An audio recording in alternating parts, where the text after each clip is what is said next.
Good evening and welcome. This is a special meeting of the Princeton Planning Board on November 30th, 2023. Pursuant to Section 13 of the Open Public Meetings Act, adequate notice of the time and place of this special meeting has been given by filing a copy with the Clerk of Princeton on the 13th day of November, 2023. Notice of this meeting has been posted to the municipal website, princetonnj.gov/calendar. Notice that all regular and special meetings of the Princeton Planning Board will be held electronically via Zoom, was transmitted to the Princeton Packet and the Times, and was filed with the Clerk of Princeton on Tuesday, January 17th, 2023. Please note this meeting is being recorded. After taking action on, I believe we have one resolution. I think the minutes are being carried, but we'll get to that. We will resume the public hearing on the 2023 master plan. We will hear tonight from members of the public who did not speak on November 9th. Those wishing to comment should virtually raise your hand by clicking on the reactions or raise hand icon at the bottom of your Zoom screen, or if you're participating by phone, by pressing *9. Oral comments will be taken in the order in which hands were raised. We ask with respect that members of the public express your views in 3 minutes or less. We'll have a countdown clock to help speakers keep track of time, and speakers who exceed 3 minutes will be interrupted. Inappropriate public comment containing obscenity, hate speech, or relating to matters not before the board will be muted. Carrie, would you call the roll, please? Yes, certainly. Ms. Capizzoli? Here. Mr. Chow? Here. Mr. Cohen? Here. Mr. McGowan? Mr. Quinn? Here. Mr. O'Donnell? Here. Ms. Sachs? Mr. Tech Charney? Here. Mr. Taylor? Here. Mr. Boddigheimer? Here. Mrs. Wilson? Here. We have a quorum. Thank you. Any announcements tonight from members of the board or staff? Let the record show that Council President Sachs is in the meeting now. Okay, seeing no announcements, I don't think that we have subcommittee reports. Am I right about that? Okay. Correct. I think I saw an email in the last couple of hours that the minutes would, all sets of the minutes would be carried. I think there was some confusion about some minutes going out and others not. And I know that I did not get a chance to look at those from September 7th. So My sincere apologies to everybody. I thought I got the minutes out and I did not. Okay. So they will all be carried over. There were one set that we did not distribute. We did not get back all the edits. So all 4 sets are going to be on December 6th. My apologies. Oh, that's okay. And Thank Mr. you. McGowan is now joining us. Okay. Mr. McGowan, can you hear me? Alvin, can you hear me? Yes, I can. Okay. I just want to let you know that because you haven't signed that certification that you looked at the whole the part of the public hearing on the 9th that you missed, that you're not eligible to vote tonight. We love obviously having you in meetings, and you've been an important part of this whole process. So we, you know, of course, as a member of the board, you stay in the meeting as long as you want, but with the understanding that you're dealing with issues that might make you need to step back, you should not hesitate to do that. Okay? Okay. All right. Thanks. Next up, we have a resolution and findings of fact for Bogey Construction. This is a minor subdivision at 60 Lafayette Court, block 8601, lot 8. This is file number P2323-315MS. Any comments or suggested edits to this resolution? And if not, would someone like to, Mr. Muller? Yeah, I just have one correction. On page 10, paragraph 12, it says conclusion, Ray minor site plan approval. It should be minor subdivision approval. Of course, good. Thank you. Yep. So with that correction, would someone like to move the minutes? Moved by Mr. Cohen, seconded by, It's not minutes. I'm It's sorry. Yep, my yeah. mistake. Thanks. Mr. Cohen moves the resolution. Is there a second? Second, Thank you. That was Mr. Quinn? correct. Good. Excuse me. Roll call, please. Thank you. Ms. Capizoli, Yes. Mr. Chow, Yes. Mr. Cohen, Yes. Mr. McGowan, Yes. Mr. O'Donnell, Yes. Mr. Quinn, Yes, Mr. Tech Charney, Yes. Mr. Taylor, Yes. and Mrs. Wilson. Yes, Motion carried. thanks. Next up, we resume the public hearing on the 2023 Princeton Master Plan and Master Plan Reexamination Report. This is continued from November 9th. And before I turn things over to the Vice Chair for a few comments and also to Mr. Lesko and our partners at Clark Hayden Hints, I just have a few thoughts to share. I am proud of what this proposed plan envisions, proud of how it captures and channels the input and feedback we got from so many people over the past year and more. I look forward to public comment, and I'm grateful for the thoughtful and productive conversations and input that we've received since the draft was released that have informed improvements, not just corrected errors, but provided for better clarity and more substance. So Mr. Quinn, I understand you had a statement to share as well? thank you, Madam Chair, for offering me this time at the start of the meeting. As one of the senior members of the board, I've asked for this time to address for my colleagues and also for members of the public this notion that we've been hearing that this process should be paused. Speaking only for myself, I think such a pause is unwarranted and will add taxpayer expense to what has been a thorough process. The petition calling for a pause is based on misleading information and outright falsehoods. To pause in response to that would be a disservice to the community. More importantly, a pause, or most importantly, a pause will lead to an unnecessary delay addressing the challenges and recommended solutions outlined in the plan. I thought some context would be helpful for everyone. This board began planning for the plan exactly 28 months ago to the day. Knowing that the planning office finally had the staffing to both conduct the business of the board while working with a master plan consultant, the master plan subcommittee met on July 30th, 2021 to begin crafting an RFP. On September 8th, 2021, we interviewed the firm we eventually chose to lead this exercise, Clark Hayden Hints, a firm that knew Princeton well, or knows Princeton well. Once appointed, CCH began the long process of reviewing not only the 1996 master plan, its updated elements and re-examination reports, but the wide range of studies commissioned by the governing body since consolidation. Princeton has to be one of the most self-examined towns of its size in New Jersey.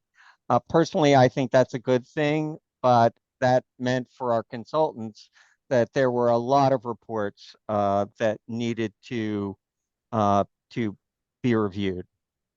As chair of the master plan subcommittee, I worked with the board chair, consultants, and the planning office to recruit 13 members of the community to serve on a steering committee. We wanted a steering committee that included key stakeholders and people who not only reflected the diversity of our town, but who are connectors. people who could help us reach communities that might not otherwise be included in the process. The steering committee met for the first time in a public Zoom meeting on May 17th, 2022, beginning the public process of drafting this master plan. Just for those doing the math, that was 562 days ago. Now, I've had the honor of being involved in public life in Princeton for a long time, long enough to know that the quickest way to prevent something from moving forward here is to meet it with a process argument. Because of that experience, the chair and I stressed to the steering committee, the planning office, and our consultants that we must go over and above what was called for in the contract to ensure that everyone in town at least had the opportunity to be heard. I earn my living in communications and have very realistic expectations for reaching a large group of people about any topic. I knew that we were not going to reach everyone, but I was pleasantly surprised by the amount of work the planner put in while attempting to reach everyone. He used every tool at his disposal and went everywhere to raise awareness of the plan. I don't want to put words in their mouth, but I'm guessing that our consultants and planner would tell us that the process in Princeton was substantially longer and more thorough than in any other town in New Jersey. So why pause? Well, someone from my neighborhood was quoted in a media report as suggesting that if the board paused long enough, the terms of some of its members would expire and that new board members might vote down this plan and restart the process. Of course, this assumes that everyone whose terms expire won't be reappointed. But whatever the case, I personally don't see how hypothetical new members will reach different conclusions when the data and conditions won't change. This is a veteran board that is aware of the planning issues the town faces and is very familiar with what's actually recommended in this plan. Even though we disagree on some matters, I can't think of a more qualified group to consider a master plan for Princeton. And the other reason I hear in support of a pause is that the town has not had enough time to read, digest, and comment on this plan. To that, I'd say this board made a good faith effort to hear every voice, and the near final plan has now been available for a month. We responded to some comments from the November 9th hearing with changes that the planner will outline when I'm done speaking. We expect we'll hear more feedback on the plan and the board will discuss and consider changes. As I said, I speak only for myself, but I would urge my colleagues not to pause and to bring this master plan to a vote upon the conclusion of public comment and upon the conclusion of our discussion of any recommendations for additions or corrections that come out of this public hearing. Thank you very much for your time.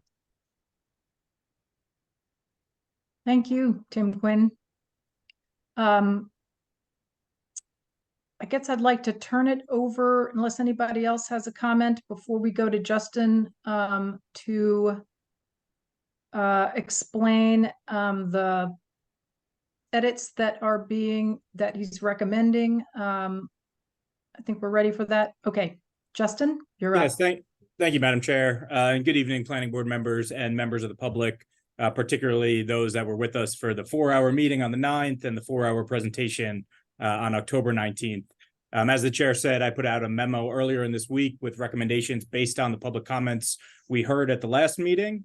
I'll cover it briefly at this time, but not line by line. That would make more sense at the end of the hearing. But I do want to touch upon a few of the bigger topics that have come up. And first, I'll note that this memo was written after meeting with the Historic Preservation Commission last week, their master plan subcommittee, receiving emails from the public, reviewing notes and videos from the last meeting, and meeting with neighbors from Oberlane and Battle Road on the Friday after Thanksgiving. The chair and I also met with neighbors on Newland Road 2 nights ago though that was after the memo went out. So like I said, we met with the Historic Preservation Commission's Master Plan Committee on Tuesday, the 21st.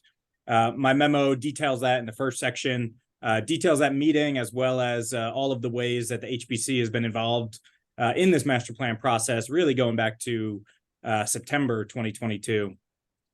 That meeting went well, and we discussed the changes that are included in the memo.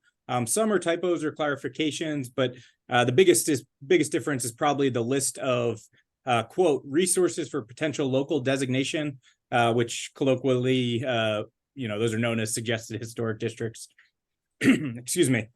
We also discussed buffer districts at that meeting. If you remember, those came up in some of the comments last time, and came to the conclusion that what is in the text suffices and may actually provide more protections for those areas. And we also agree that we should not add the 2 properties that were commented on at the last meeting, since they are already preserved from development, and they are also documented by the State Historic Preservation Office.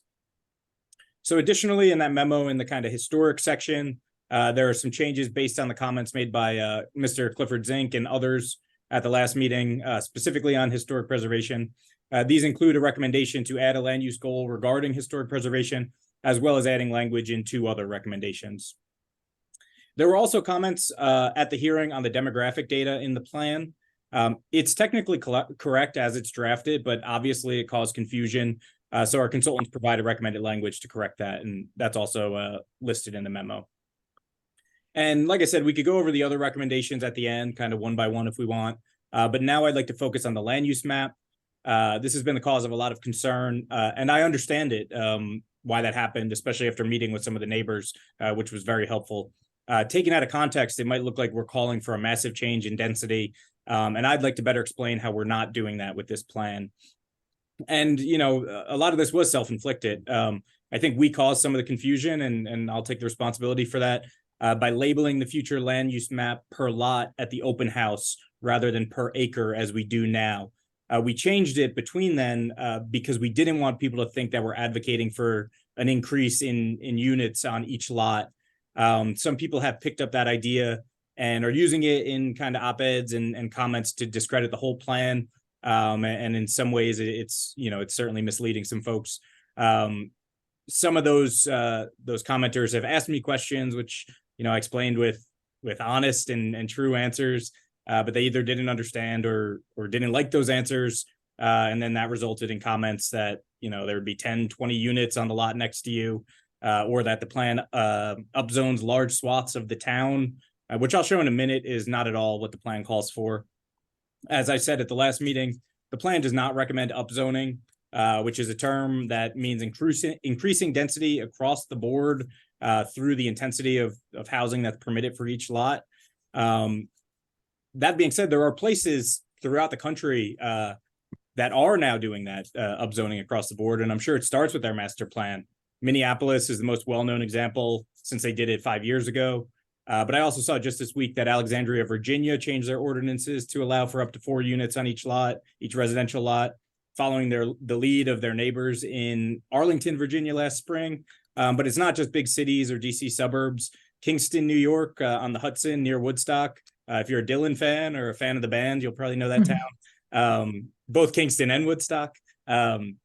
It has a population of 24,000, and they recently upzoned through ordinance, as have states as big and as diverse as Oregon, Vermont, California, and Montana on the statewide level, preempting local zoning. But just, that's just to add the further context of this does happen in places. But let me say it again, this plan does not recommend upzoning. This plan, it does recognize up front that growth is happening in Princeton as we speak. Including the apartments that are coming as a result of our affordable housing obligations and the growth of the university. One of the assumptions in the plan is that we are growing and that we need to coordinate that growth intelligently. The plan also lays out the mismatches that we have with housing sizes growing with 4 or 5 or more bedroom houses, replacing 2-bedroom ranches, as well as the costs of housing that we know all too well are increasing, whether it's by rents or houses for sale. The plan notes that the housing shortage we already have creates negative things like traffic and parking, prevents younger people from living here, prevents essential workers from living here, prevents people from staying in Princeton, putting down roots, starting a family. We know that these issues are not just going to go away on their own, and in fact, will continue to get worse if we do not plan intelligently. This plan includes strategies for responsible development, such as reducing barriers to creating smaller attached units in the areas where we currently allow them as permitted uses. We've just had so many roadblocks that it'd be nearly impossible to do. Other strategies include studying permitting splitting up large homes into multiple units, as we see in some of the most beloved pre-zoning buildings throughout town. Other strategies are giving homeowners relief from zoning regulations based on the fact that their lots or home existed before the zoning, and a mismatch was put in from day one, causing trouble, cost and time if they want to do something. Reviewing the accessory dwelling ordinance, and providing housing near our existing mixed-use centers and transit stops.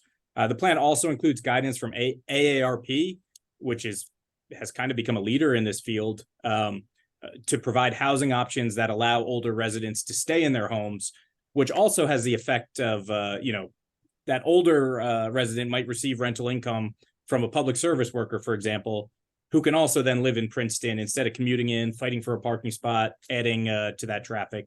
So that's all spelled out. And that all being said, I still do recommend adding a note in my memo to the land use map to clarify some things and hopefully ease some concerns. And I'll share my screen to just kind of highlight that memo and give a little more additional information on this. Let me share.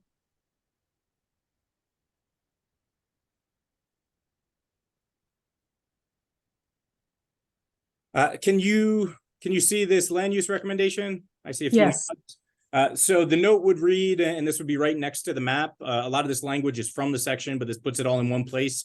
As stated on page 40, this land use plan map is generalized and indicates a series of land use categories, not individual zoning districts, which govern what could be developed on a parcel. These land use categories are simplified and based on the general characteristics of the underlying zoning in terms of land use and lot sizes. A detailed review is needed to determine if and how any potential changes are made to standards for each zone based on the general guidance in this section.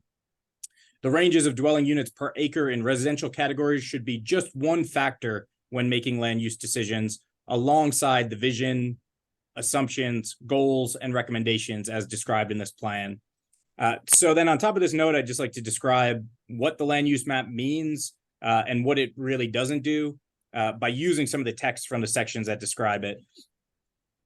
So the map is generalized. As I said at the last meeting, we have over 60 zoning districts, and the map is broken down into about 10 generalized land use categories.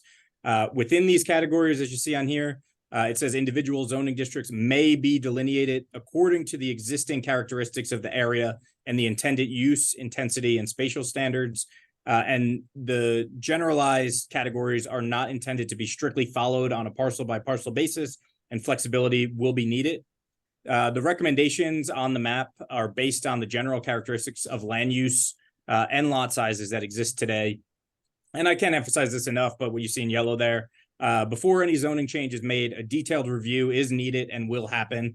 There's no way around that. This plan doesn't, supersede that. This plan doesn't change zoning districts, but it provides guidance for them with the map as just one data point. Moving on, the land use map section mentions that we'll have growth that reinforces and strengthens Princeton's community fabric. This approach will reinforce and strengthen Princeton's historic downtown.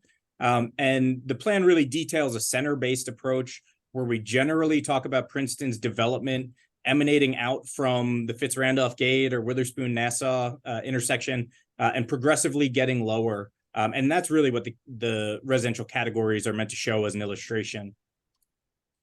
Here are the descriptions from the text as well as the current zoning, which numerically shows how we came to the numbers per acre in each category. And this is really something that I kind of just, I put it in as it stands in the element.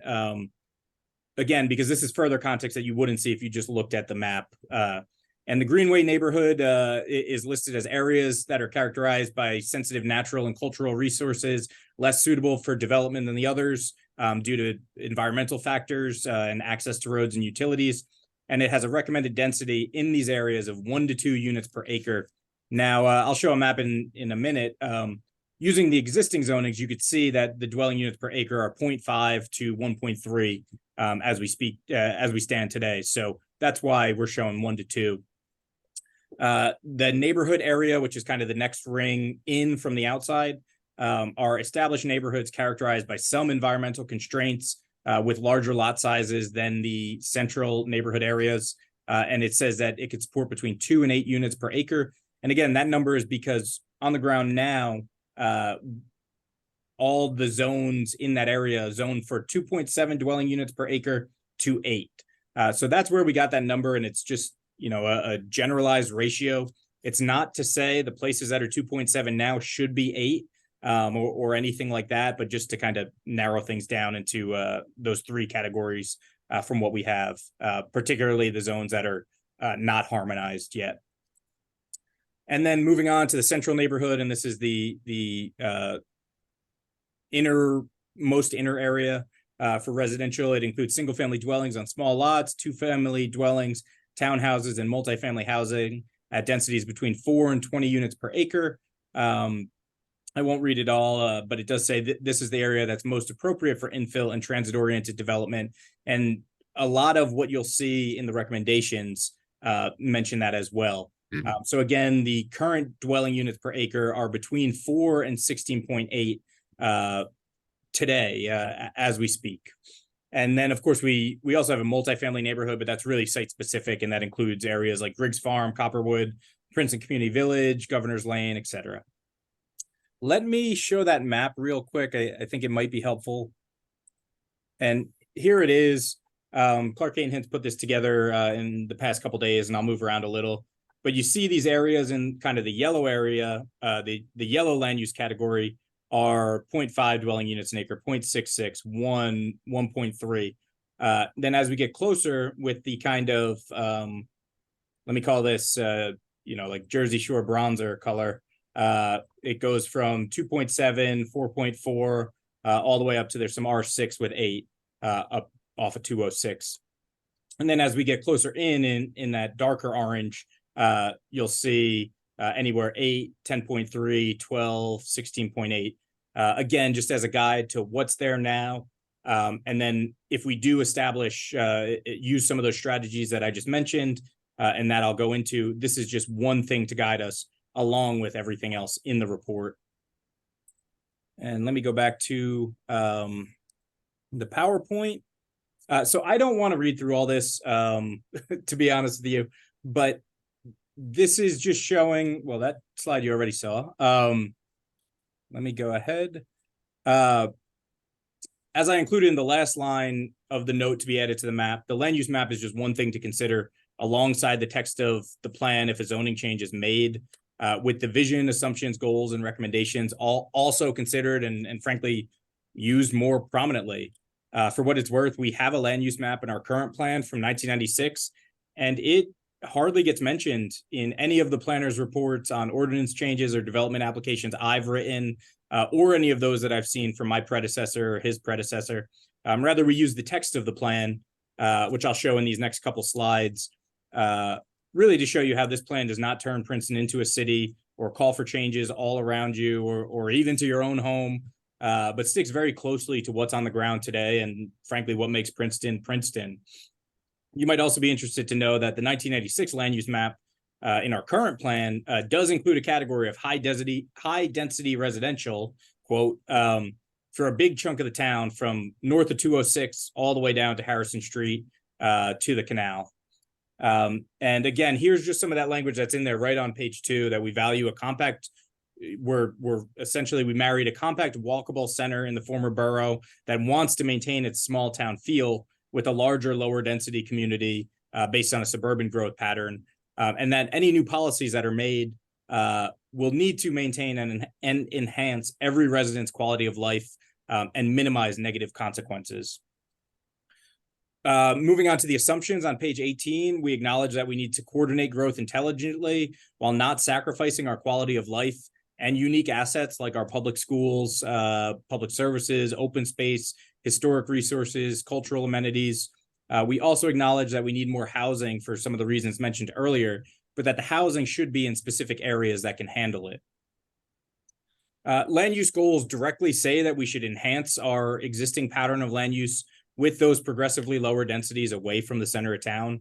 Another goal says we need to remove barriers to creating housing, but not in a free-for-all way, as we make sure to balance them with other goals in the master plan, specifically historic preservation and neighborhood scale. We also talk about streamlining processes and removing costs, and this might seem like a handout to developers, but through the land use recommendations, you'll see that this refers to those areas of town where the zoning came after the lots or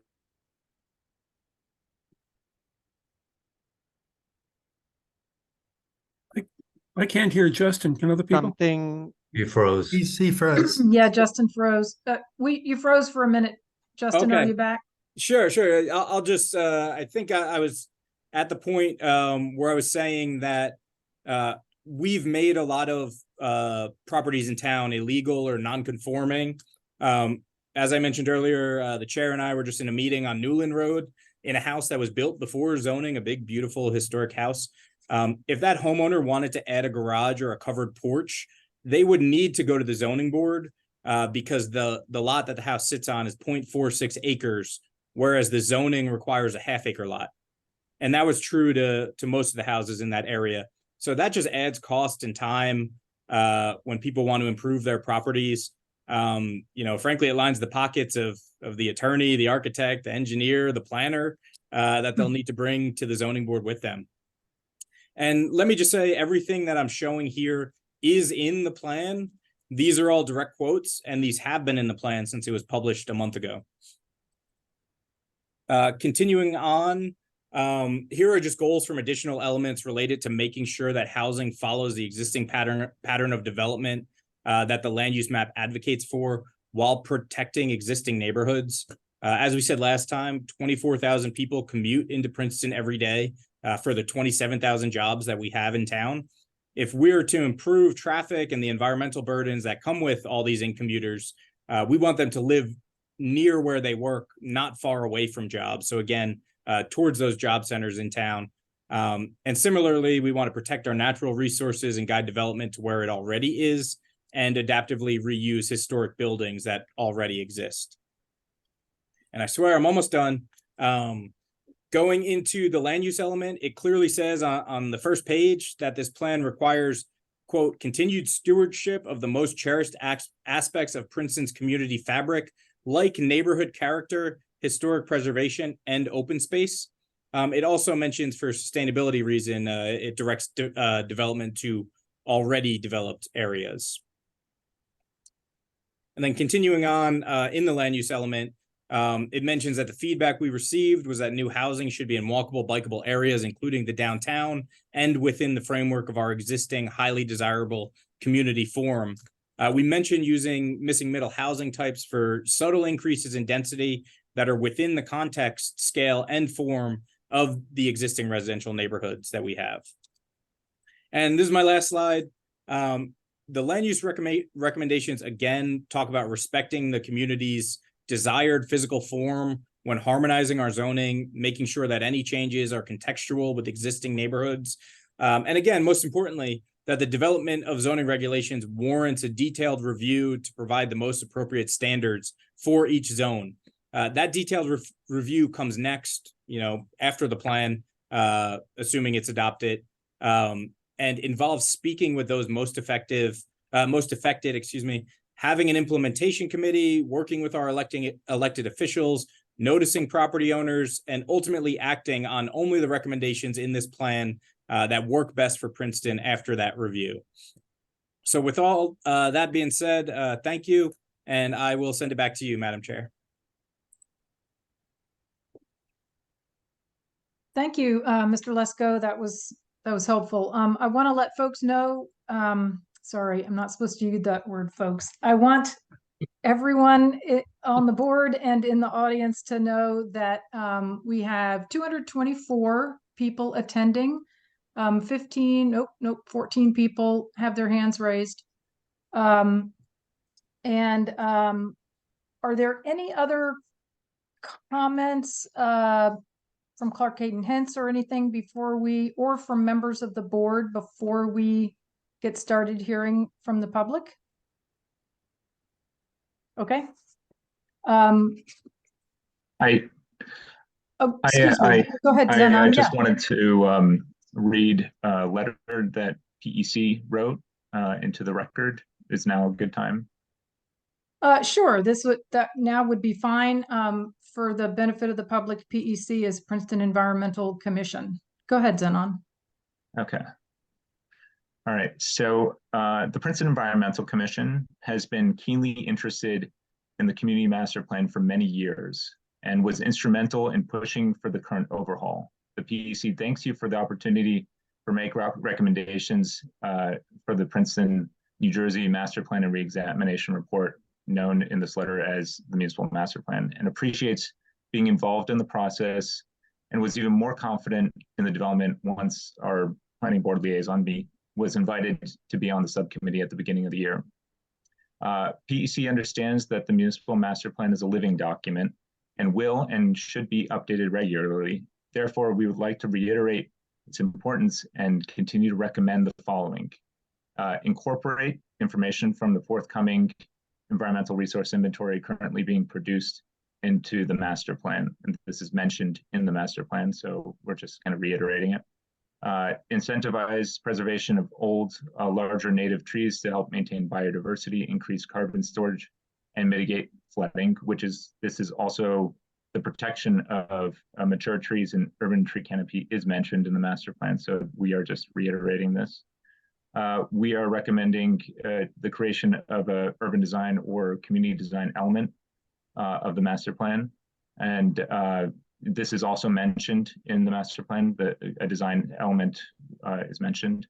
And that, we also wanted to state that good urban design has created and can continue to create low carbon sustainable lifestyles for current and future Princeton residents because of the town's walkability, local amenities, quality public spaces, architecture, and scale.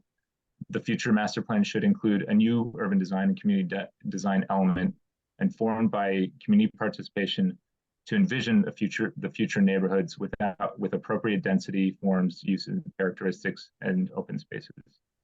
And we also recommend creating a new green building and environmental sustainability element. The current green building element is good. However, a new municipal master plan has a new format, and therefore in the future, we would like the green building element to be reworked into the format.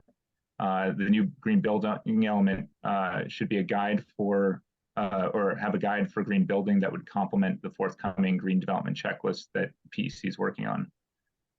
There should be more of an emphasis on building electrification and green technologies and the preservation and adaptive reuse of buildings. And also the green building, future green building element should include green building, looking into a green building incentive overlay, which PEC has been looking into for quite some time. So that being said, PEC has thoroughly reviewed the municipal master plan and would like to express our support by stating the following. The municipal master plan has not been comprehensively updated since 1996, and a new contemporary municipal master plan that uses the best practices in planning to effectively guide the use of lands within the municipality in a manner which protects public health and safety and promotes the general welfare is essential to protect our natural environment and guide growth in a responsible, sustainable, and equitable way. The green building and environmental sustainability element, which was adopted in 2020, which PEC was significantly involved in, calls for a contemporary user-friendly municipal master plan that reflects in every element Princeton's strong commitment to sustainability and climate resilience. And this updated municipal master plan does incorporate environmental sustainability and resilience throughout the master plan, planning process and the plan as recommended in the green building element. And this was a recommendation that we made in October of last year. And the mobility element of the updated master plan focuses on getting people to use low carbon modes of transportation as recommended in the memo that we sent as well. An updated master plan uses the latest in mapping, modeling, and data as recommended in the PEC memo dated in October 26th. The municipal master plan found that, so we also reviewed it, and we found that the master plan found that the natural environment is a treasured asset, and vehicular problem or traffic is a problem, which we agree with. The municipal master plan states that the changing climate will continue to present an urgent threat, and its effects will land disproportionately on vulnerable communities in the assumption sections, which we agree with. The municipal master plan states that Princeton will be sustainable, resilient, and carbon neutral in the vision section, which we agree with. The first element of the master plan, the land use element, starts with a statement about smart growth, environmental sustainability, and resiliency. And the statement also acknowledges the importance the green building and environmental sustainability element has on that element and all the elements in the master plan. The land use element guides development away from auto-dependent, environmentally sensitive areas and towards already developed areas where people can walk, bike, and take public transit to amenities. The municipal master plan includes a climate change related hazard vulnerability assessment that will help Princeton become more resilient to the effects of climate change, and has recommendations to protect and restore wetlands, floodplains, mature tree canopy, and vegetative cover, and also maximizes urban tree canopy. The mobility element prioritizes low carbon modes of transportation, such as walking and biking, and deprioritizes single occupancy vehicles. The utility element encourages the use of renewable energy.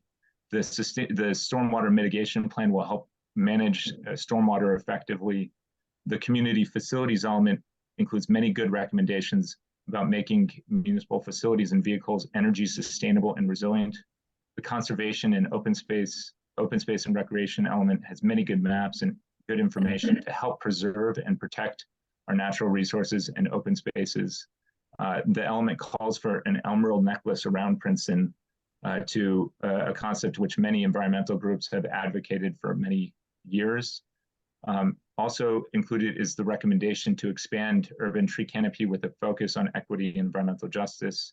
The economic development element discusses the need for more housing for those who work in Princeton to reduce cars driving into Princeton and lower greenhouse gas emissions from transportation. The historic preservation element provides a strong foundation for preserving buildings in Princeton and all their embodied carbon, and discusses the need for a solar ordinance which will allow for the installation of photovoltaic panels on historic buildings in a sensitive way. The element also references the green building environmental sustainability element and the need for sustainable development practices, including adaptive reuse of existing structures.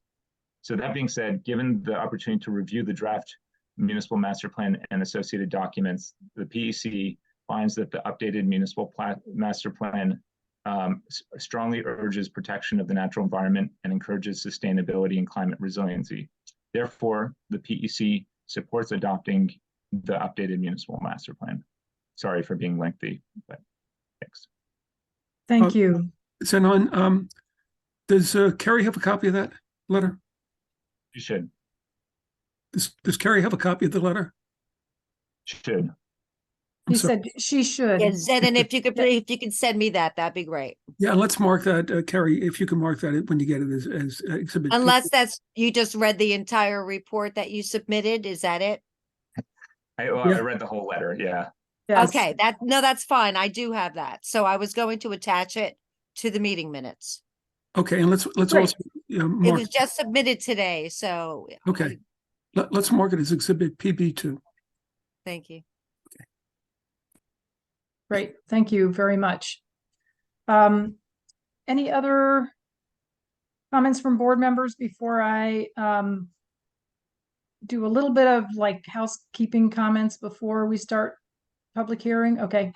Just to update people, there are 232 people attending, and now 26 hands have been raised. A few minutes from now, we will resume the public hearing on the community master plan carried from our November 9th meeting. The planning board intends to vote tonight on the plan. We want to hear from anyone who wishes to speak and who has not yet testified about the master plan. We will not hear again from people who testified already.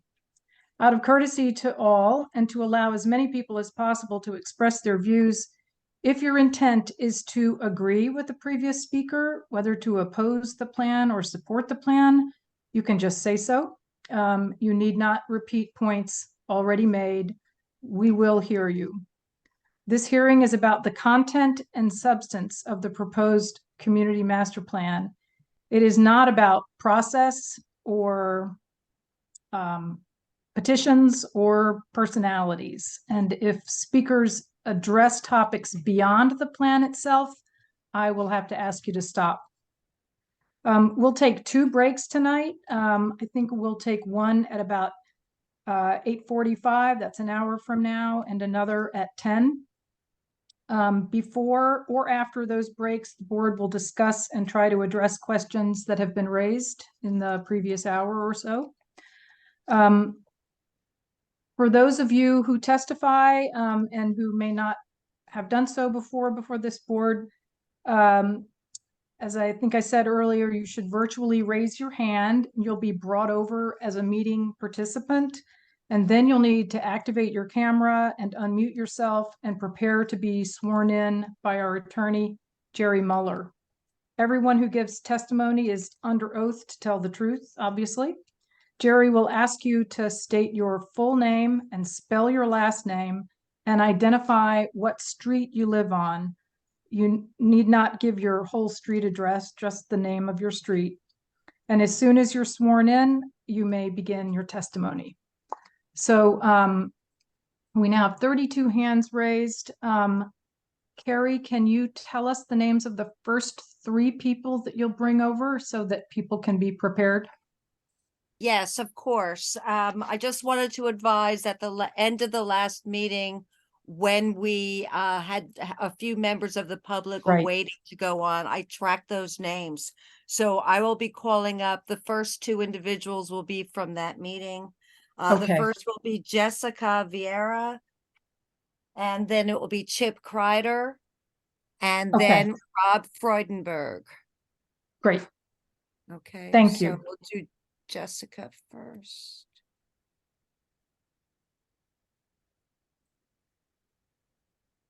Oh, good. You there? I don't know if Yes, you can see. welcome. Yep, we can.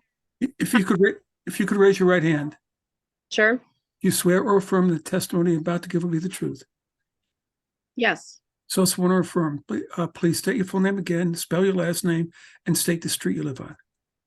My name is Jessica Vieira, V as in Victor, I-E-I-R-A, Stockton Street in Princeton. All right, thank you. I'd like to thank you for the opportunity to address the council. I agree that Justin has done an amazing job gathering information and providing a forum for neighbors to voice concerns prior to the publishing of the proposed plan.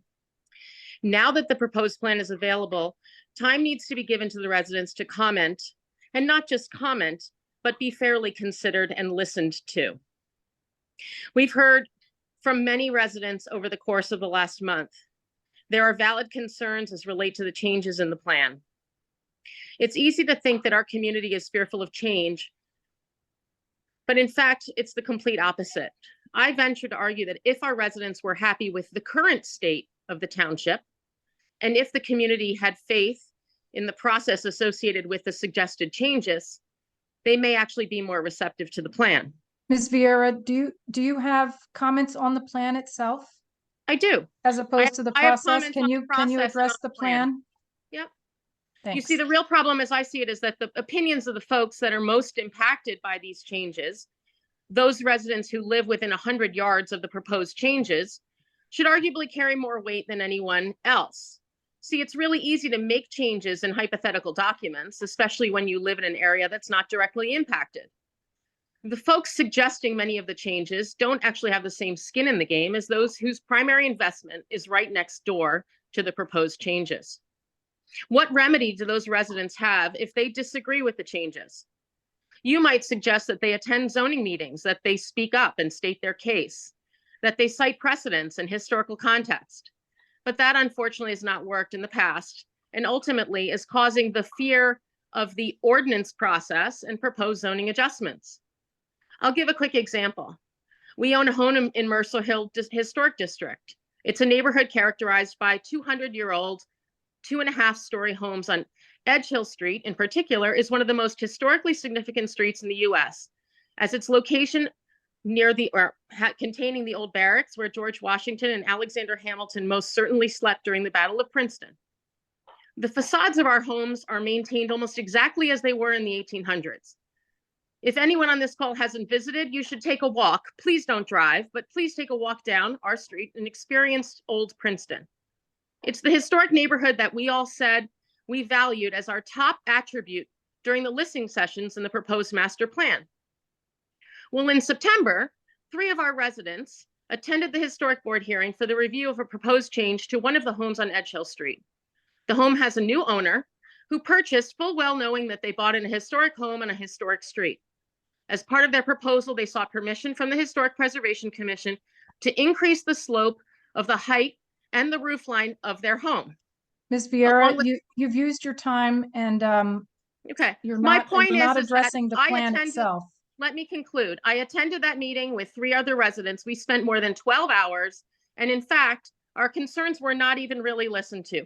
The entire process was voted on without any concern of ours and listening to ours. Please consider that the voices of this evening are asking for a delay. We because are they don't trying to believe in hear the as many process. voices as possible that are Thank you so much. speaking I'll specifically to the, send a letter. I'll thank send you. it. Okay.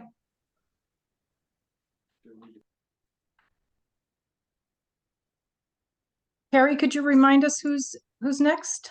Is it Mr. Kreider? Yep. Mr. Mueller, Mr. Kreider has his hand up and is ready to be sworn. Okay, I get these a little late. He's not on my screen. Well, he hasn't spoken, so maybe his Oh, okay, yeah, I think it takes. Mr. Kreider, could But- you say something? Hi. Yeah, okay. Uh, If you could raise your right hand, do you swear or affirm that the testimony you're about to give will be the truth? Yes. So sworn or affirm. Please state your full name, spell your last name, and identify the street you live on. The legal name is Charles Kreider, Krider. I reside on Bank Street and I own a commercial property in what used to be called S2. That's the Northern Service Zone. Okay. Thank you. I'm Yeah. concerned about what's not been considered in the plan. The other stuff was pretty detailed, could be okay. So I've been looking at the service zone since 1977, and I started a business there in 1980. That means I'm an old man, and I know more about that service zone than anyone alive, I believe. The thing about the service zone is there hasn't been any service built in all the time I can remember. Why is this? It's because you allowed other uses, namely retail and office, that would make more money for the property owner. It's sort of a cruel joke. It's a service zone, but service is pushed out. Service zone is important. If you read the state land use law, right in the beginning, it says purpose to provide space for a variety of uses. And it seems to me the only variety here is retail and restaurants and offices. The service is important because we all pay when we have to have the service people come in from out of town. So I would suggest a recommendation that we limit the type of uses in the service zone so we actually get service. The other interesting thing about service is that it provides the traffic is off peak, and that's exactly what you want. That's one of the gateways to Princeton. You don't want it backed up there. You want it downtown where you have all the other businesses. Second thing I'm concerned about is the low-income housing. I've stated a couple times that there are nonprofits that will construct groups of 100% low and moderate income housing, and at very little cost to the town, but nobody seems interested in talking to me how to do it. They'd rather have the 6 market rate units, saying that they're free. Well, they aren't free. We pay school taxes, we pay for infrastructure, we pay in traffic. That's a real problem. That's what's going to put up the density. The other thing I'm concerned about, and which not mentioned at all, is the short-term rentals. And they are taking the low and missing middle housing off the market practically as fast as it's being made. So there ought to be a recommendation to do something about that. And I would recommend that you maybe delay a month, consider these other items, and listen to what else people have to say. Thank you. Thank you, Mr. Kreider.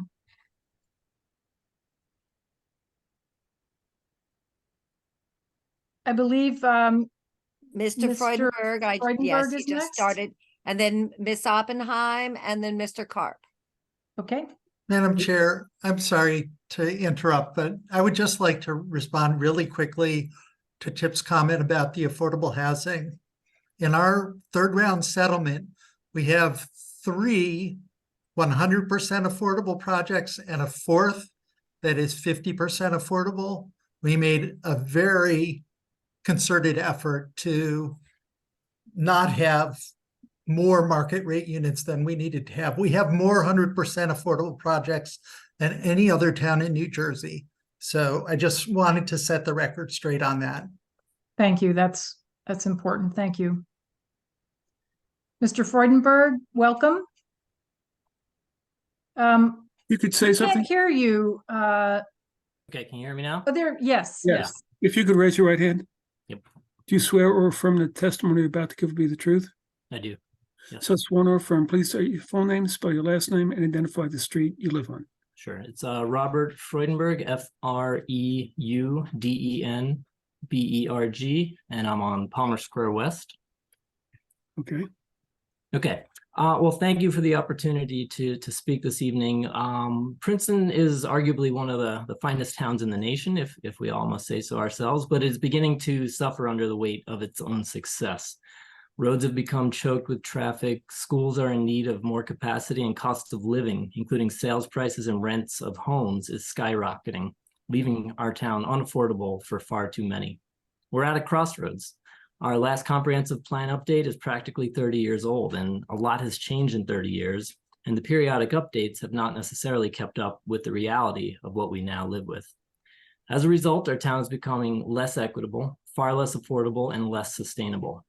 So a master plan gives us the opportunity to take stock of where we are, ask who we want to be going forward, and lay out how to get there. This plan points us in a better direction. It focuses future growth in areas close to transit and amenities, and gives us more tools in our toolbox for a diversity of housing types. It welcomes future neighbors by helping to remove the barriers of unaffordability that have made our town increasingly exclusive. Change is coming whether the plan goes forward or not, but following this plan allows us to shape it to meet the goals that we have.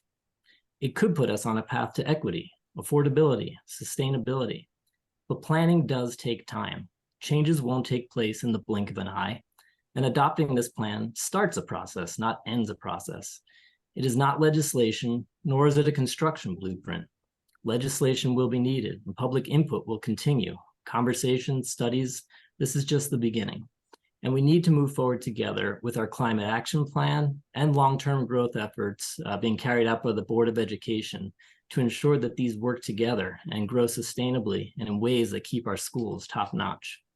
Change is challenging, yes, but this plan does a good job of preserving what we love about our town while welcoming more people to share in what makes this town so great. Thank you. I support this plan.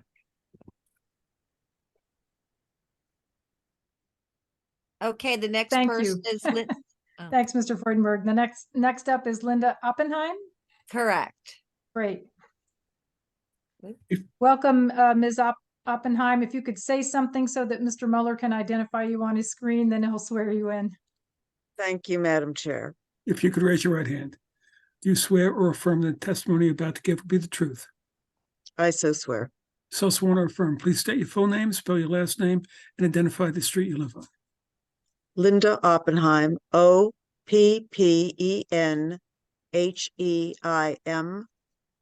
I live on South Harrison. I'm speaking tonight in favor of adopting the master plan. I'm fortunate to live close to the intersection of Nassau Street and Harrison. I can and do frequently walk the mile to Witherspoon and Nassau Street, or in another direction, a mile to the shopping center, and would love to see more people have that opportunity. We know that our country has a housing crisis, a problem that requires building more housing, especially affordable housing. I believe that safe, affordable shelter is a human right, which our society should support with concrete measures. Allowing for additional affordable housing in denser areas like the one in which I live would have several advantages. It would help preserve the open spaces in Princeton. It would increase the possibility that more people who work in Princeton could also live here, thereby cutting down on transportation emissions. I believe that the proposed master plan provides the framework that makes developing a diversity of housing types, including affordable housing, more feasible. Thank you. Thank you. Thank you. Okay, the next individual is Bob Carp, and then we have Kip Cherry and Nicholas Garrison. Okay, Mr. Clark, if you could say something. It's Carp, Mr. Oh, Muller. Kirk. I'm sorry, Kirk. Okay. Mhm. I'm sorry, I had turned it off, so I will. Oh, Carp. About that. Yes, there we go. Thank you. Yeah. If you could raise your right hand. Do you swear or affirm that testimony you're about to give will be the truth? Yes, So sworn or affirm. Please state your full name, spell your last name, and identify the street you live on. I'm Robert Karp, Carp, and I live on South Harrison Street. Can I be in? Yes, sir. Go right ahead. Okay, thank you. Thank you. The master plan is a mechanism for putting together diverse thoughts from diverse communities, and it's inevitable that it be imperfect. Looking at it that way, the question isn't whether I like this plan or I think this plan is good for me. It's rather, is there something in the plan that I find intolerable? And I find the plan quite good. And that's about the best you can do in a diverse community like ourselves. I do have a concern for affordable housing, and my question is whether it's sufficient affordable housing, and the answer is there is not. When people ask where I live, I say, well, I live in Princeton, New Jersey, a town with no Republicans and no affordable place to live. If I happen to live in Jugtown, and some of my neighbors disagree with my comment that there should be more and we should approve the plan that is in place. They raise concern for traffic at the corner of Nassau and Harrison, and I want that to be addressed. At the same time, if we wait for the perfect plan, there never will be a plan. And giving a pause or some such thing is actually a veto of the plan. And I support the plan wholeheartedly, even with the inevitable imperfections. Thank you. Thank you. Okay, the next individual is Kip Cherry. Yep, if you could say something.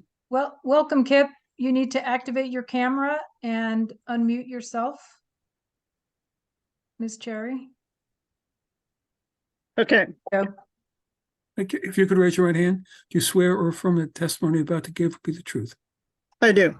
So sworn or affirm, please spell your last name and state the street you live on. My name is Kip Cherry, CHERRY. Until recently, I lived at 24 Dempsey Avenue, where I have lived for a total of over 45 years. I'm a professional planner and I'm a certified member of AICP. I have 4 points to make. I think there is a misunderstanding regarding what a municipal master plan is. From a legal and organizational perspective, the master plan is not a 10-year plan. It is a permanent legal document created by a process specified in the municipal land use law. By law, it has to be reviewed every 10 years, but the horizon is forever.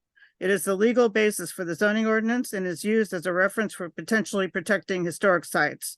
At your last hearing, you heard from Jeffrey Allen and Christopher Barr regarding the importance of listing the master plan, a late woodland Native American site and the Paul Tulane Family Estate and Tenant Farm site located in layers along Cherry Valley Road.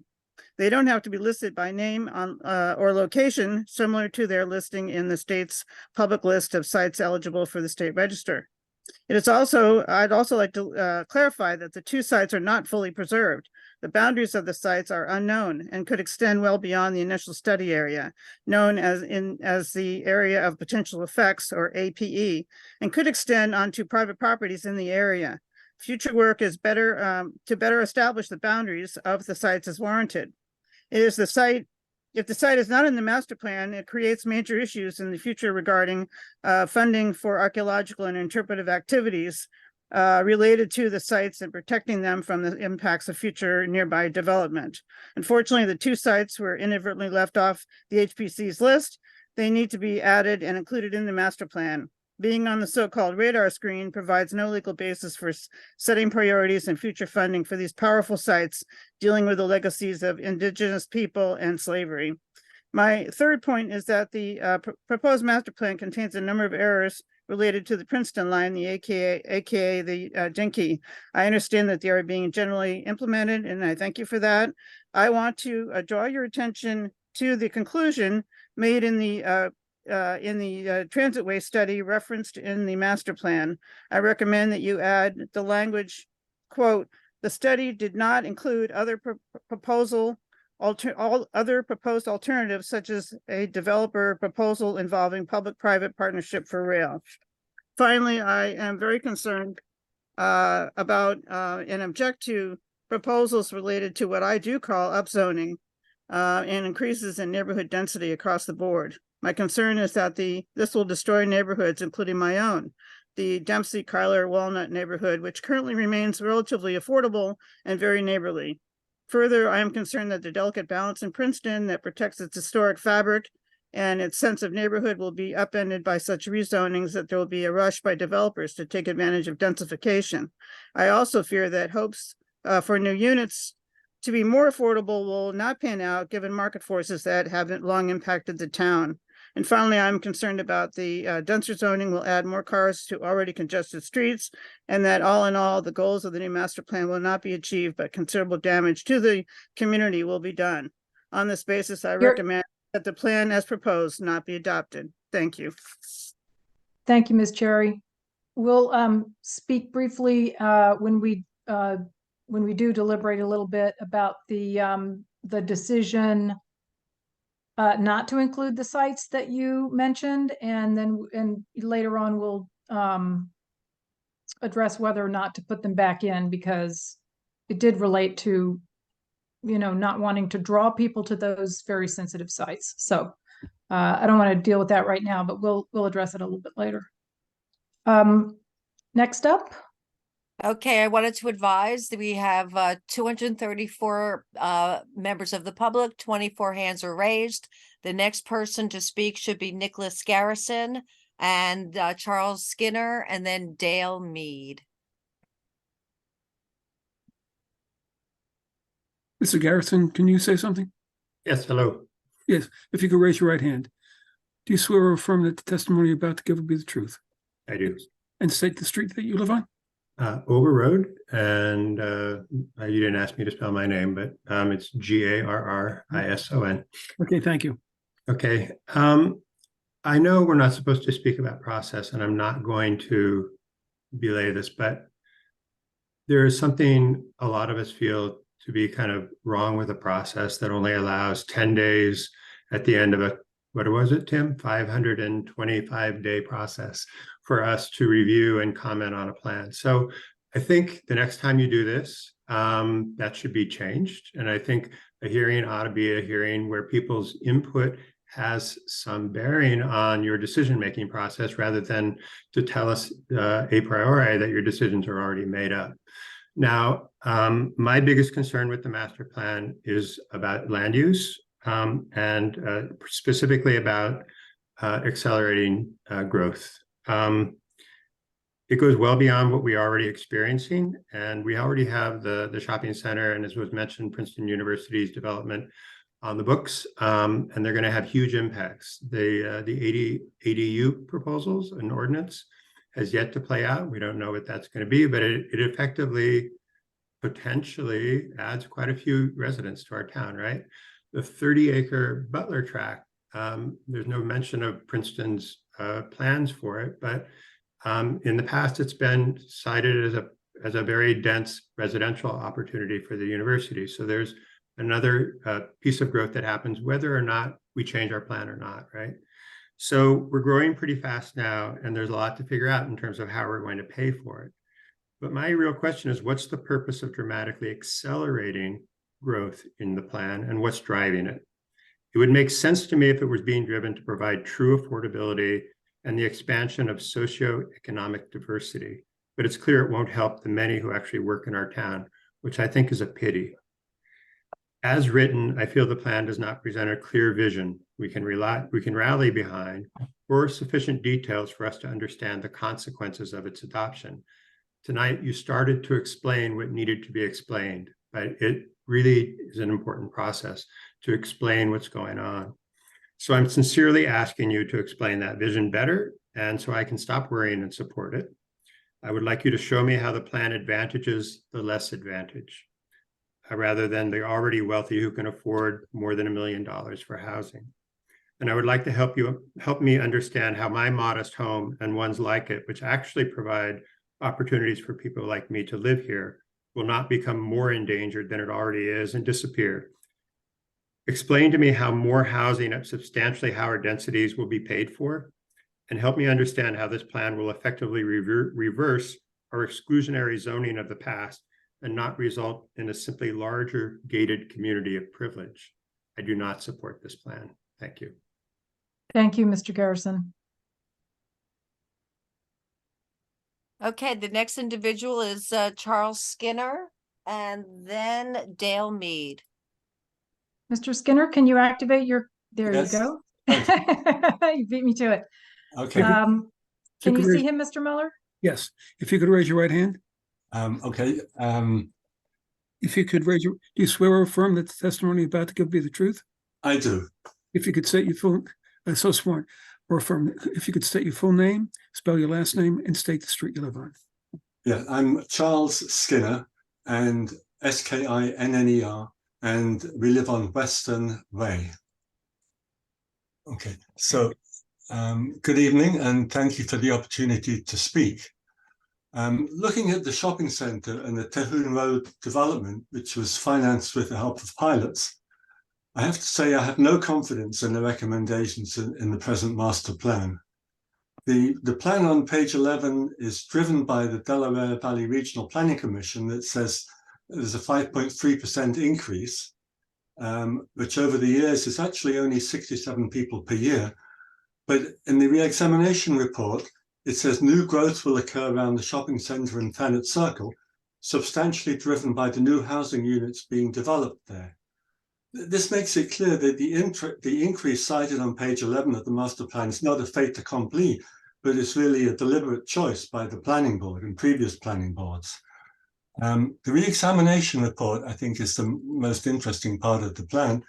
It voices concerns on residential teardowns, but the continuing construction of McManson's in Riverside will continue, and we just drove past one on Harrison that just went up. But now in the land use plan, it has 5 times more housing units to be squeezed on a previous single-family lot to the detriment of neighborhood character. Housing affordability. Princeton housing was never affordable, especially for early career professionals. But the huge demand for housing will not be satisfied by ADUs, and the increasing housing density in around the Princeton shopping center will change the character of Princeton towards a New Brunswick suburb that nobody wants. Now, why does the plan cite 24,000 people who commute into Princeton? Are we really planning to provide housing for 24,000 people? The re-examination report also notes concerns about increased traffic and suggests bike lanes will solve the problem. Those that believe in bike lanes should try biking home from work on a dark winter evening in the rain. Cars will always be a necessity for almost everybody. The development of Princeton Shopping Centre will exacerbate traffic on Harrison Street. Do you imagine people will go shopping and load up with 50 pounds of groceries on their bicycle? So to summarize, Princeton growth and the associated concerns and problems is a deliberate choice of the planning board. The problems above and also voted by residents' comments at the previous meeting and in numerous letters to the town topics and the petition need to be taken seriously. I urge the planning board not to approve the master plan at this point, but to pause it and revise it to one that de-emphasizes rapid growth and emphasizes preserving the Princeton that we all know and love. Thank you for your attention. Thank you, Mr. Skinner.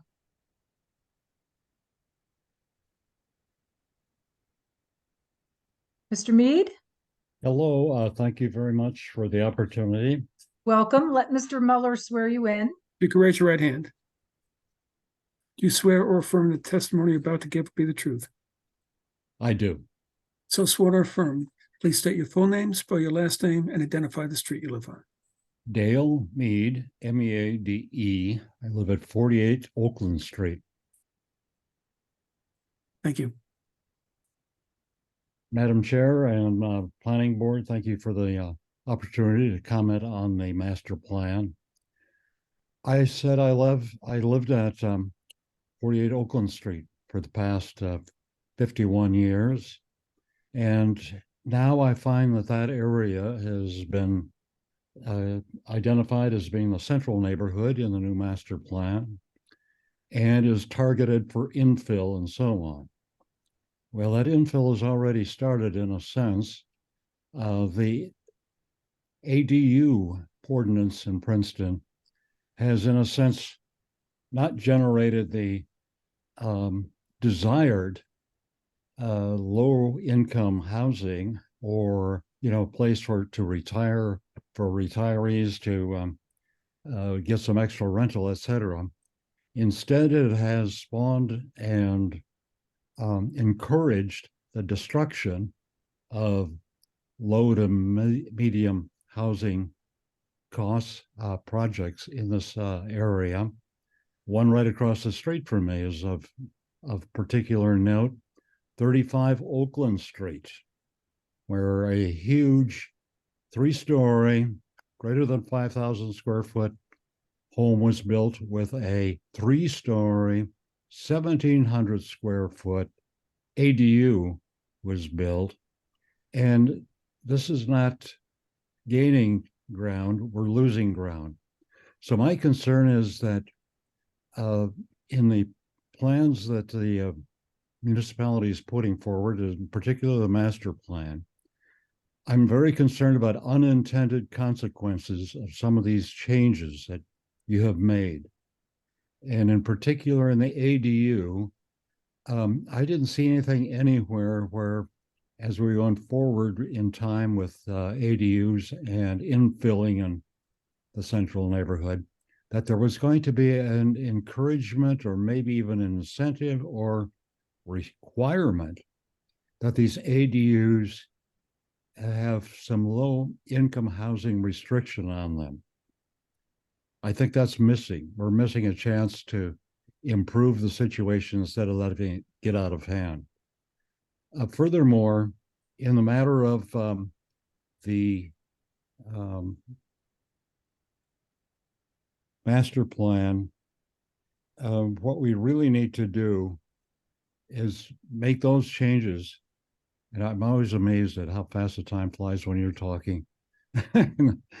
And try to find a way to encourage low-income housing in the central neighborhood, as opposed to letting it get out of hand. I'm worried that the new master plan is going to open the door and it's going to be gangbusters for the developers.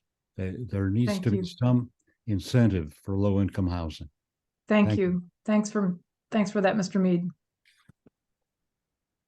So my apologies, I fell behind in announcing people to be moved over. The next person to speak will be Paul Wahlberg. Then we have Hello. Portia Wong and then Yaina Moore. Portia Wong. And Madam Chair, can I make a quick announcement? Yes. Just a logistical one. So when people are pulled over, promoted to panelists, you'll get a message that essentially allows you to accept or asks you to accept. People need to click yes on that to be pulled over. Otherwise, they'll still stay as an attendee. Thanks, Justin. Mr. Wahlberg, welcome. Hi, thank you for having me. If you could raise your right hand. Is that your Other right hand. Oh, sorry. Other hand. There you go. All right. My name is Paul Wahlberg. Last name spelled W-A-L-B-E-R-G. I live at 393 Walnut Lane. Okay, and do you swear or affirm that testimony you're about to give will be the truth? I do. Thank you. So it's wonderful. Okay. Thank you, everyone, for giving me a chance to speak. I know everyone here, all the members of the planning board have done a tremendous amount of work on the plan. I know one member of the planning board, and he's a wonderful person. I would like to say that I came through this process probably very much like the vast majority of Princeton. The assumption the planning board does wonderful work, that everything they were going to do was going to result in the Princeton that we all think and know that we want and love, and everything's going to get better. I'd say, unfortunately, in the last few days, I've become aware of the issues of density, and I don't understand them completely at this moment. But as I see it, one of the members has already said that this, to some extent, becomes a legal document.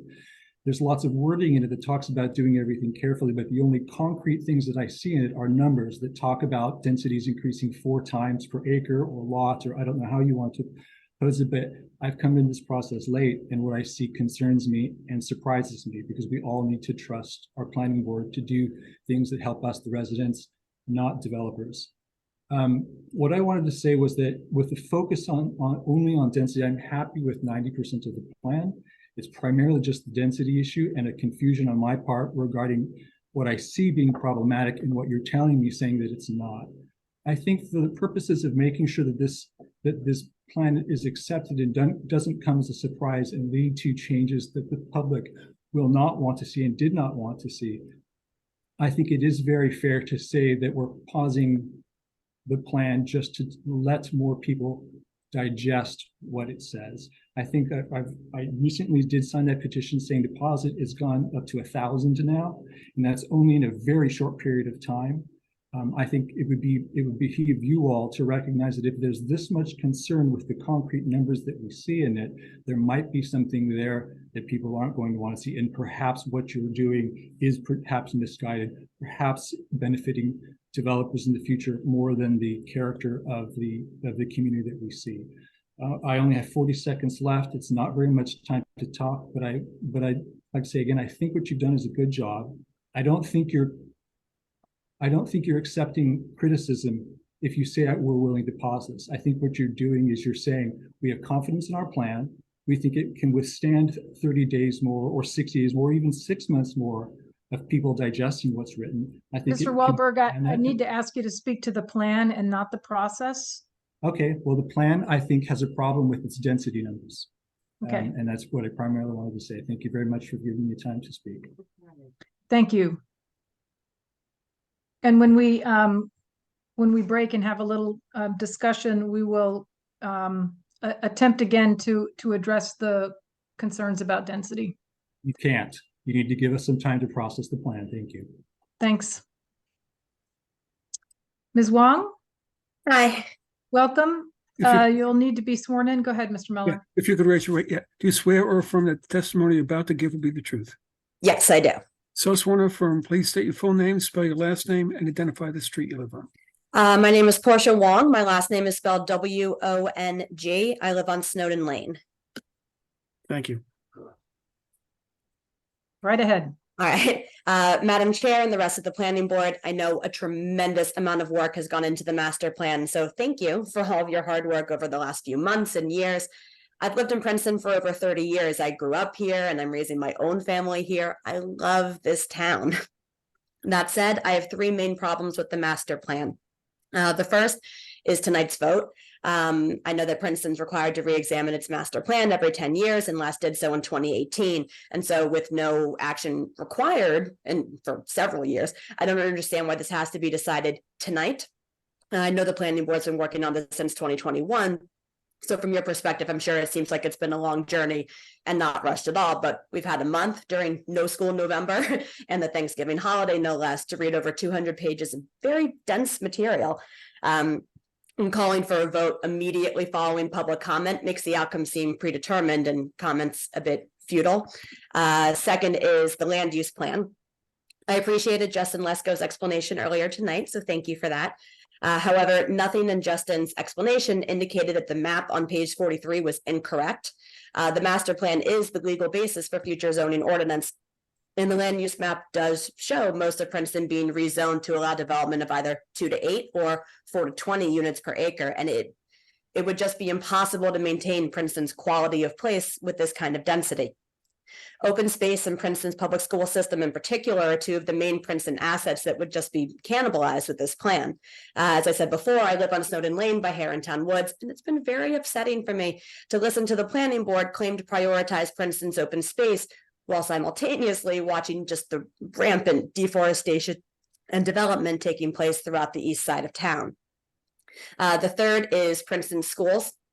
I'm concerned that Princeton residents might not be fully aware of how overburdened Princeton public school system already is, and that the master plan does not include enough detail on the effects on the school district.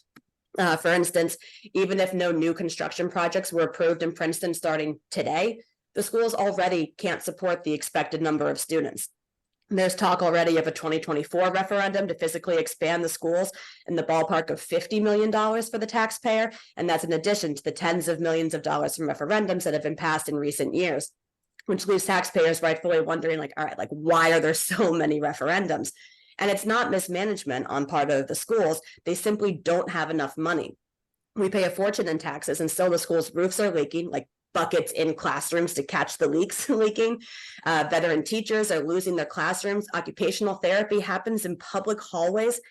And Ms. Wong, you're running out of time. So if you have I'm comments wrapping up, on I the promise. plan. Yes. So Thank you. respectfully, this is in no small part because the planning board keeps approving developments with pilots. School districts are funded with tax dollars, and under a pilot, $0 go to the school district. And I raise this issue only because I'm concerned the same short-sightedness is being applied to our school district with the suggested land use map. So in summary, I respectfully. No, I'm sorry, your time's up. And I think we've heard what you have to say. Okay, I think you should pause the vote until there's enough time to work on the I plan with the Board understand. of Education. Yep. Thank you very Thank you. much. Thank you. Thank you. Okay, we've had a lot of activity in the last couple of minutes. A few people dropped off. Okay, so the next person to speak will be Tineke Theo. And then we have Jeffrey Oakman. And then I don't know if you want to take a break, but the next person in line is Tammy Sands. Yeah, I think we'll hold off on the break until about 8:45. So we'll proceed with several more speakers first. Welcome, Ms. Teo. If you could raise your right hand. If you swear or affirm that the testimony you're about to give will be the truth. I do. Yes, swear or affirm. Please state your full name and spell your last name and the street you live on. My name is Tineke Theo, and that's spelled Thio, and I'm on Dempsey Avenue. I would like to thank I'm sorry. And what street are you on? Dempsey Avenue. Dempsey. Okay, thank you. I would like to thank everyone who has worked on this master plan. Congratulations. It is an inspiring document. I'm so sorry to interrupt you, Ms. Teo, but we're having a tough time hearing. You might have cables that are hitting your A lot of speaker or static. something. Is that is this better? Yes, so much better. Thank you. I'm sorry. Well, maybe not. Congratulations. It really is an inspiring document. I imagined the town it describes, and I thought to myself, hey, I want to live there, because I have not always wanted to live in Princeton. 30 years ago, I was a postdoc at MIT when I was made an irresistible offer of a job with NEC here on Route 1. to do basic research. I love the lab, but my friends would call me and ask, how's Princeton?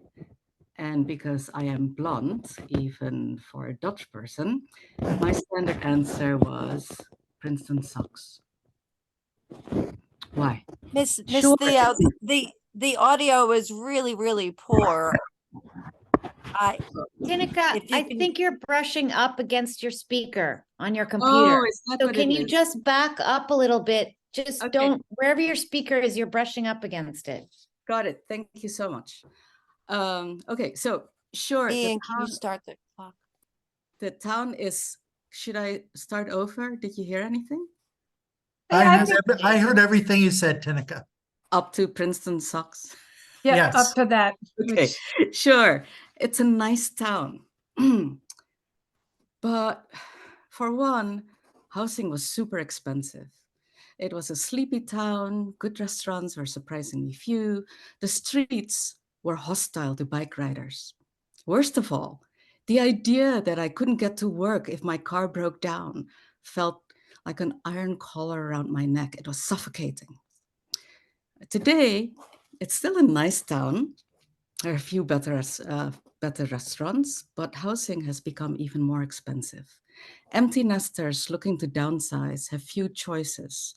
And when I bike around town, both the drivers and even the layout of the streets themselves still give me a feeling that I, as a bike rider, have no right to be there.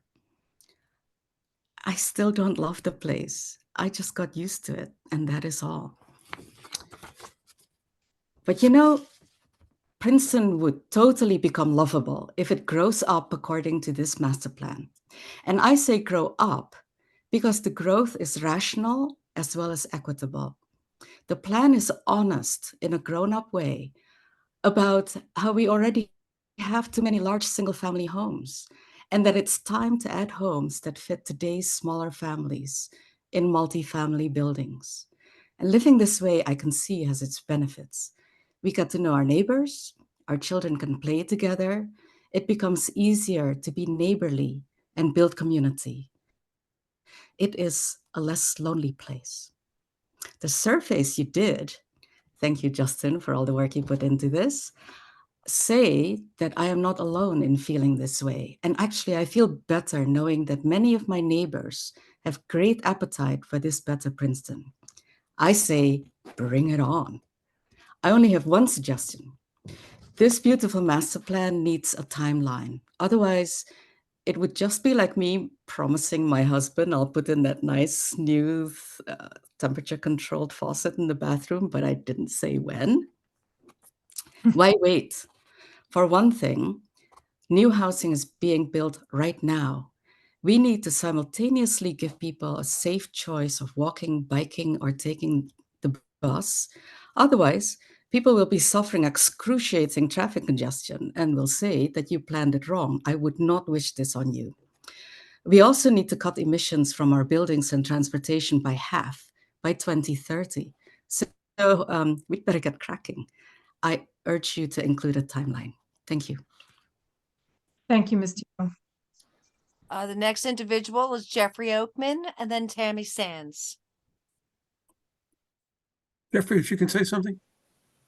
Yes. Hi, can you hear me? Yes. Do you swear, or figure is right, do you swear or affirm that testimony about to give will be the truth? I do. Thanks. Okay, so sworn or affirm, please state your full name, spell your last name, and state your street. Jeffrey Oakman, Jeffrey Oakman, and I live on Valley Road. Thank you.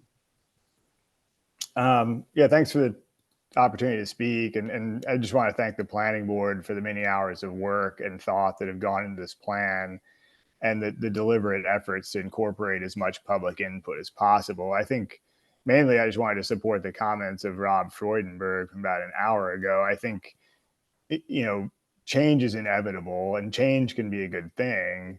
We can't control the market. We're fortunate to have a place that people like to live.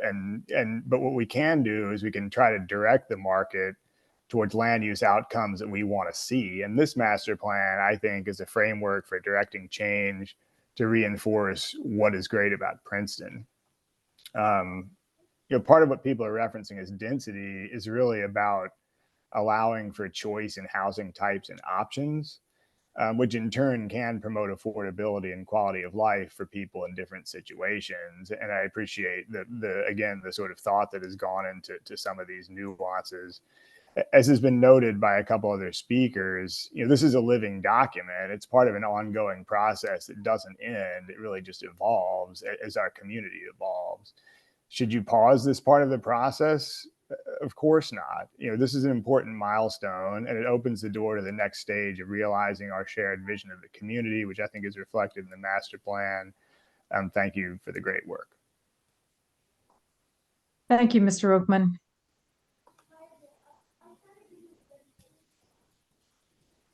Do we have Ms. Sands next? I am right here. Good evening. You could raise your right hand. Do you swear or affirm that testimony about to give will be the truth? I do. So sworn or affirm. Please state your full name, spell your last name, and the street you live on. Tammy L. Sands, S-A-N-D-S. I'm the chair of the Princeton Environmental Commission, and I live on Wynett Road. Madam Chair, board members, and municipal planning staff, I would like to not only thank you for the opportunity to comment on the Princeton, New Jersey Master Plan and Reexamination Report, but also thank you for the engaging process that the community members were invited to participate in. Various commissions, boards, in collaboration with municipal staff members and the consultant, have dedicated significant time and other resources, which in fact includes their expertise, during a well thought out process that was not done in haste. As Zenon Techcharney has stated, the Princeton Environmental Commission, or fondly referred to as PEC, has had a keen interest in the master plan and was instrumental in its current update. PEC made recommendations earlier on, and our liaison has acted as an intermediary. Not all recommendations we made were accepted, but we realize the municipal master plan is a living document and it will be updated regularly. Therefore, PEC continues to recommend from our original memo to incorporate information from the forthcoming environmental resource inventory, incentivize the preservation of older, larger native trees to help maintain biodiversity, increase carbon storage, and mitigate flooding, create an urban design or community design element, and to add and create a new green building and environmental sustainability element. PEC has thoroughly reviewed the master plan and believes that the drafted municipal master plan is considerate of protecting our natural environment and guiding growth in a responsible, sustainable, and equitable way, as well as serving as the strongest commitment to sustainability and climate resilience that Princeton has the opportunity to own, live by, and grow by. Therefore, the Princeton Environmental Commission would like to see that the municipal master plan be endorsed this evening.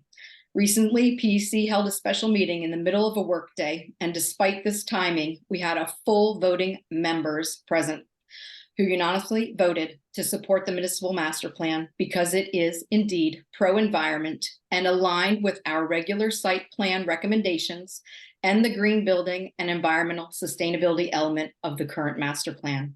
Many thanks for your consideration of PEC's recommendation to adopt this evening. Thank you, Ms. Sands. Appreciate that.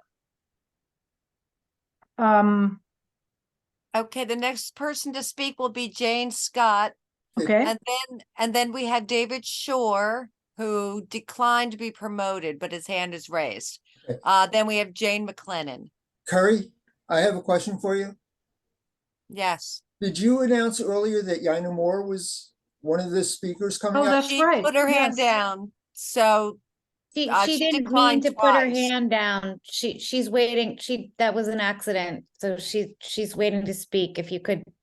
Oh, yeah? Okay, Yeah. I'll do that. Thank you. So, Ms. Scott, sorry to make you wait.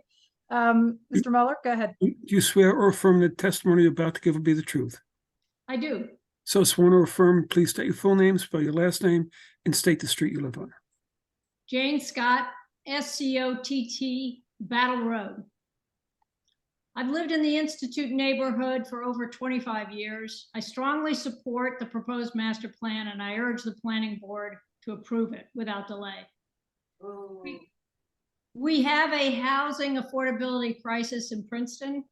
We also have a climate crisis, and we can begin to address both crises by allowing for the building of more and smaller units of housing in the parts of our town that are within walking or biking distance to public transit and shopping. Smaller housing units at greater densities in smart locations promotes both housing affordability and lower carbon emissions. And it also serves to accommodate the many types of households that live in our town. The Institute neighborhood itself contains good examples of a diversity of housing options. The Institute's own multifamily housing complex south of Newland Road provides apartments for young families in buildings that exemplify good design. At the other end of the neighborhood, the townhomes on Godell Lane provide an attractive option for those who don't want a large house and lot to care for. And some of the nominally single-family homes in our neighborhood actually include garage apartments or secondary units that can be rented out.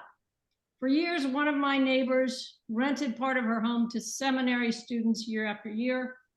Another had a garage apartment that provided an affordable home for a young professional just setting up a practice in town.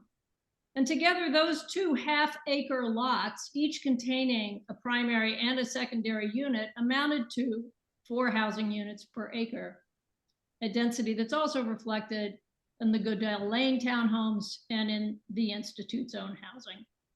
In my view, this variety of housing options and the increased density it provides enhances the character of our neighborhood rather than detracting from it. I'd like to see a more affordable, more environmentally sustainable, and more diverse Princeton. The proposed master plan represents a significant step toward that goal. I thank the planning board for its outreach in formulating this plan, and I urge the board to approve it. Thank you. Thank you, Ms. Scott. The things are getting a little unusual here. I invited Yaina Moore 4 times and it was declined all 4 times. David Shore, he declined and now he has his hand raised again. And I don't know what to do at this point because if we invite you, you should, and you want to speak, you have to accept the invite. So here comes Ms. Moore. Oh, good, good. She's joined us. Good. And try and Mr. And Shore David, as well. thank you. Good. Perfect. Thank you. Yeah. Could you say something? Yes. Can you hear me? Yes. Okay. Yes, thank we you. can. Okay. Yeah. Sorry. No, it doesn't come on until somebody. The photo doesn't come on until somebody says something. If you could raise your right hand. Okay.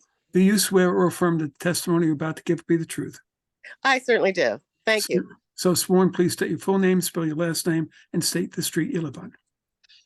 Okay. My name is Yaina Moore, YINAMOORE, Green Street. Thank you. I too want to commend the Council and Planning Board for embarking on a long overdue and real re-examination of the master plan. And after 14 years as a member of the Planning Board, where former staff did only the minimum, we are indeed lucky to have the expertise, diligence, and professionalism of Justin Lesko and the longtime experience of Clark Caton. Having been the consultant to the city of Linwood, California over 20 years ago and updating only one element of their master plan, the housing element, I understand the time it takes to begin and complete such an endeavor. One thing I know is that there's no rush in completing what is a master plan. As Kip Cherry mentioned, it is a legal document that has a horizon well beyond the statutory review period. You want to get it right when it or any portion of it is adopted. Ron Berlin's Planet Princeton letter advised to strike the right balance, to guard against the destruction of what makes Princeton special and to recognize and learn from past failures that lack vision, process, and the necessary market restraints, such as the ill-conceived ADU ordinance. I'm concerned that this master plan seems to codify the former township, a retention of its character on the backs of the former borough, after the township for years distributed their COA requirements to other municipalities.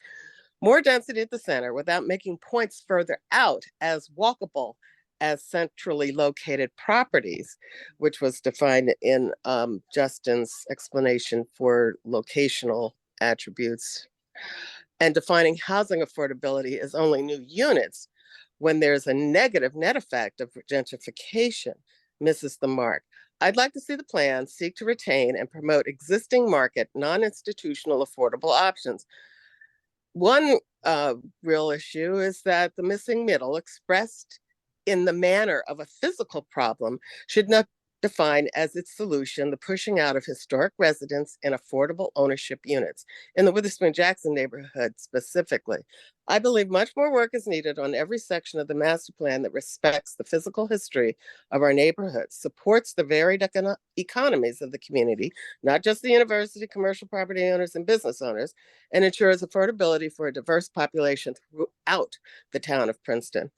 The plan seems to express the work housing balance as served only by a one-to-one relationship of jobs and units, while that dynamic is also served through commutation modes, which brings me to the Dinky. I know the Save the Dinky organization has submitted recommendations for edits to the transportation section that more accurately reflects the facility as a public asset and addresses options as proposed by a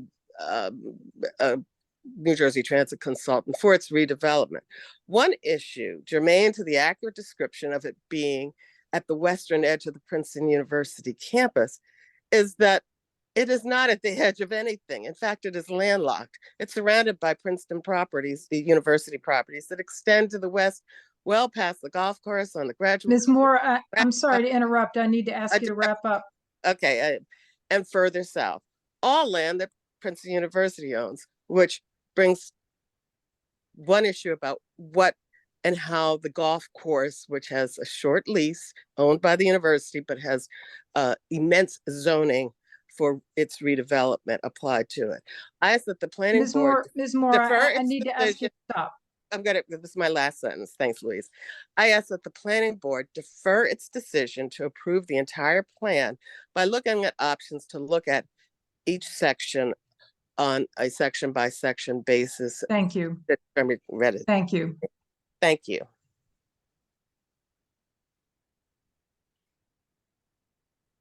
Do we have Okay, the next, Mr. the Shore? David Shore is the next person, so I will turn his video back on. Great. Thank you. David, can you say something? Hello. Yes, if you could raise your right hand. Yep. Do you swear or affirm that the testimony you're about to give will be the truth? Yes, I do. So sworn or affirm, please state your full name, spell your last name, and give the street you live on. David Shure, Schure, Stockton Street. My name is David Shure. I am a long-serving member of the Historic Preservation Commission. I was drafted into that role shortly after I bought my house, which was built in 1750 for a Quaker blacksmith named Robert White. In fulfilling our duties as the Historic Preservation Commission, we routinely rely on the master plan. We rely on a lot of resources, but the master plan is one that we look to often. We're very familiar with it, and we're also very familiar with the fact that it needs to be updated. So we're very encouraged by this process, and overall, I think we've got a good result in what's been put together, put before us. But I have to also say that the process of getting to this endpoint was uncomfortable, and we just need to state that so people are aware of it, and that some of the things that have been said about the Historic Preservation Commission need to be corrected to a degree. Contrary to what I do need to ask you to conform to the plan. Is that what you intend to do? Well, yes, and we are one of your commissions. I think we should be heard on this. Yes, I absolutely. Good. And Let me continue. Yeah, sorry, taking up your time.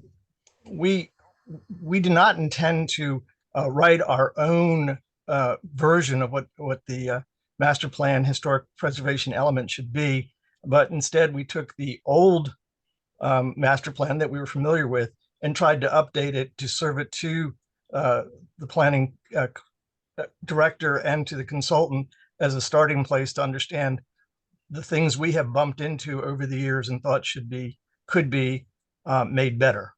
And that was what our purpose was. And we did, contrary to what's been said, meet with Justin and the consultant and delivered all of our reports to Justin on time. And that's what I think needs to be said and heard. We're excited about the new master plan because we use it. We understand its importance, and we look forward to moving forward from here. But those corrections were important to say. Thank you, and thank you for the really productive meeting that led to improvements in the historic preservation. All right, thank you. Thank you, Mr.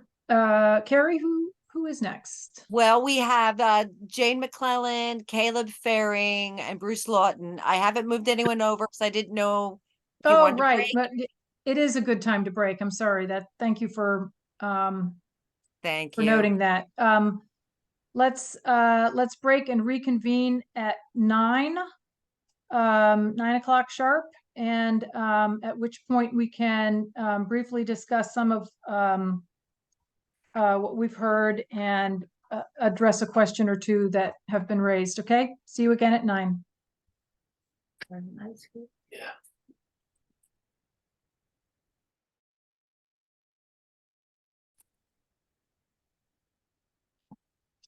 Welcome back. So there were a few things raised in the first round of public comment, and we have 22 people yet to hear from. Maybe more folks raised their hands. So one thing I want to address is Ms. Cherry's request that the woodland and the tenant farm that a couple of people who testified earlier this month asked to be added to the historic preservation list. I would just like, I don't mean to put you on the spot, Julie or Justin, but could you capture quickly the rationale for not including that? I remember it was specifically discussed during the meeting that we had with the Historic Preservation subcommittee.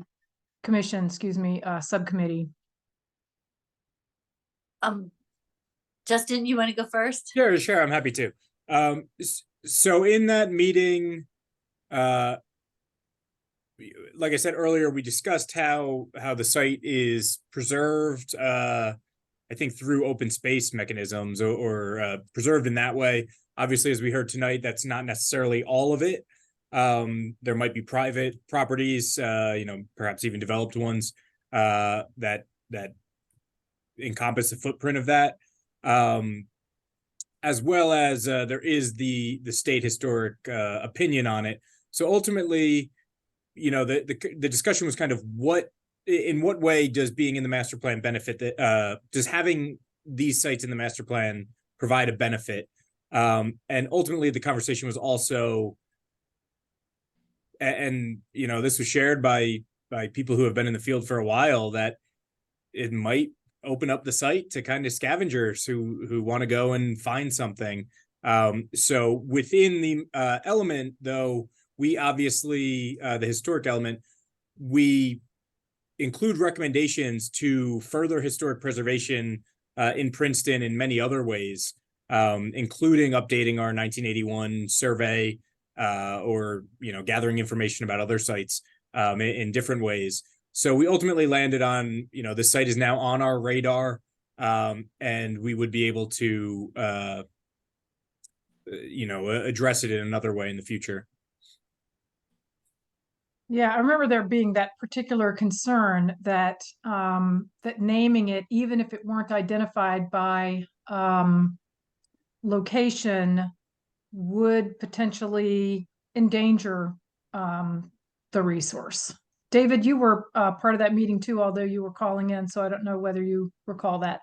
Right. I'm going to use the analogy that I really like, which is when the only tool you have is a hammer. Every problem looks like a nail, right? The master plan or designation of an historic district protected in Princeton is a tool that's appropriate for certain kinds of preservation problems, preservation challenges. This preservation challenge is not addressed by designation as an historic district. The powers that we have to protect historic districts in Princeton just are not relevant to the challenges of this site. So that's the way I would describe our decision not to put it on the list, is that it's not the right tool for this particular nail. Got it.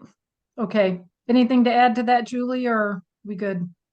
Just that the state archaeologist keeps a lot of that information confidential. I think it's, as David said, protected in other ways, and we should keep it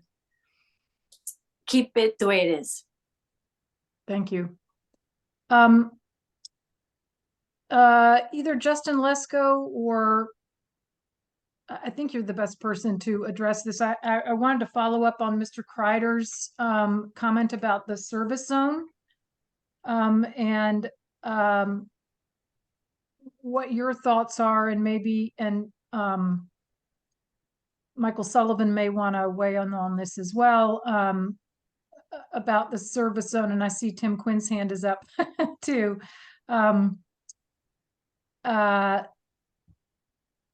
The inclusion in the service zone of other types of commercial businesses that in effect seem to push services out.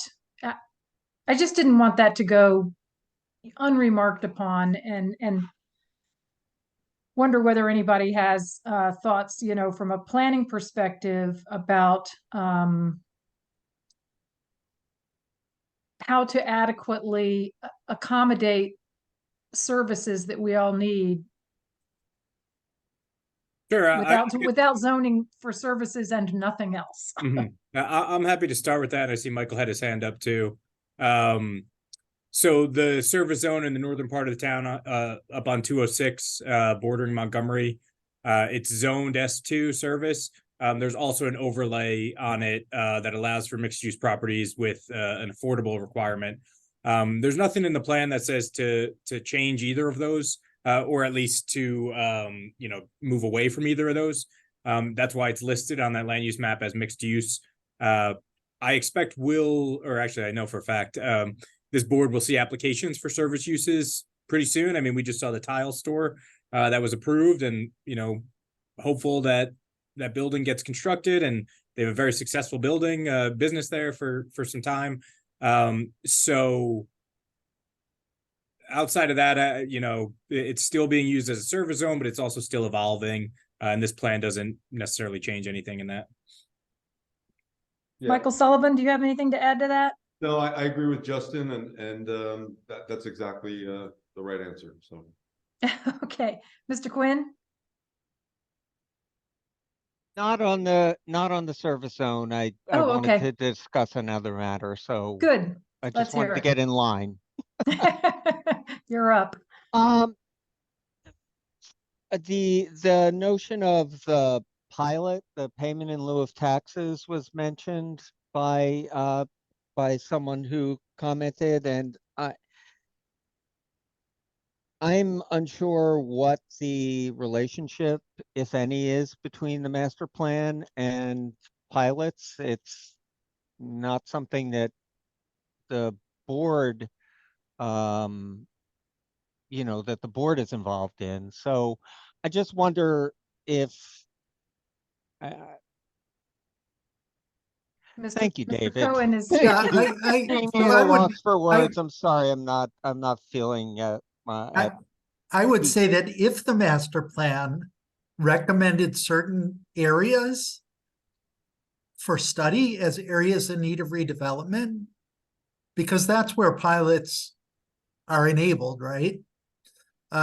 If the master plan did that, then it would be a relevant topic of discussion. To my knowledge, the master plan does not recommend any area for study as an area in need of redevelopment. So I don't think that it is relevant to this particular draft of the master plan. And I Yeah, also I don't recall it being a topic of discussion in the subcommittee around the community facilities element. So I'm at a loss for how to understand how pilots are being sort of projected upon a master plan for a board that really has no, other than the redevelopment process, has no sort of role in recommending how pilot money is distributed. Right. I mean, that is completely outside our purview and jurisdiction. And I would argue, even if there were parts of the plan that recommended areas to be studied for redevelopment, even then I would hesitate to weigh in on the appropriateness of pilots, because that is 100% the purview of council. And as I understand it, they've made very judicious use of that tool and are not in a anyway. So I appreciate you bringing it up. I do think that it is not something that this board can or should take a position on or otherwise consider. Sure, thank you. And it was just confusion as to how this was sort of superimposed upon this planning process. And Mr. Lesko might have some insight into that. Justin? Not necessarily. I agree. Okay, good. Well, I Thank agree you. with everything that was said. I just want to kind of opine that even the term master plan really isn't the greatest, because I think that gives this idea that this is some sort of, charter for the town, or we're looking at everything and anything. But really, this is a land use document and then some with recommendations by the planning board. Not everything. So. Yeah, everything connects back to land use. Mr. Cohen? Yeah, I just want to, in response to Tim's last comment, also say that the concerns about the large multifamily development going up around the shopping center has somehow, in the public's mind, gotten confused with this master plan. Those are all part of our housing element, which is part of the master plan, but it is not touched. It was last written in 2020 in response to our affordable housing court settlement, and it's not being changed at all in this draft. So whether or not you're concerned about that kind of construction going on in Princeton, there's nothing, again, in this draft of the master plan. It's taking something that people are unhappy about from the past and somehow blaming it on this document, which really is blameless. Thank you. I think it's worth the board's time to emphasize that the master plan is not advocating for more of what was in the court settlement. Quite the opposite in the land use element. Does not talk about that scale of development. Thank you. Great. Ms. Sachs? Yes, question for the board attorney.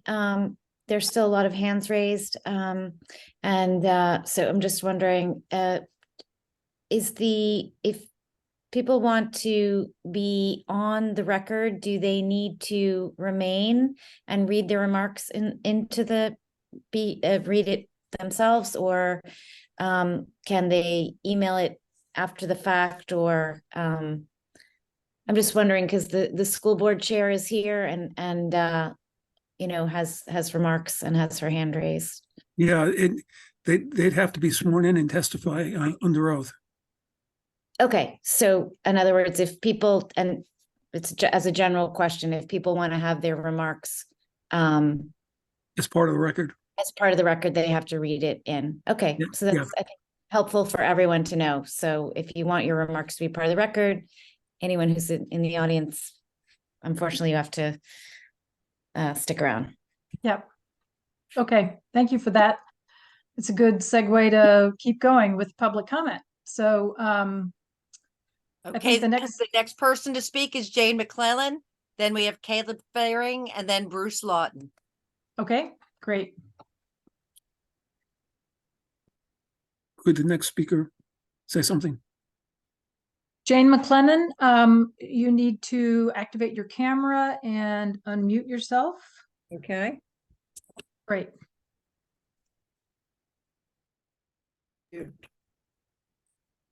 Can you activate your camera?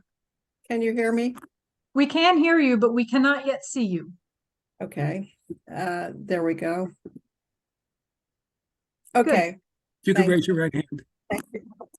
Okay, yes, You swear or affirm that the testimony you're about to give will be the truth? I do. So sworn or affirm, please state your full name, spell your last name, and state the street on which you live. My name is Jane McLennan, M-A-C, capital L-E-N-N-A-N, and I live on Edge Hill Street. Thank you. Okay, my husband and I have lived in the Mercer Hill Historic District for 30 years, and I am a signatory of the PCRDchange.org petition, just to, in the interest of full disclosure. First, a quick thank you to Justin Lesko and the members of the community who've given so much of their time to this effort. That's true public service, and it really needs to be recognized as such. At the last meeting, we were cautioned not to let perfect be the enemy of good. While that's a truism, in the view of many, myself included, the land use section of the master plan draft does not even rise to the level of good. This plan, if passed, would become the fundamental starting point for new zoning and will, as a result, constitute an open invitation to those whose designs on Princeton, and I do mean designs on, are not to preserve the character and environmental essentials of the town, and it is a town, not a city, but to remake this unique part of our country's history into a financial playground for developers and their middlemen. Many members of the community attended the open house listening sessions and submitted surveys, but none of the outreach suggested through questions or in sessions that radical zoning proposals would be part of the draft master plan.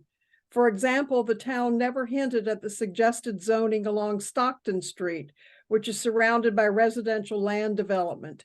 In fact, reflecting on the listening sessions I attended, although graciously presided over by Justin, when I compare comments from attendees with the plan draft, it now appears that the fix was already in. The listening seems to have been designed to soften up the public ahead of the big reveal.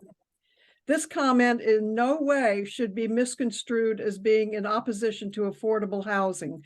No one I know or would choose to associate with opposes the town's legal and moral obligation to address that need. However, too often opposition to upzoning, as it appears in the master plan, is conflated with opposition to affordable housing. Those two issues should be separated in order to be fully understood and addressed. Perhaps in anticipation of a feeding frenzy, if the master plan is adopted, someone is posting signs around town saying, "I buy houses for cash." The next sentence should read, "and I'll huff and I'm puff and I'm blow your house down and build as many units on your lot as I can." But unlike the Three Little Pigs, we don't live in a fairy tale that you can close the book on. This is our town's reality, and what the plan in its current form would encourage could become a bad dream for all of us. I do not support the plan, the land use section in particular, and I think it should be, the can should be kicked down the road and reconsidered, given more Thank time you. to understand. Thank you, Ms. McLennan. Thank you. The next person to speak is Caleb Faring. Caleb, if you can say something. Hi, hello. Hi, if you could raise your right hand. Do you swear or affirm that the testimony you're about to give will be the truth? I do. Would you please state your full name, spell your last name, and state the street you live on? Sure. Caleb Firing. Firing is F as in friend, EIRING. And I live on Jefferson Road. Thank you. So I came to the master plan through hearing concerns from neighbors about two key issues. One was housing, the other was transportation. Those are both crucial, critical issues.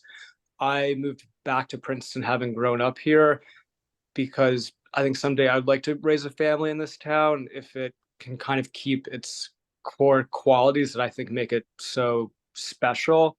I think in order to do that, the issues of housing and transportation are really important. So I went to listening sessions with Mr. Lesko, and I would just like to say that I was really impressed with the handling of those two key issues. As I mentioned, I live on Jefferson Road.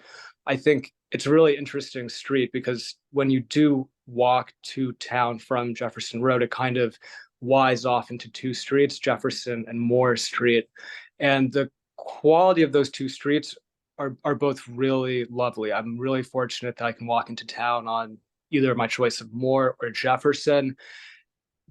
And interestingly, Moore Street is predominantly, or I think it's exclusively, single family homes, and Jefferson has multiple units on the street, including the one I live in, which has 3 units. And I don't think anyone would ever think that because there are multiple units on lots on Jefferson, that in any way makes it inferior from a neighborhood perspective. I was curious to know if that's true based on values. And sure enough, I saw that, single family homes, whether you're on Jefferson or Moore, despite the difference in densities, the values are pretty identical. The key difference being that where you do have multiple units, such as duplexes, you actually do have some missing middle type priced housing, which is much more accessible to people who neither qualify for capital A COA affordable housing, for low income housing, or people who can afford to live in a single family home. So in terms of making Princeton more affordable, which makes it more vibrant, which growing up here, I always appreciate it. And I certainly would want any kids I ever have to be able to enjoy. I think it's key that Princeton evolve and grow smartly, and the master plan, I think, does a great job on that. On transportation, I'm also thrilled to see it embrace alternative forms of transportation other than cars. I think our society needs to get away from the interchange clover being the national flower, and this plan moves us in that direction. So just in summary, I was really pleased with what I heard from Mr. Lesko at the listening sessions. I was really pleased with what I read, and in order to keep Princeton the special place it is, and I think there's a plethora of places that have universities and cities and towns that don't have the wonderful qualities that Princeton does. I think it takes proactive effort and smart growth and planning. And I think this plan. Sorry, Mr. Firing, I had muted myself, but I was trying to interject. You've run out of time. I appreciate your comments, but we need to move on. Sure. Thank you. Thank you. Yes, thank you. Okay, the next person to speak will be Bruce Lawton, then Walter Bliss, and then Sandra Chen. Hello there. There we go. Yes, if you could raise your right hand. Do you swear or affirm the testimony about to give will be the truth? Yes, I do. So I sworn to affirm, please state your full name, spell your last name, and identify the street you live on. Bruce Lawton, Lawton, Hawthorne Avenue. I speak to you tonight as a 3+ decade resident of Princeton with a spouse who grew up and went to school in Princeton and shares with me her family home, which we've long lived in and owned on one of the Tree Streets, and hope to continue to do so. A number of deep personal losses befell us this year, but my wife's 8-month and counting ongoing major healthcare crisis has been so all-consuming and draining that I've only been able to take occasional note of the master plans going on here and there. I've taken a crash course of sorts since the last meeting, when possible, and spent much of last night into the early morning reading and absorbing the very real and dire concerns of my fellow citizens. With that said, I'd like to express some observations. With my life-changing situation this year, much of my mental downtime has taken place while driving to and from the hospital and rehabs and other related tasks in the area, during which I've seen a lot of Princeton and outlying areas such as the Junction. And to be frank, it appears that, to conjure the title of the Traveling Wilburys song, the devil's been busy in our backyard. I've been increasingly gobsmacked, horrified, and deeply saddened to see the obscene level of development, with whole swaths of long-standing forest decimated, with noticeably more displaced wildlife, to say nothing of the tragic teardowns and tree removals I come upon as I walk about the neighborhoods.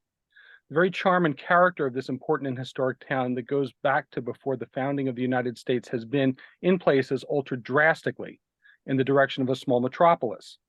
The nature of what I've been observing, the blatant and shameless gentrification of Princeton at the hands of money-hungry developers, can in one interesting way be vividly observed and measured during this recent period, in the decided glut of brand new luxury SUVs and vehicles that are now everywhere on our roads, while this longtime resident is trying to keep two battered 20-year-old Toyotas running. So to this longtime resident, the master plan that you're trying to put to bed would appear to be an official license for what you already have underway, as well as a summation of sorts of what you're dead set on doing. The concerns of longtime residents, to put it bluntly, be damned. I know that you held forums and meetings to hear the feedback and consider the input of the citizenry, but let's be honest, as you already knew what you were planning to do. How do I know this? I attended the last meeting and heard the reactions of my fellow citizens, and I've read all the letters to the editor online and comments on the petition. You can't possibly be surprised or not have anticipated this pushback, and so it stands to reason that you are determined to just push past it. There are real concerns here about not only preserving some semblance and continuity of a way of life that has long been Princeton, but of the continued ability of those that have long made up our community to hold on to what we have, namely our homes. Please read again, consider, and truly take to heart resident Ronald Berlin's published letter. It really gets to the heart of the matter. I encourage you to maybe also watch some of the classic Frank Capra films, especially You Can't Take It With You, and then think again about how your plan will actually and ultimately affect those who have long made Princeton, Princeton. Thank you. Thank you, Mr. Lawton. Okay, the next individual is Walter Bliss. Thank you very much, Madam Chair, members of the board. Walter, if you could raise your Sorry. hand. If you could, yeah. Ready to go? You swear or affirm that the testimony I'm about to give will be the truth. I indeed do. Walter Bliss, Moore Street. Thank you. There are at least three reasons you are engaged in important work tonight. One, the master plan is a roadmap for all the zoning ordinances to follow, and all such ordinances must conform with the master plan unless overruled in a given case by a supermajority of the elected governing body. Two, and this is often overlooked, even before a single new zoning ordinance is adopted, the master plan will enable applications for density variances and deviations from current bulk standards and parking requirements. I mean by that, all such variances must satisfy positive and negative criteria on which policies articulated in the master plan will have an important bearing. Three, the master plan will also serve as a basis for legal challenges to both zoning ordinances and variance decisions. The private interests affected are likely to have the resources needed to pursue this litigation. As to the substance, the development authorized by the land use element of the proposed master plan is analogous collectively to a large high-density housing project that risks undermining the character of affected neighborhoods, exacerbating congestion, taxing existing infrastructure, and overcrowding our schools, all requiring substantial and timely new public investment, and all without the benefit of creating affordable housing. The plan ought to propose, in particular, some means of control over the projected redevelopment of neighborhoods. I recommend, for example, that the plan declare that increases in density, especially in the form of multi-unit development of single-family lots, be treated as conditional uses, meaning approval of each project shall be subject to the satisfaction of prescribed conditions. The conditions should include at a minimum that the project preserve Princeton's historic character, that it respect the scale and form of the existing neighborhood, that it provide opportunities for affordable housing, and that it demonstrate provision of needed parking and the presence of other needed infrastructure. In conclusion, I urge that the board pause and devote attention to answering the many concerns raised in the course of this hearing, and that these answers can take the form of changes to the document or further explanation of the evidential basis for the express and implied assumptions in the land use element. Thank you very much, and thank you for your dedication to Princeton. Thank you, Mr. Bliss. The next three individuals will be Sandra Chen, Ahmed Khalid, and Eileen Emerson. Sandra, could you say something? Good evening. Yes, if you could raise your right hand. Do you swear or affirm that Yes. testimony? So sworn or affirm, please state your full name and spell your last name and identify the street you live on. Okay, I do. I am Sandra Chen, C-H-E-N, and I live on Wilson Road. Thank you. I'm here representing the Princeton Shade Tree Commission. Studies show that spending time around and among trees is beneficial to health. Access to tree-filled open space enhances well-being. But the key is proximity. The greatest benefit comes when the open space is nearby so that it can be part of one's daily life, no more than a quarter of a mile away or a 10-minute walk. The master plan makes general mention of providing equitable access to all the benefits the municipality has to offer, but nowhere does it include any specific commitment to providing nearby tree-filled open space to residents of all neighborhoods. In 2022, the State Department of Health, together with the DEP, issued Healthy Community Planning Guidance with suggestions for each municipality. The Princeton section includes a map that highlights the areas in Princeton that are more than a quarter mile from open space. Comparing that map to the land use plan map in the master plan, one sees that a good portion of the areas currently lacking in nearby open space lies within the core areas being proposed for denser development. That being the case, the Shade Tree Commission would like to suggest that 4 additions be made to the master plan. 1, ensuring that residents in each of Princeton's more densely populated neighborhoods have access to nearby tree-filled open space should be a priority in the master plan. 2, the map showing the areas in Princeton lacking nearby open space should be incorporated into the master plan to show visually the areas in Princeton's residential core most in need of more open space. 3, developers will benefit financially from building the denser housing. The feasibility of asking them to contribute to the acquisition of nearby open space should be explored.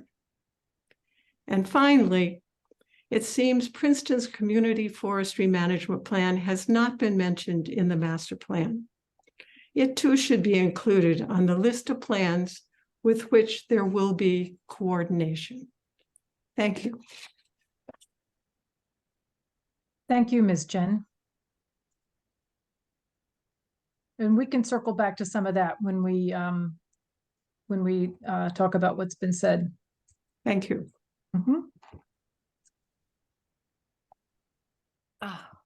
Okay, the next individual is Ahmed. And I'm trying to. Ahmed Khaled is already Thank you. Good. One Thank you, second. Mr. Khaled. So, you need to activate your camera again. It just went off. There we go. If you could raise your right hand. Do you swear or affirm that testimony you're about to give will be the truth? I swear. So it's want to affirm, please state your full name, spell your last name, and identify the street you live on. My name is Ahmad Khaled. My last name is spelled Khaled. I live on Taylor Court. I'm an international student, so I live, study, and work in Princeton. I would just like to raise some quick points. First, I thank everybody. This is a very lively meeting, and I thank the planning committee for their work and for the master plan. I'd just like to raise some quick points about international graduate students like myself. First, like graduate students in general are not guaranteed housing by the university. Most of us do not get housing after the third year, and we live in the community. And the lack of housing affordability like that gets to affect who gets to study at Princeton and who gets the opportunities that, you know, will affect the future of the entire world, I would say. I believe that higher density in select areas would help alleviate the problem of affordability, and especially if coupled with policies that help cycling and that help reduce car dependence and, you know, things like that. If the town does not grow, Princeton only grows more exclusive. And if anybody has a child who needs to get into university, they would know how much Princeton is already extremely competitive to get into. And much of what sets the character of this town apart from other towns is the presence of students, graduate students, and the larger academic community. And if much of this community is forced to move away and cannot live in the town due to its low affordability, this town's character will suffer in the process. Finally, this is a more minor point, but I think a gentleman prior, you know, made a bit of a joke about biking in the rain or at night. I would like to say that I regularly bike at night. I regularly bike in the rain. I work on one of the buildings right next to Nassau Street, and I bike all the way down here. And I'm afraid of neither the rain or, you know, the night. I am actually much more terrified of cars and streets where I have little to no protection from them. And I would be happy with more help in that, not really the rain and the night. And I believe a lot of people in my age group would feel the same. That's it. Thank you. Thank you. Okay, the next person to speak will be Eileen Emerson and then Tony.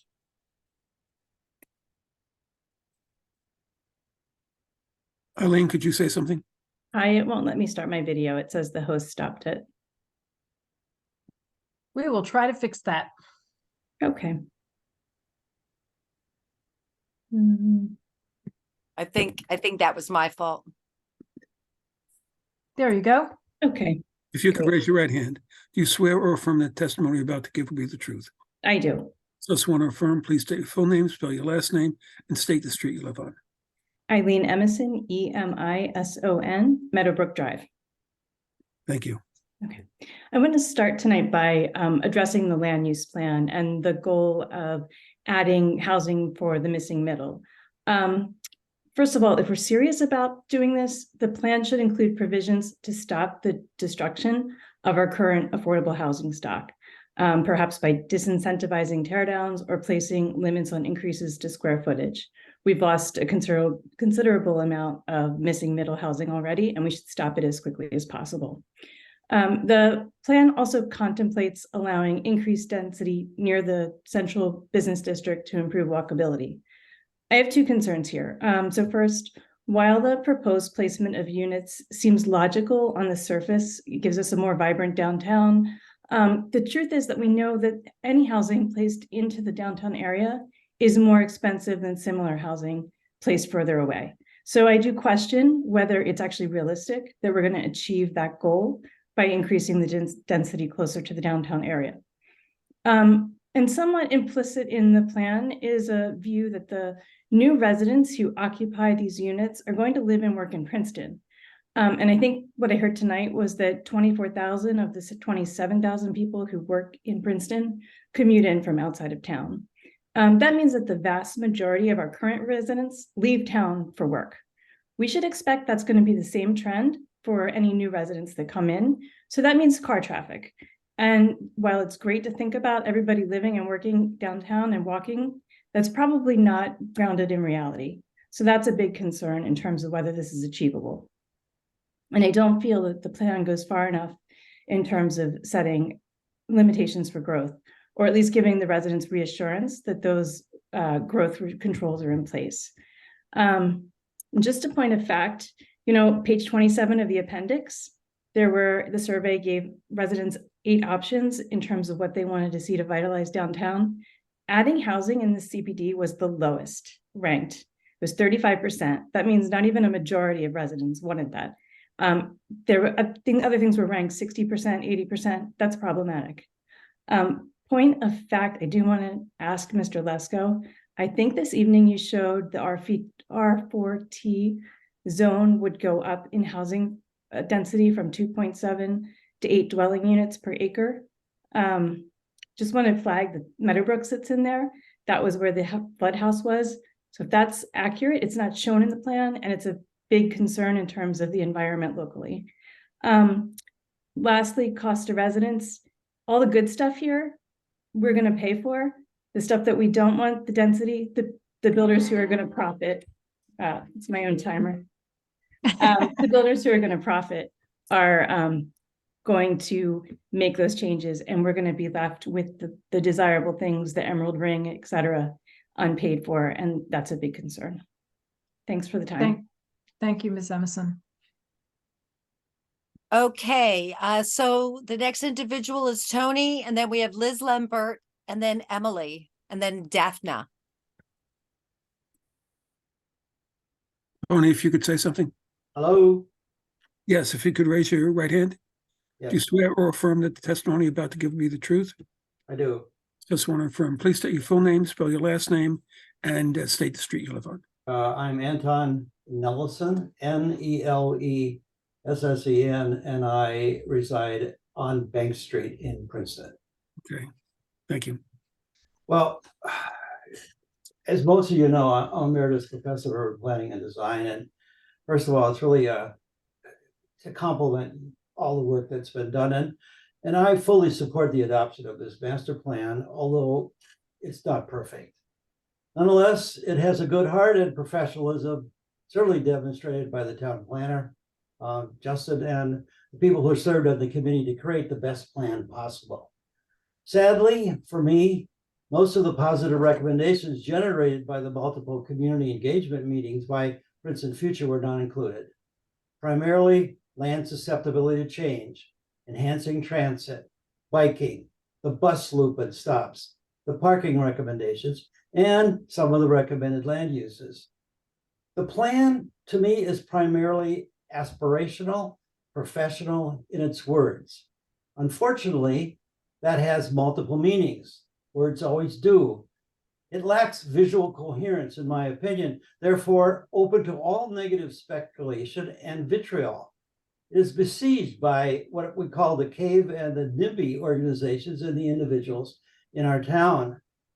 Regardless, nothing changes until the zoning is revised, given that most of it, as most of us know, is obsolete, bifurcated, onerous, non-conforming, and is litigation prone. This means that most proposed development will have to be reviewed by the beleaguered zoning board. And I predict that even the proposed land use plan will be challenged for its incorrectness in certain locations. But just let me conclude this very simply, say, have no fear, cave people. The status quo remains until the zoning is revised and approved by the town council, which I expect will take years. I certainly hope I'm still alive to see it. Approve this master plan, which so much tax money has been spent, energy and effort expended. It tries to move our town from the 19th century into a more sustainable, green, and inclusive 21st century. Begin the work on the actual zoning. Involve as many people as possible, but none of that can happen until this master plan is approved. Let's get on with it. Approve this plan. Thank you. Thank you, Mr. Nelson. Okay, Liz Lempert has joined us. Welcome, Liz Limpert. Thank you. Hi, Liz. Do you swear Hi. or do you swear or affirm the testimony you're about to give will be the truth? I do. So sworn. Uh, Please. My name is Go ahead. my name is Liz Lempert, Lempert. I live on Meadowbrook Drive. And I want to join in the chorus of people praising especially Planner Justin Lesko and the entire planning board, the steering committee, and really, I think everyone in the community who has engaged in this process. This is obviously a super important document that's going to shape our town into the near future. And it's great that we live in a town where so many people are engaged in that process and understand its importance. I want to focus my comments on the question of increased density and in particular about implementation of the plan. It's my hope that the planning board and the council use all of the tools that you have in your toolbox by offering increases in density, not as an end in and of itself, but as an incentive to achieve a variety of the community goals that are outlined throughout this plan, whether that's affordable housing, missing middle housing, historic preservation, or climate change resiliency. And I think the list goes on. Decreasing density or downzoning is considered a taking because it lowers property values, and conversely, increasing density increases land values. And I think we should understand it as, instead of a taking, as a giving, essentially. And that doesn't necessarily make it a bad thing, but the council and planning board should ensure that the community is getting something in exchange for increased density and not just give it away. So for example, in exchange for preserving an existing mansion, you might be able to subdivide the inside of it and create smaller units. And then the community would get something for that. And moving forward, I especially encourage you to look at using density as an incentive for expanding the municipality's for sale, deed restricted affordable housing program for moderate income homes as a way to increase the supply of missing middle housing. Because I worry that just leaving it up to the market is a pretty crude way of trying to ensure that we're building this much needed portion of housing for our community. That's it. Thank you. Thank you. Okay, the next person to speak will be Emily. Hi, can you hear me, see me? Yes. Yes, if you swear or affirm the testimony you're about to give will be the truth. Yes. So sworn or affirm, please state your full name, spell your last name, and state Emily. the street you live on. Emily Miller, Miller, EMILY, and I live on Wiggins Street. I'm actually in one of these kind of mansions that got subdivided into kind of multifamily units. So I'm a graduate student here, and I kind of want to talk about the density questions and the traffic specifically. Thank you for listening to me. I know graduate students, we are at a university, we're viewed largely as transient, but I've lived here for 6 years of my life. And never once during that time have I thought about buying a car. I go to campus every single day, and I love driving. I've always had a car, but I never bought one here in Princeton because I knew I could walk. I knew I could take the bus. And I think, this kind of really talks to the value of me being able to live within my community and walk to work. I think somebody earlier brought up the fact that not everyone who is going to live here is going to work here, but the graduate student body is a group that is always going to be here. We're growing. There's 3,000 plus of us. A lot of us have to go to lab, have to go to the office. And a lot of us really do want to live here because we're young adults and we want to start putting down roots. And so I just want to talk about it's really great to be able to walk and live in this high density zoning that a lot of people think is really it gets thrown a lot about increasing traffic. But again, I don't own a car.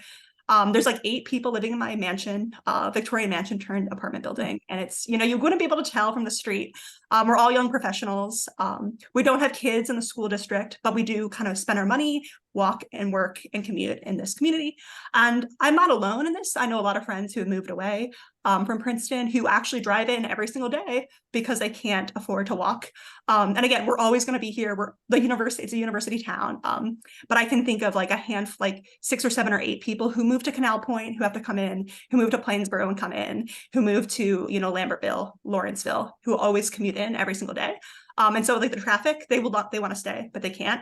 I know the university is building new housing, but it's not guaranteed, especially with graduate student expansion. Also, it's not just graduate students, and I think I want to talk about that a bit more too. It's also a lot of staff. Like I know a lot of admin, I know a lot of people who work on facilities who had to move away, and they definitely really prefer to kind of move and live within their community as well. So I think, yeah, again, students can be kind of dismissed. Oh, you're just going to be here. You don't really care. But I think we do really care. We want to be here, and as well as the staff. And again, they would be able to walk. They don't want cars. You know, like we're kind of younger. We don't necessarily want to have a car. And I think Princeton, again, pro plan, pro the density. And I don't think it would necessarily have the traffic concerns, at least from my experience and that of my friends that people brought up. But I do acknowledge that's a fear. But I wanted to just assuage people of that. Thank you so much. Thank you, Ms. Miller. Appreciate that. Okay, the next person to speak will be Daphne Kendall, and then Patty Kim, and then Micah Firing. Ms. Kendall, could you say something? You're muted. There you go. She's ready, Mr. Mueller. If you could say something. Hello, Mr. Mueller. Yes. Do you swear or affirm the testimony you're about to give will be the truth? I do. So I want to affirm. Please state your full name, spell your last name, and state the street you live on. Sure. My name is Daphna. Do you want me to spell that too? Dafna. Great, thank you. Kendall, Kendal. Okay. And I'm speaking tonight as president of the Princeton Board of Education. Okay. Thank you. Thank you. Good evening. Thank you all for your time and effort in developing the master plan. We appreciate the time and effort that many officials and community members have dedicated to the master planning process. We wrote the board this week to provide clarification on the Board of Education's involvement in the municipality of Princeton's master planning process. The planning board recently released a set of FAQs that contain one question about the schools. The planning board advised that there has been significant input from public school leaders and that school officials are working with municipal officials to ensure our schools are providing outstanding education and enrichment to the children of Princeton. To be clear, a single Board of Education member, and at times 2 district employees, meetings were held during the school day, so they were seldom able to attend, participated on the Master Planning Steering Committee, an advisory body that met several times, primarily to discuss process and structure, not substance. The Board of Education designee provided high-level language relating to public school facilities. The Board of Education designee also provided models of master plans from other communities where enrollment growth projections were considered. However, enrollment growth was not addressed in the draft Princeton Master Plan. Additionally, the Board of Education's long-term facilities planning committee met for 1 hour with municipal master planning consultants. And Mr. Lesko, my colleagues commend your professionalism. They discussed the Board of Education Committee's current planning process and challenges related to conditional zoning of school sites. Apart from this feedback, no other Board of Education members nor district employees were asked for, nor provided input on the master plan. In fact, we have never discussed the master plan as a full board. As our community has grown, and now with over 1,100 new housing units approved, the Board of Education has invested significant time and taxpayer resources in ensuring appropriate learning spaces, teachers, and resources for a growing student body. With community support, which we're grateful for, we have updated and expanded existing school facilities. We are now developing additional elementary and middle school expansion plans to address anticipated capacity needs of the next 5 to 7 years for another taxpayer referendum as soon as next year. Based on preliminary estimates from district architects, these costs are likely to far exceed $50 million, not including any work at Princeton High School. The planning board noted in the FAQ that, quote, larger homes tend to generate large number of children, and the proposed master plan does not recommend more zoning for larger homes, quite the contrary, end quote. The planning board further stated that, quote, the plan lays a foundation for responsible incremental growth, end quote. Given the scope of the proposed land use recommendations in the master plan, we are concerned. Any growth puts pressure on the district's operating budget and facilities. For example, as of this week, there are 205 school-age children attending Princeton Public Schools and Princeton Charter School from the Merrick, Stanworth, and Avalon on Witherspoon properties. I have one more thing, and I'll be done. We appreciate the community support for our schools, and we always welcome the opportunity to educate additional children in our schools. However, we must ensure that the school district has the necessary resources to accommodate the anticipated growth, and we would like to actively partner with the municipality in our efforts to do so. And this is submitted on behalf of the Princeton Board of Education. Thank you. Thank you, Ms. Kendall. And as you know, and as the board knows, but for the public, I did reply to Ms. Kendall's open letter, and I'm not going to, enter a debate now, but I did reply, and I disagree with some of the premises, but I certainly respect and gave extra time to Ms. Kendall to read her letter. I appreciate that. They'll read the board's letter, I don't know, it wasn't just you. Yes, we appreciate that, Louise. Thank you for the courtesy. Yep. Next up. Carrie, can you, is it Ms. Kim? Yes. Patty Kim? Okay. You could raise your right hand. You swear or affirm the testimony about to give will be the truth. Yes. So sworn or affirm. Please state your full name, spell your last name, and state your street. Patricia Kim, KIM, Boudinot Street. Okay, thank you. So before I start, I just wanted to say that I used to live in New York City for 15 years and then Seattle for 4 prior to living in Princeton. So I'm a fan of density. I like living in the thick of it. I love being a pedestrian. And so just, density does not scare me. But what does sort of worry me is the potential chaos that could ensue in the rollout of a plan that isn't fully developed, in my opinion, in certain areas. And I feel like the chaos could last for a very long time afterwards. And the two things I'm going to speak to are the schools and the traffic. With regard to the schools, the plan to address the increase in students is currently very vague, with 7 very high-level bullets that are not very specific. They read things like develop criteria for prioritizing potential locations for new school facilities, maximize utilization of existing facilities, but there's nothing really specific. And the 2 most specific bullets speak to installing solar panels and integrating green and sustainable building practices. Neither of which I feel really, nothing in there really feels to me like it's going to specifically address the overcrowding that will happen. So that is very concerning to me. I have 2 kids, one in elementary school, one at the middle school. I don't know if anyone on the planning board has kids, but I feel like there needs to be more of a representation for that part of life, just because it's so critical. It's the reason why a lot of people move here. And I think that when you look at the plan for the schools, it's so far behind what you see with the buildings. You see framing already happening, and a lot of these huge buildings are already, on their way to being done. So I feel like there needs to be sort of a pause just to allow this to catch up, because it's very concerning, especially since I feel like the middle school already feels very crowded. And I'm not sure about high school, but that's sort of my experience. As for the traffic situation, you mentioned that the new affordable housing might allow tens of thousands of people to not only work here, but also live here. But I feel like it's not that realistic to expect us to compete with the bang for your buck that you would get in Lawrence or Hamilton. So I'm not sure how realistic that is. And I think that the people that move here might end up driving. And I feel like the plan needs to address this worst case scenario of more cars, because I think that potentially could likely happen. So that's all I wanted to say. Thank you for listening. And thank you for your work. Thank you. Thank you very much. Okay, the next 3 individuals lined up are Michael Firing, Lisa Seriasol, and Sam Bunting, and we're almost at 10 o'clock. Okay, Yeah. Mr. Firing, could you say something so it'll appear on my screen? and you need to activate your camera too, Micah. Oh, okay. Okay, I am. There you go. I'm activated.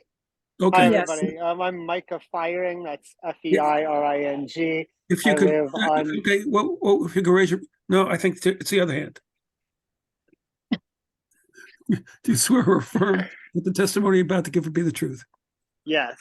Okay, then go ahead, continue with what you were saying. Thanks. I'm Micah Firing. I live on Jefferson Road in Princeton. My family's been here for 3 generations. I went to Princeton High School. My grandma moved here when there were a lot more dirt roads. I remember 30 years ago, she told me, Micah, Princeton's gotten really, really busy. And yes, Princeton changed then. She thought it was busy then. I think it has gotten busier, and I think that's great. And I just like to thank, the planning board and everyone else. I think this is a terrific master plan, and it's a process. And frankly, after the master plan, I think there will be a continued opportunity to affect, how those zoning regulations are put in place. I'll be advocating for more density than is shown in the master plan, just like others can advocate for less, and that's their prerogative. But ultimately, I want my, I want my kids to be able to afford Princeton too. And I've had friends who have been on the wait list for affordable housing and haven't gotten it. And I think this is a long time coming. It's taken, you spent 2 years on this or about that on this master plan. And it needs to keep moving. There are people who really can't wait. And so I'll end. I know there's a lot of people waiting to talk, but I just thanks everyone for their really hard work, and definitely just reiterate that I'd like to see this plan pass. So thank you so much. Thank you, Mr. Firing. Okay, the next person is Lisa Seriasol, and already moved her over. Mm-hmm. Hey, Lisa, if you could state something, so I can. Hello. Yes, if you could raise your right hand. Do you swear or affirm that the testimony you're about to give will be the truth? Yes, I do. So sworn or affirm. Please state your full name, spell your last name, and state the street you live on. Lisa Seriasol, that's S for sugar, ERIEY, double S for sugar, OL, on Olden Lane. Thank you. Thank you for the opportunity to speak tonight. Some of you know me from the Pedestrian and Bicycle Advisory Committee that I've been a member on since 2013 and have served as its chair from 2018 to 2021. Tonight, I am speaking as an individual and a resident and not as a spokesperson for PBAC. I'm glad that the mobility element's first recommendation is further development of the principles of complete and green streets, Vision Zero, the National Association of City Transportation Officials, also known as NACTO, and street typologies, as well as the traffic calming and coordinating with the Princeton's Climate Action Plan. As a reminder, the goals of that plan are a 50% reduction in greenhouse gases by 2030, only 6 years from now. The plan also states that over 30% of the CO2 created in Princeton is caused by transportation. Princeton has had an extensive bike mobility plan and a sidewalk plan since 2017. The council needs to authorize as soon as possible the building of east-west and north-south multimodal corridors in order to be completed by 2030. Moreover, if the desire is to increase density, Princeton needs to solve for its auto dependency, as the overwhelming majority of residents own cars to go to work, to buy groceries, to get to and from medical appointments, to travel to other towns, etc. As an example, the Institute neighborhood where I live will demonstrate why the density proposal as drafted is very problematic. We are about 1.3 miles to downtown and about 1 mile to the Dinky Station, with hills in between making it approximately a 30-minute walk each way. However, when urban planners talk about smart growth walkability, they usually refer to a 15-minute radius or walkshed.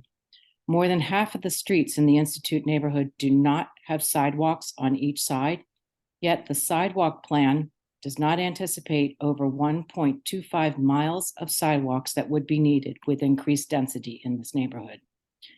Increased density then means more cars and more pollution as children, parents, visitors, IAS faculty, and staff continue to walk and bike on the streets because of the lack of sidewalks. They will be at increased risk of being victims of crashes. At least 2 residents have been hit by cars close by as they rode to Princeton High School. And 3 months ago, 2 pedestrians were nearly hit in broad daylight as they crossed Olden Lane in a well-marked crosswalk at Ober Road. Before enabling density, the municipality should complete the sidewalk plan for the safety of all of us. Finally, a question. Why is the Institute neighborhood categorized as a neighborhood rather than a greenway neighborhood defined in the plan as an area characterized by sensitive natural and cultural resources? This really does sound like the Institute neighborhood with the IAS campus, the Institute Woods, the Princeton Battlefield, the Richard Rogers Wildlife Refuge, and the DNR Canal in close proximity. Ms. Sarisol, I have to ask you to wrap up, please. I am, thank you. In the early pages of the Smart Growth Manual written by Andreas Duani and Jeff Speck, it recognizes that growth is inevitable, and it also recommends seeking community consensus for all plans. I urge the planning board to pause from voting on the master plan tonight until there is more unity on this draft. Thank you. Okay, the next 3 individuals who are waiting to speak are Sam Bunting, someone called WB217HY, and Eileen Bird. Okay. Mr. Bunting, you need to activate your camera and unmute yourself. There you go. Good evening. If you could raise your right hand. Do you swear or affirm that testimony you're about to give will be the truth? I do. So sworn and affirm. Please state your full name, spell your last name, and state the street on which you live. Samuel Francis Bunting, spelled Bunting, off Dempsey Avenue. Thank you. Okay, so I was a volunteer member of the steering committee for this master plan rewrite. I'd like to thank the chair of the board for including me in the process and provide some perspective based on my experience. As a member of the steering committee, I interpreted my role as ensuring that the different voices in the community were heard and included in this master plan rewrite. I was on the subcommittee for land use, which apparently has been seen as one of the most contentious parts of the proposed master plan. My perspective is that the final land use element is very much a compromise. In the initial community visioning exercise, a majority of respondents agreed that the town of Princeton needed more middle-income housing opportunities. As such, the planners and consultants have included measures to try to provide that. However, during the subsequent listening exercises, when the planners went out into neighborhoods to meet people where they lived, it was clear that a lot of people are very cautious about potential changes in their neighborhoods. The process of writing the land use element was therefore long and protracted, involving many meetings to try to achieve balance. I'm certain we had more meetings in the land use subcommittee than for any other element of the plan.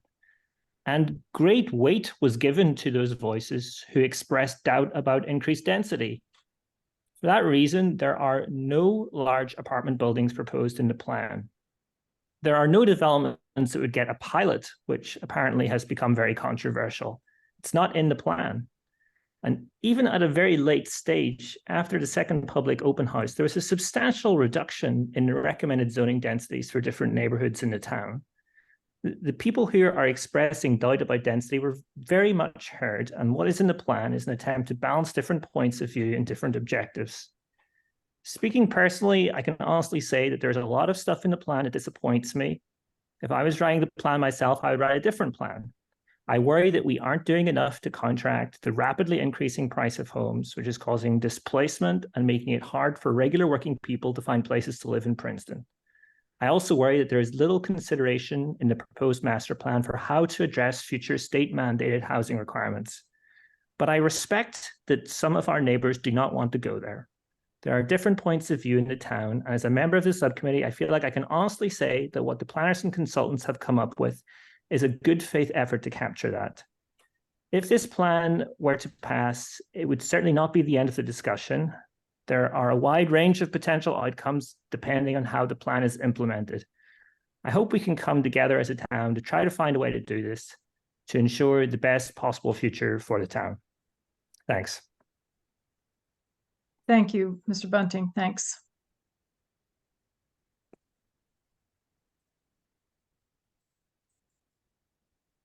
Okay, WB217HY, if you can give us your name, please. Yes, this is Rakesh Kumar. Can you spell that? Yes, it's Rakesh, last name Kumar. Thank you. Sure. I'm sorry, how'd you spell it? Mr. Kumar, Kumar, he said, Mr. Mahler. And now That's his last Mr. Mahler will swear you in. Yeah, I didn't get the first name. Rakesh?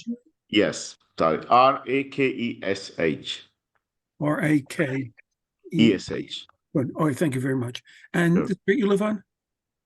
I live on Campbellton Road, 5 Campbellton Road. Okay. Right across. It's right across the demolished TRW campus. Okay, great. And I'm going to swear you in. If you could raise your right hand. Do you swear or affirm that testimony you're about to give us the truth? Thank you. So sworn. Thank you for the opportunity to speak this evening. I just wanted to make a brief statement. I fully support Jen McLennan and Walter Bliss's comments. I'm truly concerned and surprised about the desire for significant increase in housing density in the plan. We should pause and ensure that concern about current residents have been properly accounted for. And right in front of my house, there is a plan to build 238 unit campus, if you will. So obviously I'm very concerned, but I'm concerned about the entire neighborhood. So I would like for the committee to think about this thing, understand our concerns a bit more, and then we can go on from there. That's all I have to make today. Thanks for listening this evening. Thank you. Thank you, Mr. Kumar. Okay, the next person is Eileen Bird. Ms. Bird, if you could say something. There we go. There we go. Hello. Okay, if you could raise your right hand. Do you swear or affirm the testimony you're about to give will be the truth? Yes. I So do. sworn or affirm, please state your full name, spell your last name, and state the street you live on. Okay. My name is Joan Eileen Bird, B-I-R-D, excuse me, like a bird in the sky. Okay. And the street? Oh, I'm sorry, Moran Avenue. Okay. Okay, so let's see. I'd say the main thing I'm concerned about is the increased density. And to me, there are several ways to think about it, like the 8 grad students in an old mansion. That seems like a good way to increase density if they're happy. An apartment building would be another way that might make for affordable, middle income affordable housing. But what I'm worried about is that tearing down an old, small, single family home and then building expensive multiple units on that lot increases density, but it doesn't increase, middle income or, family housing. And right now, I've lived on Moran for over 30 years. I bought my house as a first-time home buyer. And it's a nice little old house. And I actually have a little front yard and I have 2 big trees in front, which is lovely. And I can walk to town. But it makes me really sad to think that when I die or am forced to sell my house and move, that, I anticipate it'll be a tear down. And, there'll be like some expensive townhouses or a big house going in there. The yard, the trees will be gone. So not to get too carried away. I know I probably only have, a minute and a half left. So I got to be quick. Okay, so that's one thing. So how can we stop this from happening here in town? Because it's happening a lot on my street and other streets. Okay, the second one is the forest clearing and the call that the other person made about the need for trees and open space in every neighborhood. And I support that completely. And I must say that when I drive around town, the outskirts of town, and you see like these big, beautiful old trees, and it's like an alley of trees on the roadway. And then you see a for sale sign, and there's an unfinished lot there. And you think, oh God, they're going to cut those trees down and there's going to be a big development there.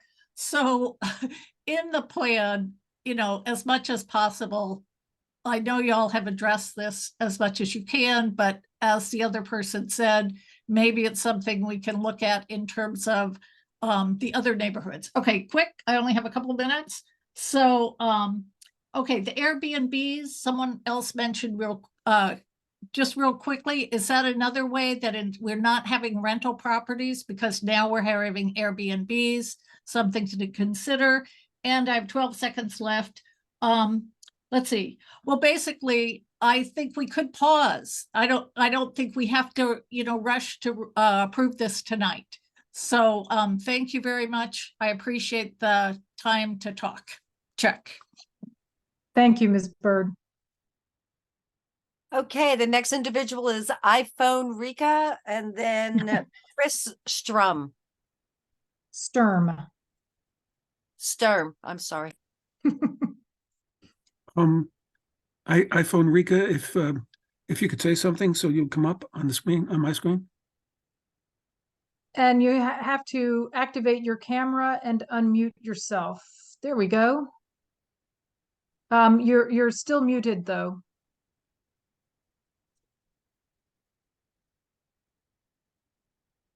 There? Yes. Better? We can hear you. Yes. If you could raise your right hand. Okay, You swear or affirm that the testimony you're about to give will be the truth. I do. So sworn or affirm, please state your full name, spell your last name, and state the street you live on. Okay, my name is Rika Herzer, H-E-R-Z as in zebra, E-R, and I live on Battle Road. Okay, and how do you spell your first name? Well, it's Emrika, E-M-R-I-K-A.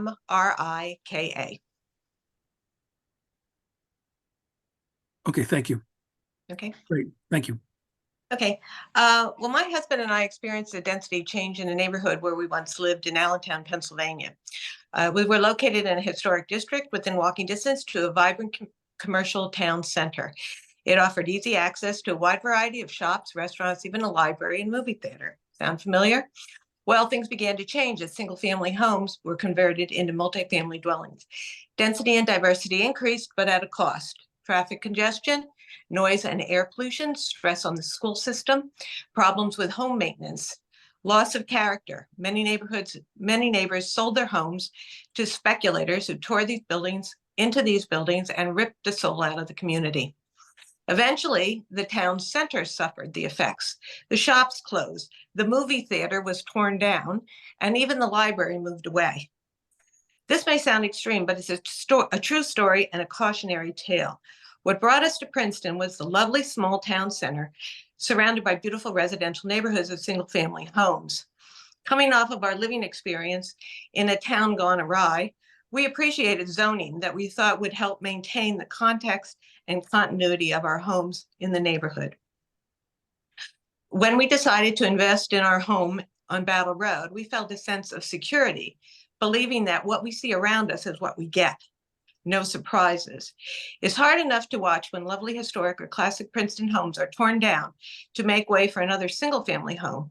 But no matter how big and beautiful or new or how much it costs, each loss of an original structure tears a hole in the fabric of the neighborhood and reverberates throughout the community. If Princeton permits single-family homes in our long-established neighborhoods to be torn down or reconfigured to allow for multifamily dwellings, the damage is more complex and potentially longer lasting. We have to be careful that in the process of making Princeton available to more people, we don't destroy that which makes Princeton a desirable place to live. Thank you. Thank you.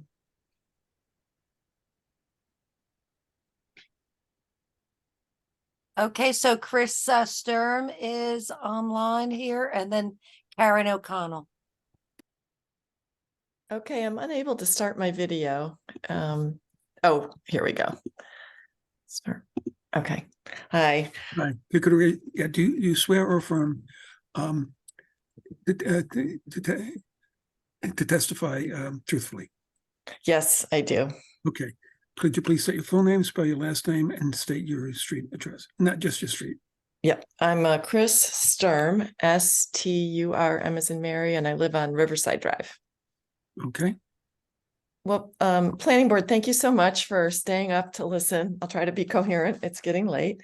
I moved to Princeton 25 years ago because I was looking for a place where my family and my children could walk to school and bike to school, where we could go downtown and shop and go out to eat because it was walkable and safe, and where there were lots of parks. And that's indeed what we found and what we continue to cherish about Princeton. Of course, a lot has changed since then. Things that are out of our control, the growth of the university, development all around Princeton, housing getting more expensive across New Jersey, and especially in our desirable community, and climate change, which I feel as a person and as a community, we have a responsibility to address. In the last 25 years, I've seen Princeton move in the direction that this master plan proposes, but it's often been met with fear and resistance. One example was the renovation of Heinz Plaza, the rebuilding of the library and the creation of the compact housing around it. People were really freaking out about it, and it's turned out to be really a center of our downtown and something that I think we all love. Avalon on Witherspoon Street, I was trying on clothes in a store, and I heard the people that worked there talking about those people who were going to move in and all the traffic that would have caused. There was a lot of consternation about it, but that development has really fit right into the neighborhood, and I think traffic on Witherspoon Street remains manageable.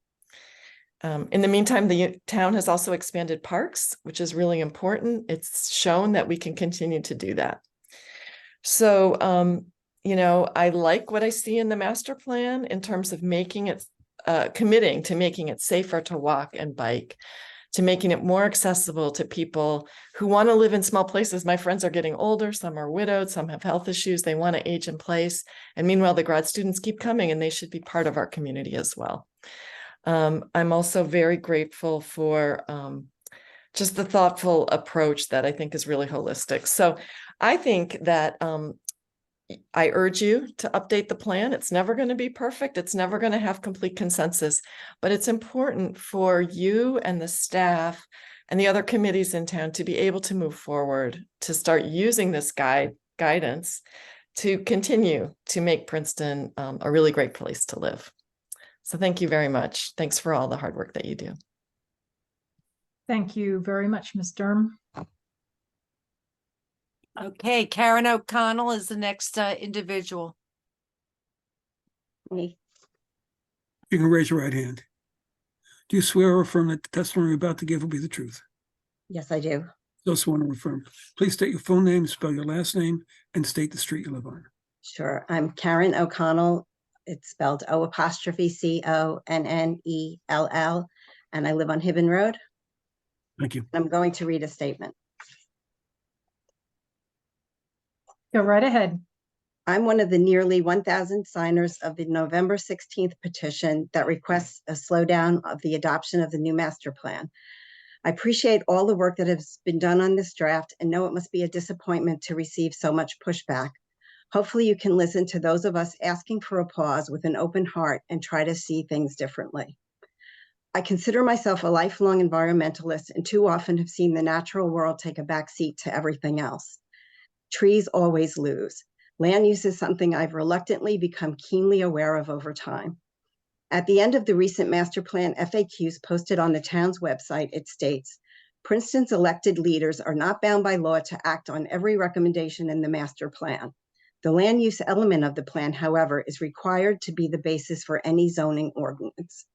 What worries me is that everything in the master plan is basically aspirational, except for the land use element. I've been in enough planning board meetings to know that when push comes to shove, the land use ordinance win over everything else. The FAQs end by putting the responsibility on council to later gently interpret the hardcore zoning element.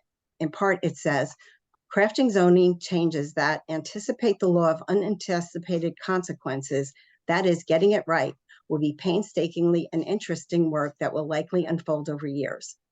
Thus, the land use element, which adds density block by block, acre by acre, will be carved in stone, the only part of the master plan that is, and it will rely on future elected officials to, quote, get it right.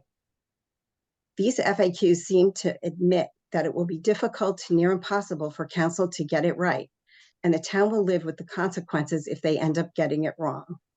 This planning board may vote tonight to turn over broad language that advocates for sweeping changes, but leaves the interpretation of it in the care of potentially unknown future officials, ones who may run for election simply to get their hands on crafting developer-friendly ordinances. What if new council members are not so interested in being careful over the next many years, or not so expert in anticipating the law of unintended consequences? Will a new council cater more to the loud voices of investors and developers who are only here to profit? So let's take a breath and get it right in the master plan itself, rather than rushing to approve something admittedly imperfect. Otherwise, we could rapidly end up with the unintended consequences of developer-backed lawsuits and/or 20 units replacing a single-family home, with our town losing the natural beauty that makes it Princeton. And as a side, over the past 18 months, the Congress voted to voice a desire for spot zoning along Stockton Street, zoning that is in no way consistent with sound planning principles, giving the surrounding residential land development. I am talking about putting a multifamily zone in the middle of a residentially zoned area and historic district. This does not belong in our master plan. That's it. Sorry about that. Thank you. Thank you. I've already moved over David Woods. Ellen Kent had declined twice to be promoted. So David Woods is waiting. Hi, I think I'm Okay. on mute, but I think you've turned off my video.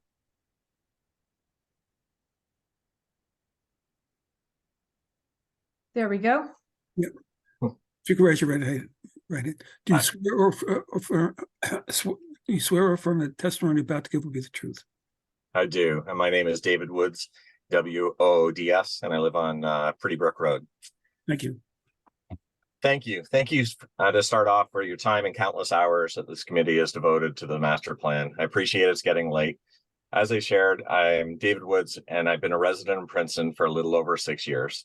I'm fully supportive of the countless people that have asked if the approval of the current master plan could be paused to reevaluate the aspects of the master plan which quantifiably seems to support a significant density amplification that I believe the land use section supports, which we have learned will legally become a key North Star in guiding future development in Princeton. While I fully support growth, population expansion, this seems to go far beyond that and the normal measures of growth, and has the potential to set the stage for what I believe will be exponential population expansion in Princeton. And it puts at risk what makes Princeton, Princeton, not just known for one of the best places to live within New Jersey, but one that has international awareness and attraction. The concerns density amplification and acceleration will have around infrastructure, roads, traffic, police, and schooling are clear and very well founded. And the concerns shared around the lack of integration to address some of these key basic building blocks in the community seem well founded. With specificity, and while concerns extend beyond this, I believe we need to take more time to understand how our schools can adapt and adjust to reasonable growth, not just nonetheless what the master plan will do to our population acceleration now, rather than opening up the floodgates, waiting for this development to happen and realizing 10 years from now, our school system and other parts of our infrastructure has crumbled. no longer making Princeton the Princeton that it is today and has international attraction. As a Canadian and now as a resident, having lived in multiple countries, my wife and I made a conscious decision to move to Princeton. Moving here was not an outcome of relocation, but a driving factor in our family plan to relocate to New Jersey, specifically to Princeton, with Princeton being the pull, and we managed our careers around that.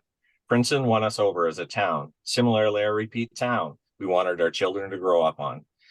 It was and is the uniqueness of so many factors that density amplification puts at risk. I'd urge the planning committee to pause, reflect, take time to think about our schools and have an active plan in partnership with the schools, which we heard earlier, is potentially missing. Understandably, there's no need to update or to approve this master plan now. And while I love the sentiment that this is a living document that will morph and change, I think we need to be realistic and reflect on the realism that the quantifiable density figures within the plan will be rescinded in the future.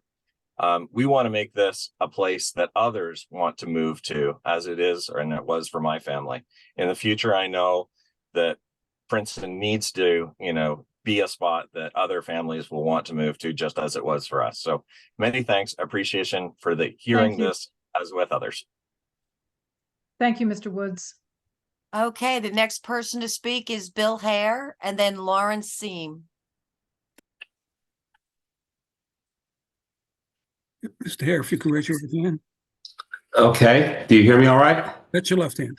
Other hand. Oh, sorry, that was always a challenge. for me. Always tell the lefties. I'm right-handed, actually. Sorry. You swear or affirm that testimony you're about to give will be the truth? I do. My name is Bill Hare, H-A-R-E, and I live on Jefferson Road. Thank you. And I want to explain from some personal experiences why I believe the master plan needs to be updated. I own a property at 86 Nassau Street that used to have a Dunkin' Donuts. And based on my experience in helping 2 business owners open up in that building, I want to focus on using the master plan to provide guidance for updating the ordinance. I'll share a few brief details of my experiences. The second floor was converted from a storage area to a yoga studio, and we had to spend significant paperwork to change that use, renovate the area, and obtain approval for signage. The first floor was renovated to be a sushi restaurant with sidewalk seating added along Nassau Street and outdoor dining added in the back patio area. Significant paperwork was required to obtain approval for signage, sidewalk seating in the front, and outdoor seating in the backyard. I tried to help the business owners of the yoga studio and sushi restaurant to prepare the paperwork so they wouldn't need to hire lawyers to do this. I believe they should put their money into the business they are starting, not into the pockets of lawyers. But there was just some paperwork requirements that I couldn't help them with, so they had to hire people for that. And that's just mentioning the resources spent by the business owners on paperwork to comply with the ordinances. Consider also the staff of the town government that then has to review all of this paperwork. I believe much of this paperwork could be simplified and save the resources of both the new business owners and the town staff, allowing businesses to open up quicker and the town staff to probably do higher level work. So I hope that if the master plan is approved, it will be used to guide and update the Princeton ordinances so that new business owners can start a business, update a property's usage, arrange acceptable signage, and if possible, create outdoor dining without needing to hire attorneys and outside consultants to do that. I think I did that in a minute and a half. I'm done. Thank you. Thank you very much. Okay, Lauren Seam, it's your turn. Welcome. Hello. If you could raise your right hand. Do you swear or affirm that testimony you're about to give will be the truth? I do.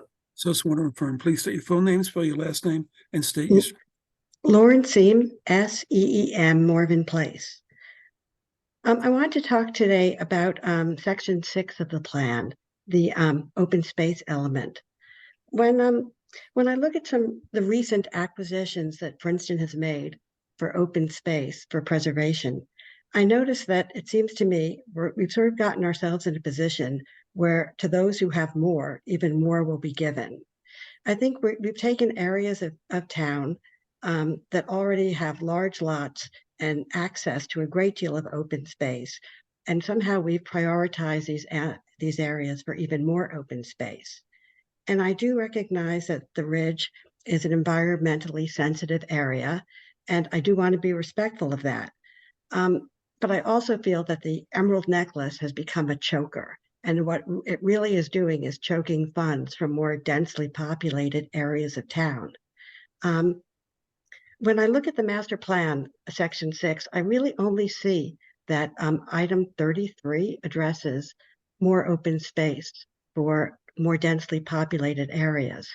And the only remedy there seems to be to get open space by requiring that open space from developers or redevelopment. And I'm not opposed to that, but I wonder, since this is still a draft, and I'm hoping we can still change and add, if the planning board would consider adding another point under 6, and to prioritize when money and land becomes available for purchase for preservation, if the planning board would consider making it part of the master plan to prioritize purchasing land and preserving land in more densely populated areas. And that's it. Thank you. Thank you.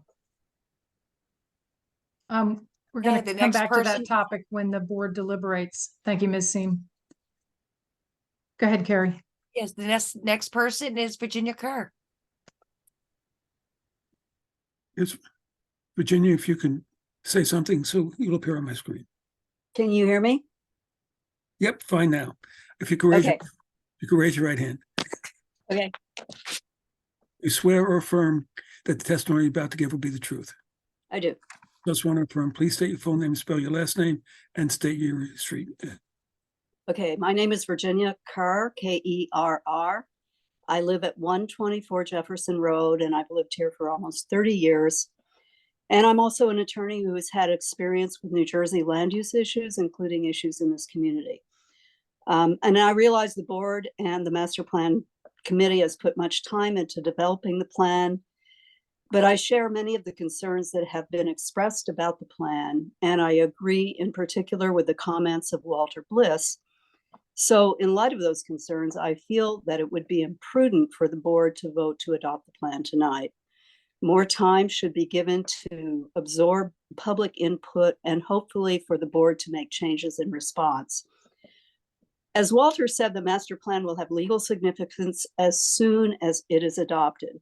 To back up that point, I point you to 2 relevant passages from the 2022 edition of New Jersey Zoning and Land Use Administration by Cox and Koenig. At page 135, the treatise states, quote, "The Supreme Court has made clear that the master plan, quote, is now the basis for many land use decisions, in particular decisions about variances," end quote. At page 137, it states, quote, "There is no question but that the master plan is the cornerstone supporting the zoning of a municipality, and its importance cannot be overestimated." So just to repeat, this is really an important document. And yes, the perfect should not be the enemy of the good, but on the other hand, there is time and one should not rush when there are concerns that can be addressed. On the substance, I'm still confused about the significance of the map with the density ranges on page 42. I joined a little late and may not have heard all of our planner's explanation, but I do expect that in a variance application, that map will be used by an applicant to support development that may not be what the board had in mind. I agree with those who say the moral case for building more housing is to provide affordable housing. But at the last meeting, members of the board acknowledged that the missing middle repeatedly emphasized in the plan is an architectural concept and not one that will provide affordable housing. Or in the words of Councilman Cohen, will probably provide housing that is affordable to a young doctor, but not to teachers or to the workforce. This admission simply reflects the reality that market pressures and the profit motive will drive up prices for missing middle units and will increase gentrification. It would be improvident to adopt this plan without putting in constraints, perhaps along the conditional use lines suggested by Walter Bliss, or maybe along the lines suggested by Liz Lempert to incentivize affordability. I agree with the previous speaker about the downtown areas and open space. I mean, I live in Jefferson. This area is underserved by open space, and it would be great to have something that would try to, how much time do I have? I don't see. You're out of time. Oh, I'm so sorry. You're Okay, 30, well, almost and, 25 seconds over, but your points anyway, are taken. Thank I you. And we encourage are the board going to to come back to continue. the downtown/uptown open space question. Yeah. Okay. Thank you. Right. So there are no more hands raised for members of the public. Oh, there's two, Connor Nisbet and Isaac Kremer, and someone named Carolyn. Nope, Carolyn's hand just came down. So if you could bring over Connor Nisbet and then Isaac Kremer and then Areta Polinsky. I know I told the board that we would take another break at 10. My impulse is to continue with public comment until we're finished with public comment because it is that important. Does anyone feel strongly about taking a break now? Okay. Mr. Nisbet, welcome. You need to unmute yourself. Hi, yeah, thank you for letting me comment. Yes, if you could raise your right hand. Oh, yeah, sorry. That's right. Do you swear or affirm that the testimony you're about to give will be the truth? I do. So I just want to affirm. Please state your full name, spell your last name, and state the street you live on. Hi, yeah, my last name is Nisbet, Nisbet, and I'm a current undergrad, so I live at Princeton. Okay. Yeah, so I just wanted to have a quick message in support of this master plan. I guess I'm at this meeting and I noticed a lack of young people and young students at this meeting. So I thought it'd be prudent to just say a few words. So I've been here for 4 years. I'm a senior on the track team. And one reoccurring thing we've had is that potential assistant coaches and really all faculty have trouble living at Princeton due to lack of affordability. It's so important for us to have young people be able to live in this community and be an important part of this diverse and thriving community. Because of that, I think it'd be awesome to adopt this plan. Increasing bike mobility and density is just so important for us young folk. And yeah, I like to feel like we're part of the heart of this thriving community. So yeah, I'd love the opportunity for more of us to live here so we can have more resources at Princeton and continue to contribute to this great community. Thank you. Thank you. You are part of the heart of this community. I hope you and your fellow students know that. Super important. I think we have Mr. Kremer next. Is that correct? Yes. Or Areta Polinsky. I'm sorry. No, The Isaac order, Kremer. Carrie. Okay. All right. Good evening. If you could raise your hand. Isaac, You got it. Do you swear or affirm that testimony you're about to give will be the truth? I do. Just swear. Isaac Kremer, last name Kremer. I live on McCoy Ave in Metuchen, though my office is at Nassau and Witherspoon Street in Princeton. Okay. Thank you. So with that, I'd like to share, as the Executive Director of Experience Princeton, that we hope to bring the voice of businesses forward on future zoning ordinances that follow adoption of this plan. On behalf of the Board of Experience Princeton, we support approval of the master plan without delay and welcome productive conversations in the future. Now I'd like to read a letter that will also be sent to the Planning Board Coordinator for inclusion in the official record. And Carrie will mark that as exhibit, I guess it would just be P1. There's Am I been good? at least Yes, and I'll let you go over because we're using some of your time I'm sorry. to talk about the exhibit number. That's okay. Go ahead, Mr. Kramer. Excellent, thank you.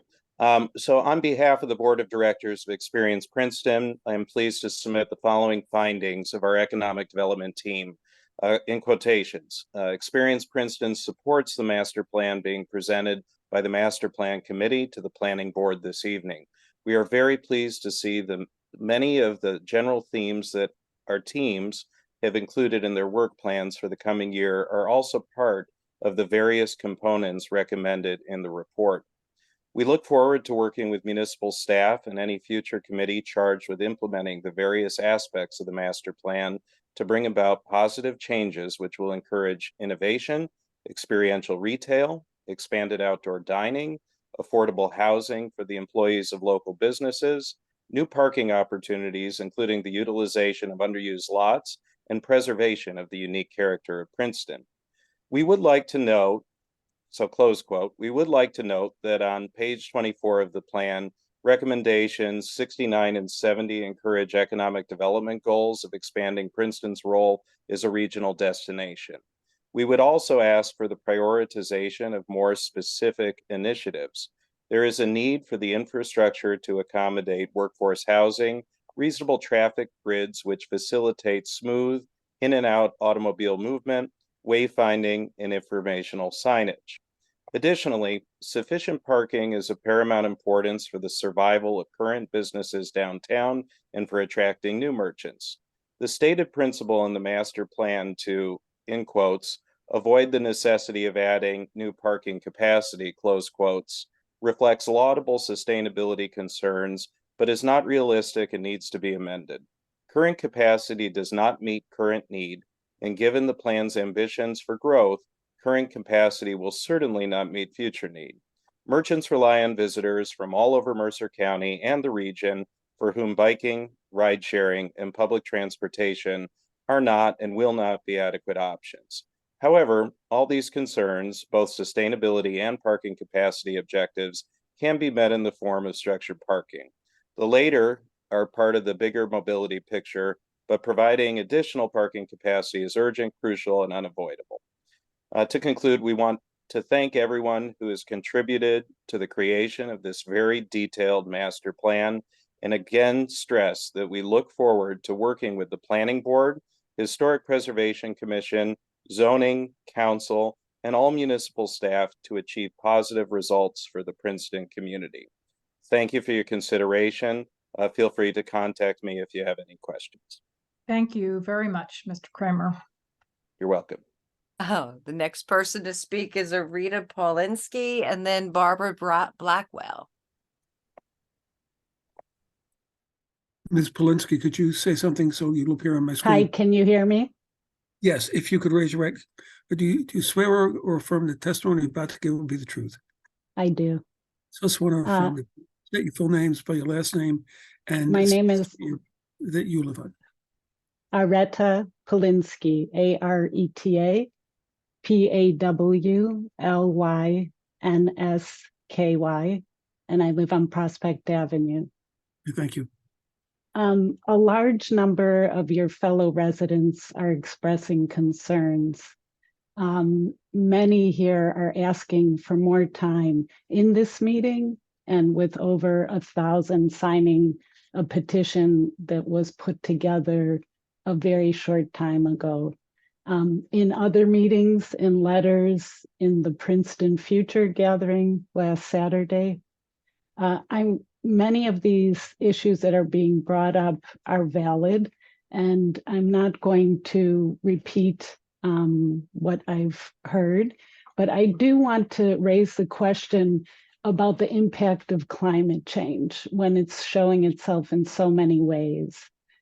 We know that the materials in a building represent greenhouse gases that were already emitted when those materials were sourced, fabricated, and installed. When a building is torn down, the carbon which was already embodied in those building materials is then replaced with yet more carbon. I don't see anything in the land use plan which prevents tear downs. with tear downs, buildings with larger footprints can and will be built. Stormwater management problems will increase with more impervious coverage. In pages 54 through 62 about flooding, I don't see any acknowledgement in the fact that allowing more impervious area with larger footprints is going to be addressed. And the concern about affordability is real. But in Princeton, apartments are sitting empty because they are too expensive. I'm not really understanding how that is going to be impacted here. Just looking quickly at Avalon Princeton, 23 apartments are available with studio from $2,700 to a 3-bedroom for $7,800. You know, this is like Manhattan scale pricing. Lastly, in the master plan, the photos shown on pages 40 and 41 show older architecture. The scale and architectural aesthetics of tear downs that we are seeing are not consistent with those photos. I'm sensing the level of fatigue in comments about how long the process has been going on, but I want to thank you for your service and encourage you to give this more time. Thank you, Ms. Polinsky. Thank you. Thank you. The next person is Barbara Blackwell. Then we have Melanie and then Gary Seam. Hi, I'm Barbara Blackwell. Whoops, If you could read, you swear or affirm that the testimony you're about to give will be the truth. Yes. If you could state your full name, spell your last name, and state what street you live on. Barbara Blackwell, Blackwell, and I live on Spring Street, but I've lived all over town. I'm a realtor, so I know the whole town very well. I haven't organized anything. I'm just kind of reacting to what I've listened to the last 3 hours. I love Princeton. I was born here. I've lived here my whole life. I've raised my family here. I went through the public schools. And honestly, in 70 years, I don't think it's changed very much. Nassau Street's the same. Witherspoon Street is not the same. I miss the trees that were all cut down. But most of the town, I think, is very much the same. Littlebrook School is still there where I went. And as I show houses, I tell people how proud I am of Princeton, having bought through DNR Greenway and other funds the last 4 big estates that were on the market. So we have lovely parks, more than most towns, because we have put a lot of money and effort and fundraising into creating those spaces. I do worry about this master plan. I have to admit, I haven't read it. I've just been listening to everybody today. But my biggest concern is the density, because the density, what it's going to do, and I'm a realtor, I know what it does, it's going to bring all the developers out and everything's going to be turned into something not affordable. The glass house on Witherspoon on Spring Street is beautiful, but it's unaffordable. It's like $6,000 to $10,000 to rent an apartment there. The residents at Palmer Square are gorgeous, but they're not affordable. And the beautiful buildings that were built as townhouses on the corner of Wiggins and Jefferson are beautiful. They were built and they sold for about $900 when they were built. And the last one went with multiple offers last summer for about $1.3. So that's what's going to happen on Jefferson Street and Moore Street. It's not going to help the graduate students and the young people. They're not going to be able to afford it. They can afford the old big buildings on Vandeventer, Madison, Spring, anywhere there's an old duplex or multifamily house. That's what they can afford. They're not going to be able to afford anything this new plan provides. So that's what worries me. It also, parking worries me because all these people are going to have cars.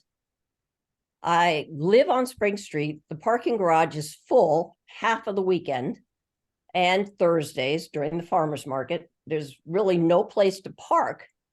And the schools, they're going to have to deal with a lot more people with the added density. So my big concern is density for affordability, schools, and parking.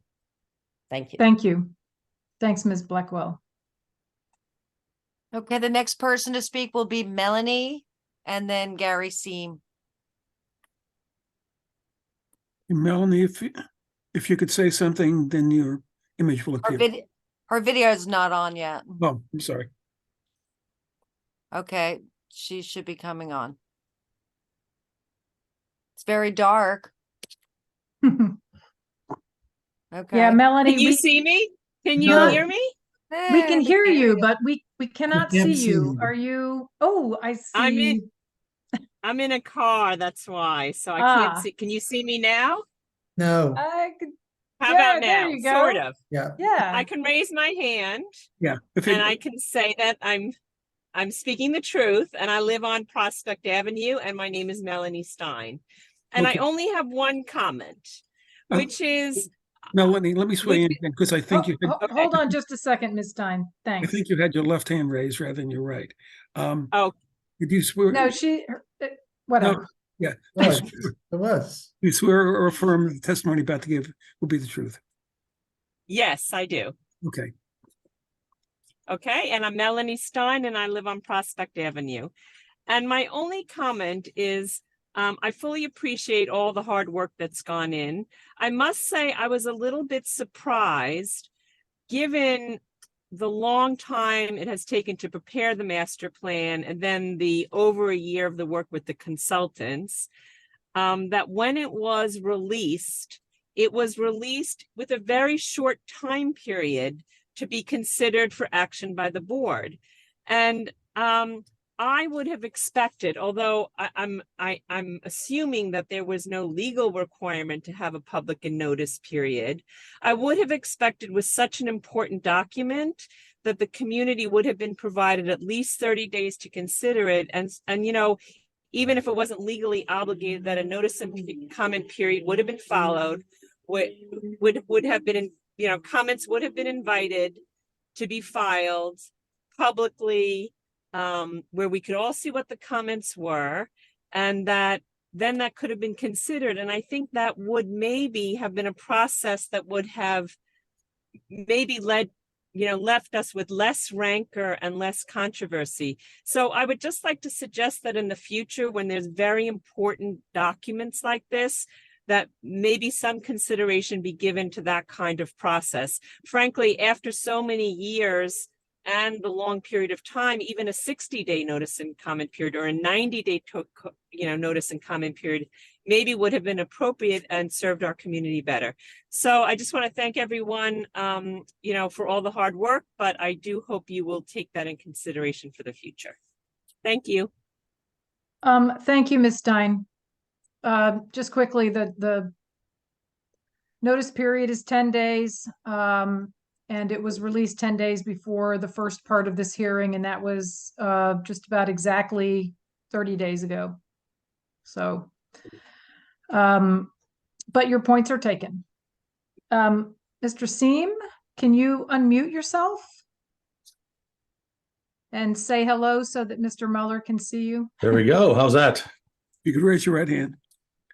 Do you swear or, excuse me, or affirm that testimony about to give will be the truth? I do. So sworn. Please state your full name for the record. All right. Well, the trivia question's been released here. You guys, everyone know my real name now. Very few people in town do, but my real name, my nickname is Boot, B-O-O-T. Last name S-E-E-M. I live on Morven Place. Everyone heard my wife speak a short time ago. I came in later, so I missed some of the earlier part of the meeting. But I will say that Lauren and I have lived throughout the town. We started our career at Butler Apartments. We've lived in the Riverside area of town. We've also been in the Institute area and now live in the Western section. And actually for a short time lived in Vermont. There was a town meetings up there. The town moderator, some of you may have heard this before, but the town moderator always gave a speech that actually at some point in the meeting it seems everything has been said, just not everyone's had a chance to say it. So we're probably at that point, I think. But I'll do my best to try to be succinct and concise here. I'm going to reiterate my wife's comments. I think open space is one of the elements that's kind of missed on the plan here. We've sort of talked about this emerald necklace thing, and in terms of ensuring open space and green space when there's density and development in the downtown area, that's something that really needs to be addressed, and I don't think is quite addressed adequately in the master plan. I'm going to touch on parking, and I'm going to address something that Isaac brought up a few minutes ago. He said that the current parking is not adequate in town.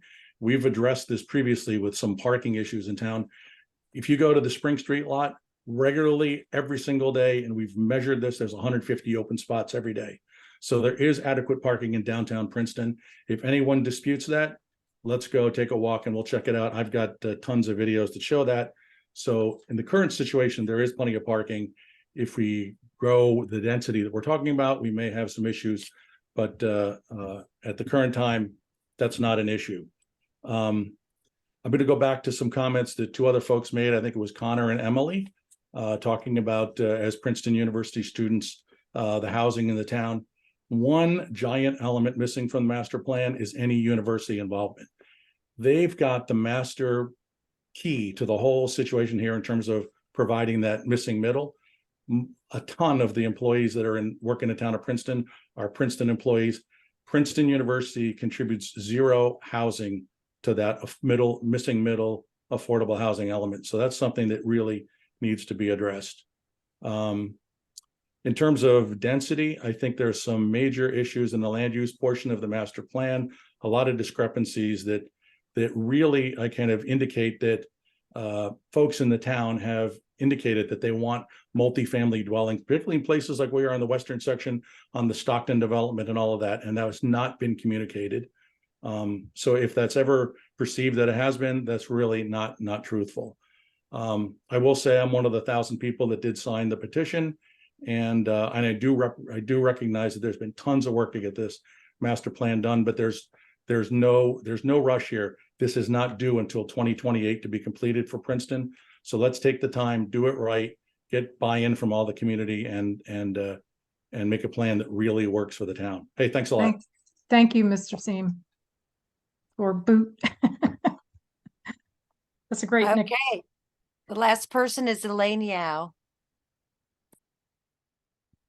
Okay. Elaine, if you could say something so you'll appear on my screen. Can't hear you. You're Hello? not muted. There but- we go. Good. Oh, okay. If you could raise your right hand. You swear or affirm the testimony about to give will be the truth. I do. So sworn or affirm. Please state your full name, spell your last name, and state the street you live on. My name is Elaine Yao. Last name is Yao, and I live on Bape Street. I've met quite a few of my neighbors tonight. Go ahead, Ms. Yao. Thank you. So thanks to the committee for taking my literally 11th hour comment. I'm a grad student at Princeton, and like so many others, have found it difficult to find affordable, stable housing during my 5 years here. I want to express my support for the master plan and appreciate its effort to address the limited housing options available to students and all others who would benefit greatly from living here, but just don't possess the staggering income and wealth necessary to do so. I understand that there are unaffordable apartment options here. I walk past them every day, but that's not a reason not to build affordable housing. I do think the master plan can benefit grad students. It's not entirely the university's responsibility to house the grad students, postdocs, and other researchers and staff that work here. I'd also like to commend the plan on its efforts to expand transit options for those such as myself who don't have a car and travel the area almost exclusively on foot, on bike, or via public transit. I do understand there are very real concerns about the cars that will come in with young families and others who will move into this town, but it's my observation that the worst and often the most dangerous traffic tends to come in from out of town on weekend afternoons when everyone else in New Jersey is coming in to enjoy the beautiful walkable downtown and green space on the university campus.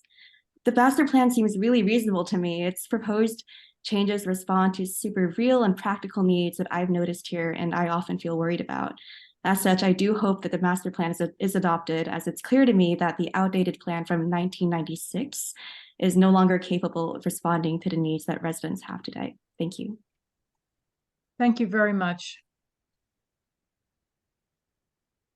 Okay, we have two more people who've raised their hands. We have Jonathan and Carolyn. Can you bring both of them over? Yes. Thank you.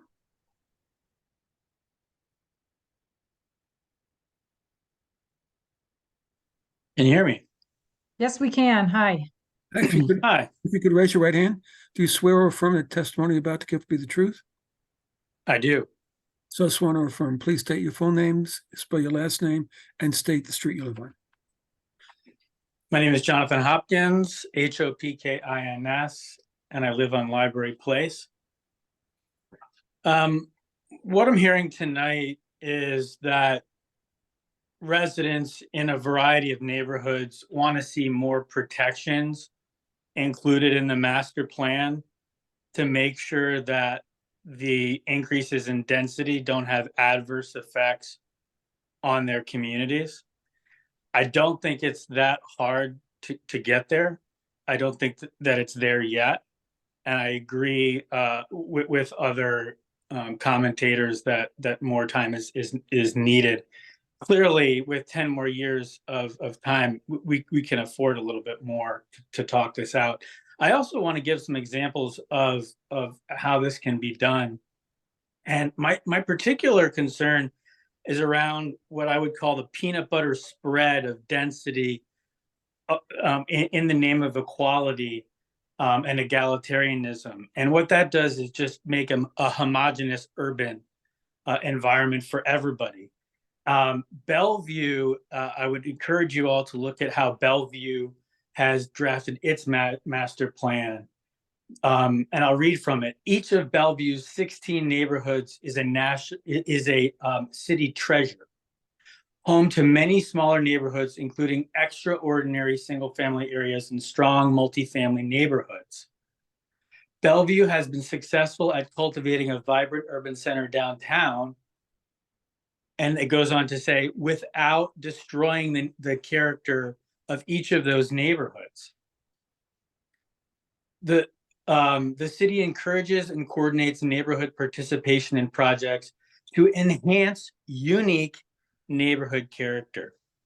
What I'm concerned about in this master plan is that the uniqueness of each neighborhood, which gives Princeton its lure and was cited in the New York Times in attracting people to come here, will be eviscerated by this peanut butter spread of density around Princeton.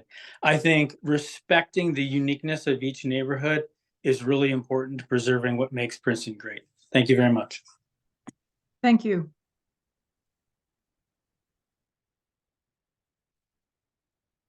Okay, so Carolyn has declined several times. Now we have a Michelle on.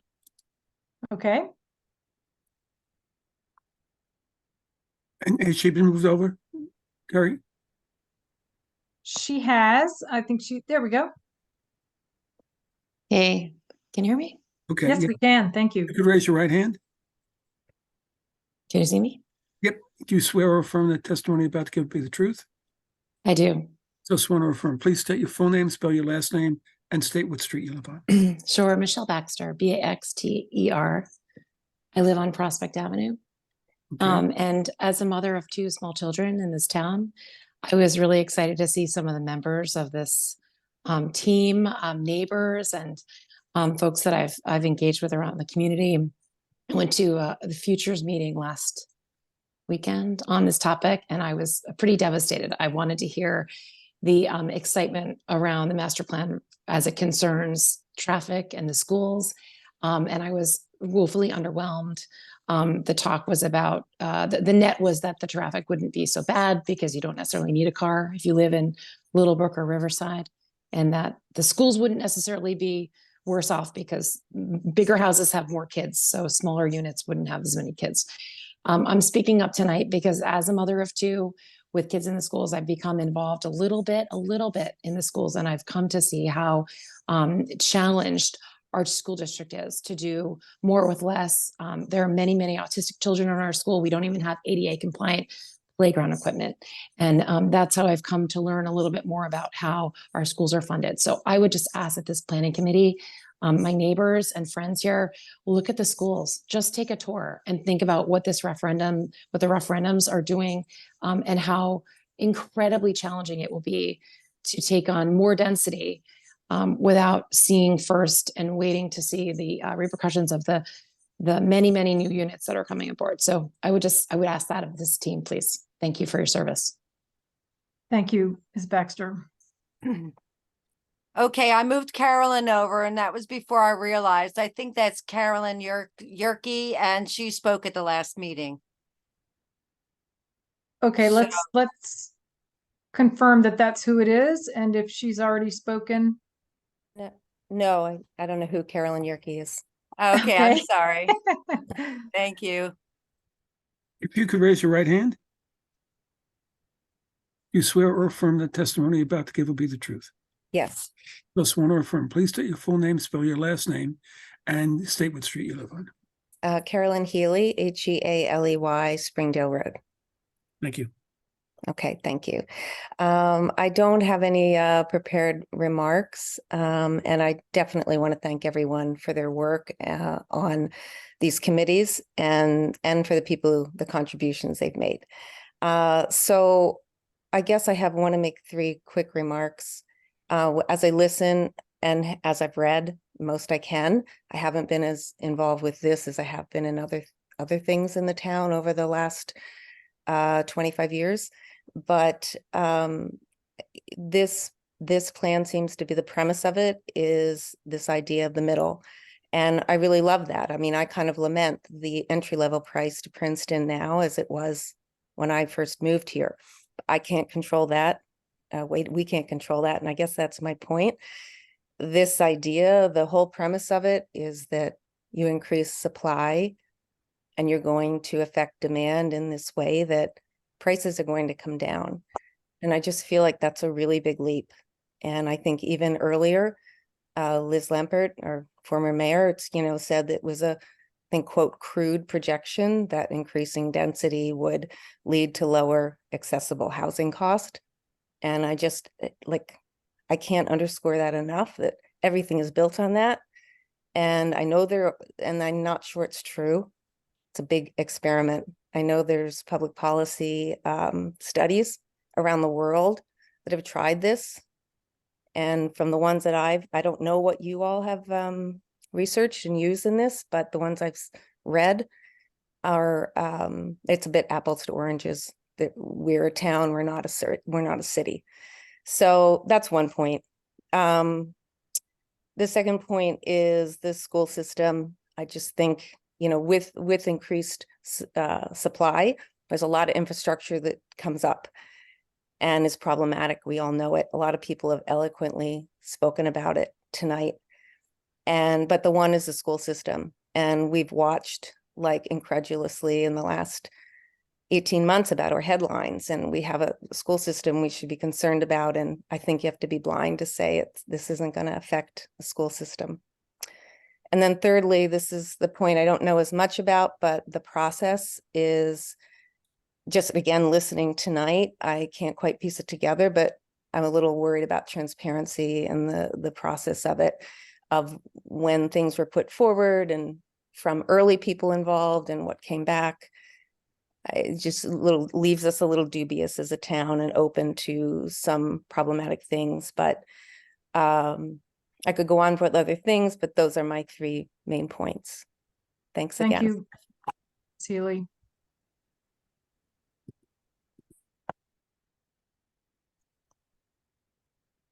I'm not seeing any other hands, so I will close the public hearing at this time.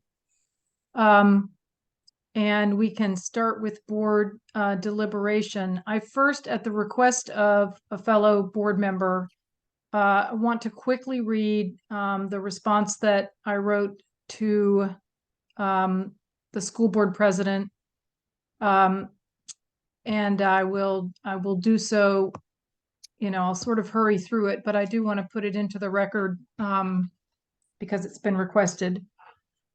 Dear Daphne, please consider this an open letter to the Board of Ed and forward it to your colleagues. I will copy members of the planning board and Mia will copy the mayor and council. Thank you for sharing your and the Board of Education's concerns. Yours is a really difficult job and I appreciate the extraordinary time and effort that you all devote to it.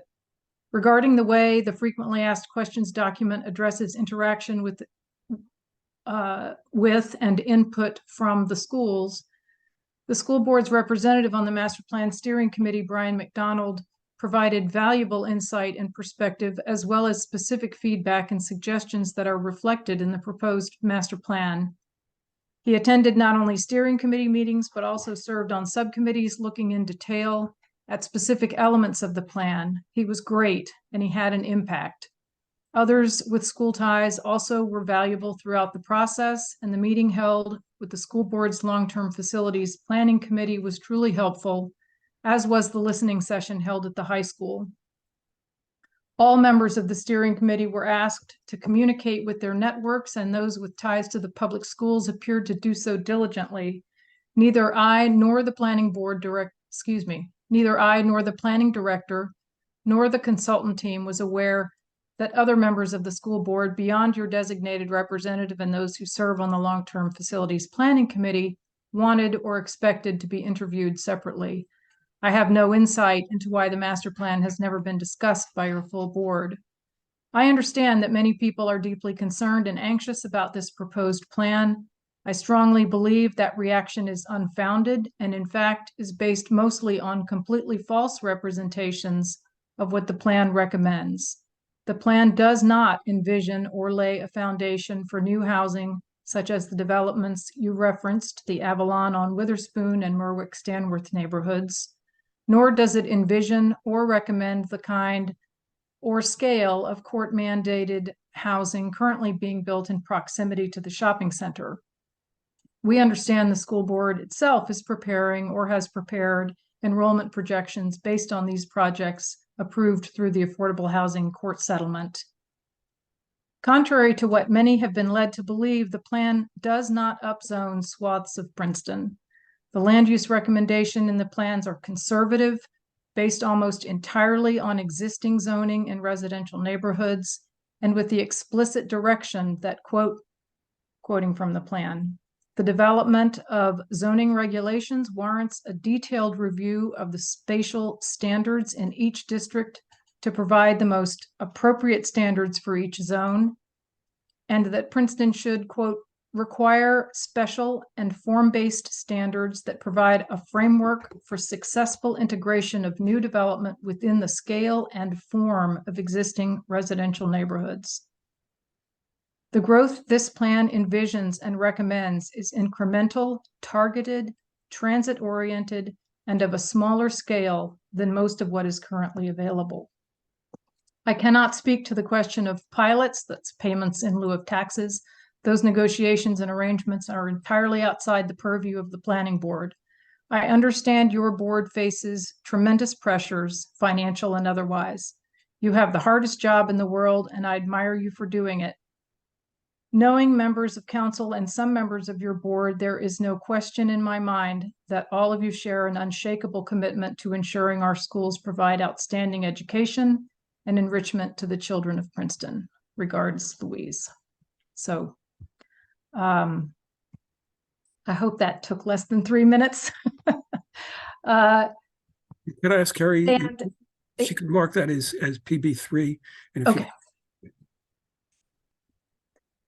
So, Mr. Cohen, as is often the case, please start us off. Okay, Is thanks. that a motion to adjourn, David? No, I'm definitely afraid not. I spent 10 hours working on what I wanted to say. I'm not gonna skip Okay. it. So, please forgive me for reading from notes, because I want to make sure I touch on everything that I have been thinking about. I want to start out by sharing part of Robert Frost's poem, The Master Speed, which my wife and I included in our wedding ceremony more than 40 years ago. I hope the relevance will become clear as I share my thoughts about the plan. So here's the poem. No speed of wind or water rushing by, but you have speed far greater. You can climb back up a stream of radiance to the sky and back through history up the stream of time. And you were given this swiftness, not for haste, nor chiefly that you may go where you will, but in the rush of everything to waste, that you may have the power of standing still. For better or worse, change is inevitable. And if we don't plan for the change we want, we get change that we don't want, the rush of everything to waste, if you will. I've seen exactly this happening and lamented widely over the 36 years I have lived in Princeton. Modest homes being torn down and replaced with large, expensive McMansions, and even the remaining more modest homes skyrocketing in price, an inexorable trend towards becoming a golden ghetto, already unaffordable to all but the top 5% and the lucky few who qualify for subsidized affordable housing. If you ask the objectors who have signed the PCRD petition whether they want this kind of change, most would say no, and many have tonight. But they might deny the reality, saying they aren't in the top 5% and they somehow managed to live here. But often those folks moved here 20 to 30 years ago when it was more affordable, as did I. Most of us could never afford to buy a home in Princeton today. Many of the proponents of the plan, and there are plenty, support it and have been actively engaged with the process over the last year and a half, emphasize the dual crises which face our country right now, the climate crisis and the housing crisis, and the need for Princeton to be part of the solution. I sympathize with them, but concede what many critics say, which is that Princeton can't solve these problems on its own. We can hardly even make a dent. If helping with the national crises would ruin Princeton, I would have to oppose doing so. But change we don't want is a truly local problem and amenable only to a local solution, and it has been happening for decades. My support for the plan comes from a deeply conservative place. In this master plan, I am searching for the master speed mentioned in Robert Frost's poem, a swiftness which, in the rush of everything to waste, will grant us the power of standing still. I loved the generational and socioeconomic diversity we had in Princeton when I first moved here, when young families and seniors, members of the police force, and public school teachers could afford to live in the community they served. A healthy, functioning community should be able to house all who work in and contribute to the life of the community. Helping with climate change and the housing crisis would just be a happy byproduct of helping Princeton. I think the kind of changes proposed in the plan are the only way to create the kind of missing middle housing needed to accommodate real income diversity in Princeton. The naysayers will object that the first modest steps we have taken in this direction so far, with passage of the ADU ordinance a couple of years ago, are generating units which are far from affordable, in the $750,000 to $900,000 range. But I would argue that they are more affordable than the conventional single-family homes being built now. And as we continue to create more diverse ownership options, I believe we will see even more affordable alternatives as well. By the way, you will notice that none of the critics ever proposed a better solution. They just claim that ours won't work. And I'm going to repeat that because I really think that's been true of what we've heard tonight. None of them have proposed a better solution. They just claim that ours won't work. I also want to point out that much of what we are proposing will work to mitigate, not exacerbate, the trends objectors worry about: loss of green space, traffic congestion, stormwater problems. I pointed out repeatedly that while the plan proposes allowing more dwelling units in certain parts of town, these are walkable, bikeable locations, and the plan does not advocate any changes in the bulk of structures, in impervious coverage allowed, and in setbacks. We're basically talking about allowing, but not requiring, more smaller dwelling units in the same building envelope, rather than continuing to encourage replacing our existing housing stock with fewer, larger dwelling units. I'm not surprised that we are seeing pushback. Change is hard, and people would rather pretend that it is possible to keep Princeton just the way it is. Unfortunately, people are also conflating this plan update with large new multifamily developments currently going up in town. Those developments are part of our court-mandated affordable housing settlement and are completely independent of and unaffected by the master plan revisions. They should not influence our deliberations. In sum, Princeton is not alone in facing the challenges we face, and we are not reinventing the wheel with the proposed changes to the master plan. The recommendations reflect tested and true development patterns already common in some of Princeton's nicest neighborhoods, and they fall squarely within the bounds of best practices espoused consistently by the vast majority in the planning profession and being adopted by similar communities across the country. I strongly urge my fellow planning board members to move forward and adopt this plan tonight.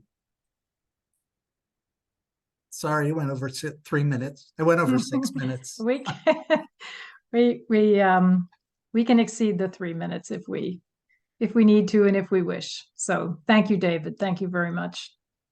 Mr. Quinn.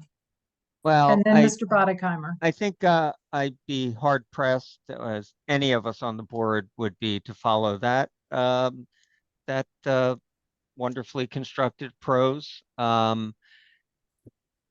And I wonder if we don't want to spend some time doing what we did at the first part of the public hearing, which is discussing ideas that were raised by members of the public as ideas for possible inclusion or clarification in the master plan. And I say that, obviously, I need to acknowledge that I made a 6+ minute speech at the beginning about the process. So please don't interpret my comments as a criticism of Councilman Cohen. I thought that he eloquently stated, and I'd just like to note that I just did some more, math is not my forte. My wife's a math teacher. But I did count all the comments that we received and we've heard over 2 nights, and that number is 80, if I'm counting correctly. So I think we've add that to the 7,000 plus people who participated in the process, and I do think that we've heard a lot. And I wonder if we might respond to some ideas that were raised tonight. I would start off with the shade tree with Sandra Chen's comments, this notion of requiring developers to contribute to open space acquisitions. And I don't know if that's allowable or legally. Yeah, I think that would be a good place to start the conversation. it's allowable legally. In fact, they do it in West Windsor.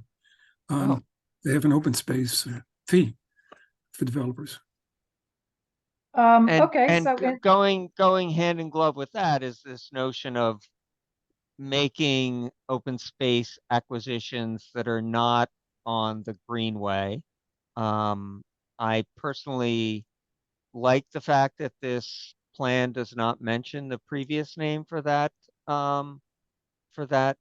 ring around of open space around the town, which I find personally objectionable. So I throw those out there as things that I heard. Thanks, Tim. And I would like to pick that up. because I too, as folks know, have a very strong feelings about urban greening, and I want to point out a number of places in both in the land use element and in the conservation, open space, and recreation element that speak directly to the imperative to do that. We recommend mitigating urban heat island effect by maximizing vegetated cover and shade tree plantings in public spaces and along public streets. We recommend maximizing urban tree canopy to minimize solar heat gain and provide passive temperature control, and pursue conservation of lands identified by the New Jersey Conservation Blueprint and coordinate with Princeton's environmental resource inventory. Expand the urban tree canopy with a focus on equity and environmental justice. Continue to update and use the Tree Keeper Municipal Tree Inventory Map. Assess and amend the zoning code and tree removal and replacement plan to ensure that municipalities' tree canopy continues to grow. There's a bit more underneath that particular recommendation. And finally, facilitate access to open space and recreation opportunities within and near the downtown. My concern about, I have no concern at all about adding a recommendation to explore what you just described, Tim, and which is the third recommendation from the Shade Tree Committee. My concern about making a specific reference to a quarter mile and using the map that the Healthy Community Planning map is that in a close look at that map shows that it does not identify places like Princeton University campus and Heinz Plaza and other little parks that are behind, that are open to the public, but are immediately adjacent to apartment buildings downtown. And and I think that some of these recommendations that I just read collectively imply that access to green space and resting under trees should not be a quarter mile away from wherever, it should be basically everywhere, anywhere downtown.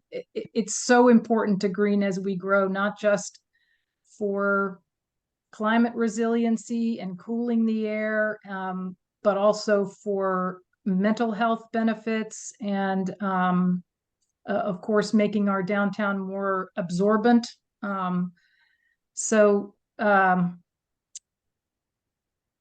I guess that's I feel like the plan does a good job of capturing that goal and in a way that really addresses the concerns that the Shade Tree Committee laid out in their first two recommendations, and the third one about including something, recommending that council consider developer payments into the acquisition of nearby open space in urban areas is a good idea. I'll stop there. Mr. Bodekheimer and then Mr. Taylor.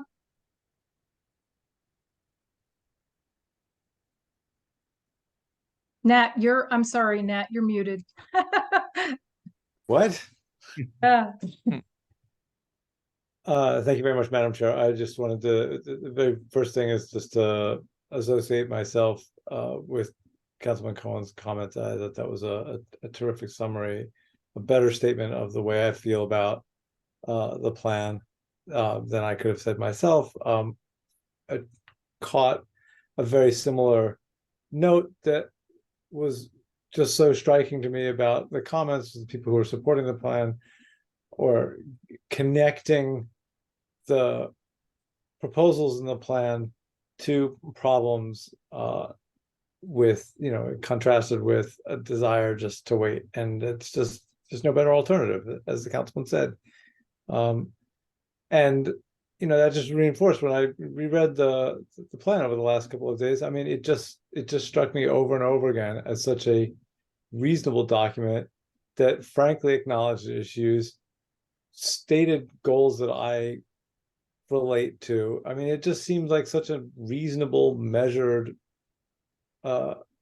fact-based, problem-based document. And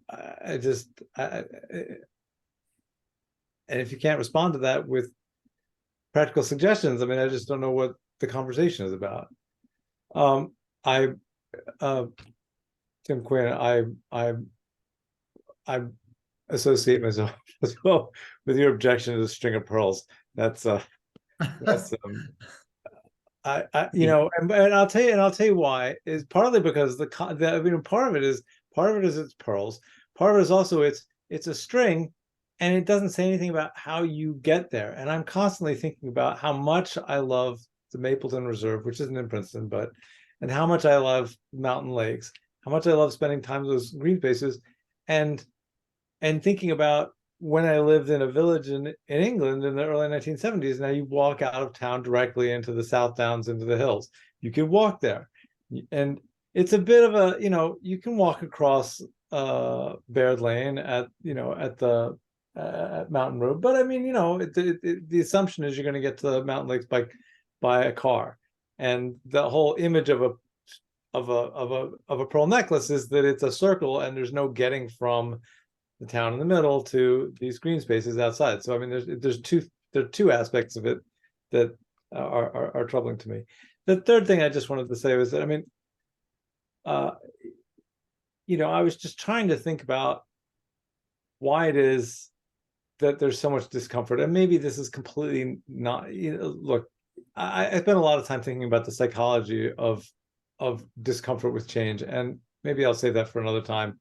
Keep this on planning substance, but anyway, I just mostly wanted to say how much I appreciated the summary that Councilman Cohen gave, and how much I support the plan, and I'm, willing to entertain the kinds of refinements that we started to talk about. I'm just worried about our ability to do that on the time frame that we have this evening. So I don't know how to get all those things together. Yeah, and if I could jump in, when there's a vote, and there are changes to the plan that's being proposed, obviously, Justin had a number of them in the memo he did, and then Louise articulated some, but we have to be very specific about which ones we're voting to include. And Louise, the ones that I read were all already in there. The only only one that I'm that was my point. I probably maybe didn't make it clear enough. Everything I read is already in the plan. Okay. And that is what gives me a sense of confidence about it. The only thing I think, and Tim brought this up first, I would support adding a recommendation to encourage council to explore funding mechanisms whereby developers pay into a fund to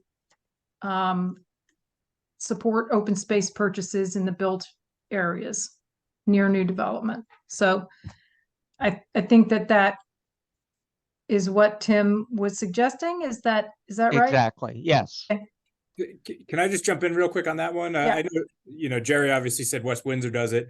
I've had conversations with the municipal attorney about other topics where, essentially you ask a developer to pay a certain percentage of their development. And I believe she was very adamant that is not allowed. Is that considered an offsite improvement? And well, we have an open space tax that's levied against every property. So, I don't know if there's constitutional or just legal concerns with, extracting it from only the new people coming in, or charging them for that once and then charging them again annually. Yeah. I'm not sure. Given what you just said, Justin, I think we should leave it at that then, with the open space tax. That would be my suggestion. Would it be possible to include language suggesting that council examine ways that the open space tax could be utilized in near-in neighborhoods as well as purchasing. I mean, the people who pointed out that all of our purchases have been in the Greenway, it's true. I think those have been probably the opportunities we've had to purchase. The town, meaning not we, the planning board, but the municipality. I just wonder if there's a way to get that in the plan somehow, that maybe our equity language around open space purchases covers us that way, but I also wonder whether, and again, I realize that there are 3 hands up and it's 11:45. I wonder if we might consider how we would continue this discussion and answer questions from people. You know, we heard 49 people tonight. Some of them asked or had ideas that I think are worth following up on. I think I speak only for myself. I'm going to start fading pretty fast. So Understood. I'm willing to soldier on, Madam Chair, if necessary, but yeah, I would very much like to conclude tonight. Otherwise we will have to bump people from next week's agenda that have already been, that's an application that's been going on for 5 years. Do we know whether they're prepared to continue? I mean, there was a question about. I don't know the answer to that, but I mean, I really, really want to finish tonight. So if there are specific things that you feel strongly we need to address, you know, there were lots of comments about density. There were comments about the petition. There were comments about tear downs, and I'm interested in, you know, whether Justin or Michael has any comments about that. But I did not hear, and maybe you did, but I did not hear things that made me want to delay. Well, I really would like to finish.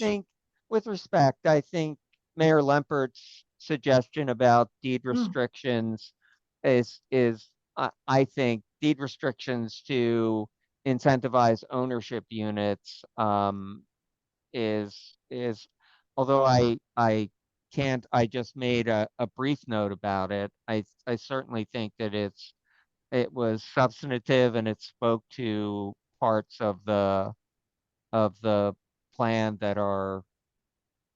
Anyway, I will allow my colleagues to talk now. It was a good suggestion. Mr. Taylor and then Ms. Capizoli. Jack, you're muted.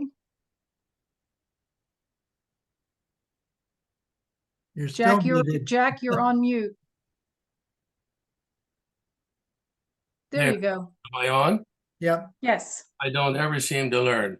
Phil Chow helped me months ago, and here I'm still technically a problem. Coming into the meeting tonight, I brought a mindset, and how I approached the meeting this evening is as follows. From my perspective, in being involved with master planning and planning around the world for my entire professional career, it's my view that the way in which we have put this plan together is absolutely outstanding. It's really top-notch in every respect and compares with anything that I've seen among major companies, not simply governments. And so as a practical matter, I was impressed that we had really effectively assessed what the community thought which is always challenging. It's very difficult to do, and mainly the weakness of most master plans. Our consultants mobilized information in support of understanding the nature of Princeton in practical ways. And the exchange thus far with the memoranda and letters seems to me to make this process of dialogue a very effective conclusion. And so I came to the meeting ready to approve, subject to whether or not anything came up that prompted me to step back. In all fairness, we owe the community every opportunity to persuade us.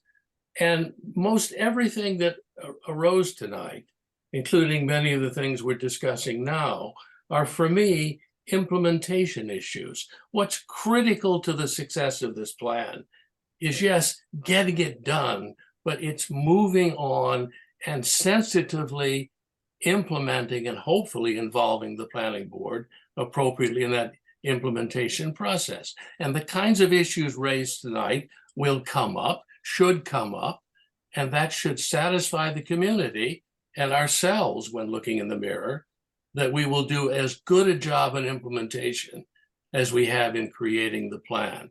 There was only one issue that popped up tonight that I had not heard before, and that's the issue that was raised by two lawyers.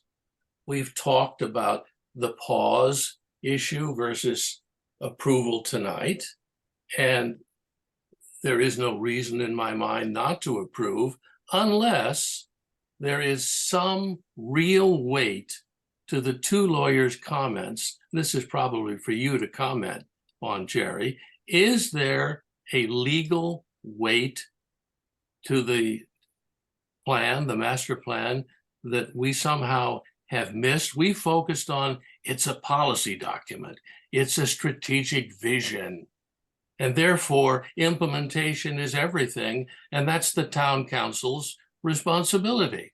So we're doing our part, implementation is the town council, but two lawyers said, wait a minute, there is a legal impact that is stronger than anything said in the document or that we think has been discussed. Is there? Yeah. Walter Bliss named a couple of different things. I think I don't think if there's any litigation challenging an ordinance, certainly the master plan could be looked to support it, but I don't think it has any particular significance.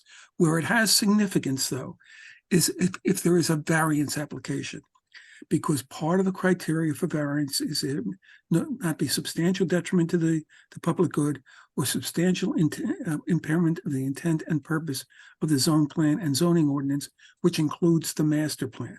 So if there's a variance application, and Walter said this, it would go to the zoning board for a variance, and they would look to the master plan in terms of this criteria satisfaction of the impairment of the intent and purpose of the zone plan and zoning ordinance. So they would look to that. Is there any reason tonight, today, to step back from what we've done otherwise? No, because I mean it would apply if we waited 6 months. So I don't think it's a reason to step back. It's only a reason to step back if we think the document's wrong. Yeah, that's right. Yeah, that's right.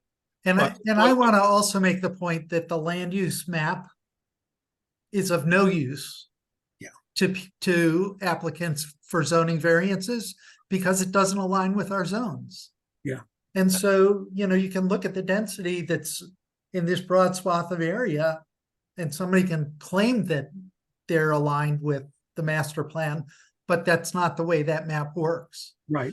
There are recommendations in the land use element where we sort of say, Wheat Chief Lane should be rezoned from R5 to R6 because the lots are all smaller than R5 lots. And so somebody who came with a variance there, that would be a strong case for those real specific recommendations, but we weren't hearing any pushback on any of those recommendations. All we were hearing was about that map. That's And right. That's irrelevant to Right. those kinds of evidence. Right, if I could just jump in there, the other thing is that master plans and ordinances are not adopted simultaneously. So you're always gonna have this period between the master plan vision and the implementing ordinance. So if every town was scared or concerned about the vulnerability of that gap, it could never get done. So it's not a reasonable thing. Now, planners and attorneys will make those cases, individual, but they have to look at the entirety of the master plan policies, not just simply the density. They have to look at, and if you were looking at this plan, you would have to look at, how does it fit with the spatial character of the community? How does it fit with all the other objectives? It's not just one, you can't cherry pick, right? So I'm not concerned about that at all. That's great. I'm comfortable with this discussion. It's an issue to be discussed, and I'm comfortable that we've discussed it and that it's not a problem. Right. Thanks for raising it, Jack. Julie Capizzoli and then Owen O'Donnell. Well, I'd like to thank Jack for his comments earlier. I think that clarified a lot for me, and I appreciate that insight. I also want to thank Justin for meeting on November 21st. And I think that your memo of November 28th is excellent. I wouldn't take out anything. I mean, I think we should completely accept all of the changes that were issued in Justin's memorandum. And again, I'd like to just say how much I appreciated that, however bumpy the road was, the resolution that happened between HPC and the master plan subcommittee, I think was very successful. And that, but those changes are really, really important. And so I support that memo from the 28th. Thank you. Yeah, just very much. Yeah, and Madam Chair, on top of that, there's 3 more changes that I can show. Right. One was related to something in there that says we're going to wait till later. One took more conversation, and the other was just a factual thing that needs to be added. Mm-hmm. So I can get them now or later, or send them to Jerry, whatever. Okay, Why don't you very quickly summarize them right now? Did you sent them to the board? Did you not? I can't recall at this hour of the night. I think I might have. Why don't you quickly summarize them? Because I know that there were. Share my screen and I'll try to be as quick as briefly. possible. The top one was in regards to a comment the other day. After speaking with our consultant, it was too jargony what we had in here, so we want to make sure it's less jargony. Recommendation in the open space element regarding integrating public trails within neighborhoods in a manner that is sensitive to adjacent land uses, maintains desirable neighborhood character, maximizes natural surveillance by the public, and buffers private property where appropriate. This really comes from one of Wendy Mager's comments. And, we figured if she didn't understand it, of all people, we better make it a lot clearer. So the second one was a comment from Brian McDonald, and it's just a factual one. It's been more than a half century since a new school was constructed in Princeton. And then the third one was related to a caption in the historic element, the picture on the introduction, and the caption would read, looking north from Holfish Street, Baker's Alley, seen here in 1925, was home to a neighborhood of African-American residents. It was demolished to make way for Palmer Square in the late 1920s. Residents were relocated and structures were moved further north in the Witherspoon-Jackson neighborhood, which was designated as a local historic district in 2016. Good. Yeah, that was an important part of the discussion at the meeting with the Historic Preservation Commission subcommittee. Thank you. Can I just make a quick clarification question? Were all the structures moved further north? And if not, it should say, and some structures were moved further north in the Witherspoon-Jackson neighborhood. Okay, I will say some structures. Good. So if, when the board votes on this, then it sounds like the consensus is that it would be as amended by Justin's memo of the 28th, and as further amended by that email. And what's the date of that email, Justin? I don't know if I sent it as an email. To the I see. board. Yeah, I think it was just I brought it up here. So 11:30 would be the date. I recall seeing it and just questioned whether charter school was factored into the assertion that a new school building hadn't been built in more than half a century or whatever it says, Of because course. I don't know whether charter, which is a public school, is certainly many of their buildings are not half a century. Although the original house where it started, I believe, is anyway. I Yeah, that's a good don't want to point. get us off, but I wonder whether Brian wasn't forgetting charter in that in making that change. I don't think it would have been considered in there. No. So both statements would be inaccurate then. I don't know if you want to say it has been more than half a century, and I don't want to get myself in trouble. More than half a century. Here. I'm sorry. It's very easy to say it has been more than half a century since Princeton Public Schools constructed a new school, because the Princeton Charter School is a different district. So it is an accurate statement. Princeton Public Schools is its own district, and it has in fact not constructed a school in more than half a century, unfortunately. Thanks, Mia. Sure. Phil Chow and then Owen O'Donnell, although I thought Owen's hand was up first. Yeah, it was. Go ahead, Owen. Whatever. Thank you very much, Phil. A lot of the conversation tonight and previously has focused on density and the follow-on effects of traffic in schools. And one of the people tonight made a comment that, the master plan is trying to drive growth. And my take on that is that without this master plan, growth is going to drive Princeton. That we will not be prepared properly. I think this is a good plan for that. I think it is a smart growth as well as a smart plan, in itself. And somebody else said that we don't have time to follow the ordinances and the zoning amendments that are going to be made. And that's where, as we've said many times, that's where the implementation is where all this is going to come together. And I just strongly recommend to the 100 and so people who are still here that please look at the agendas for upcoming council meetings, see what's on there, and get involved early in the process. And talk to your council people and talk to your this municipal professionals, the zoning department and the planning department, if you have questions or don't understand it. And also, please, what we have to do on the planning board is look at what we feel is best for the entire community. And I'm hearing a lot of people just thinking about, what's good for their neighborhood, which is absolutely understandable. I know that. But, just take a moment to try to think of the bigger picture and to look at things from a different facet.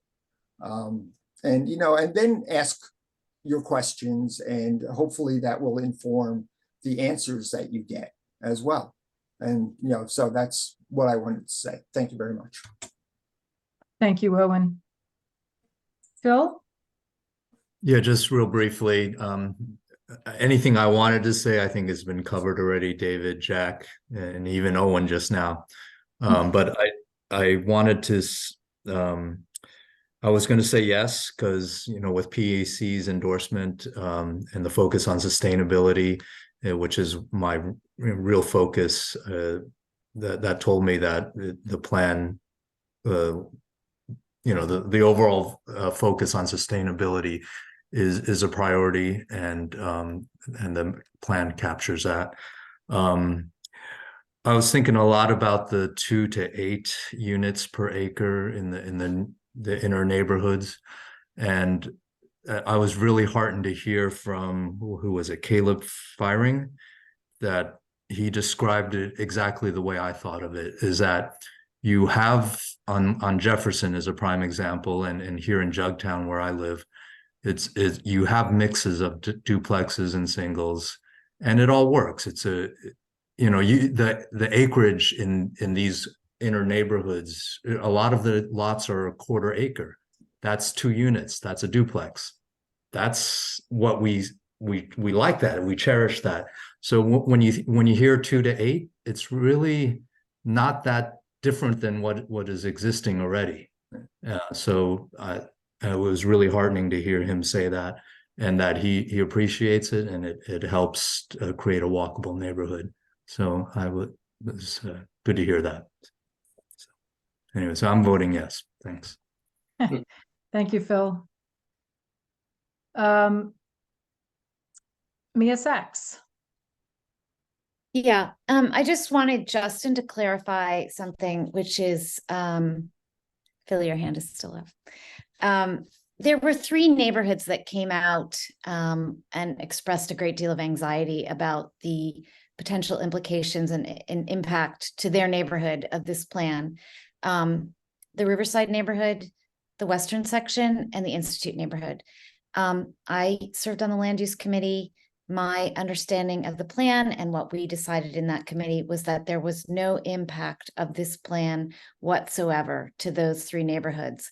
And that when this plan passes, it will make no difference.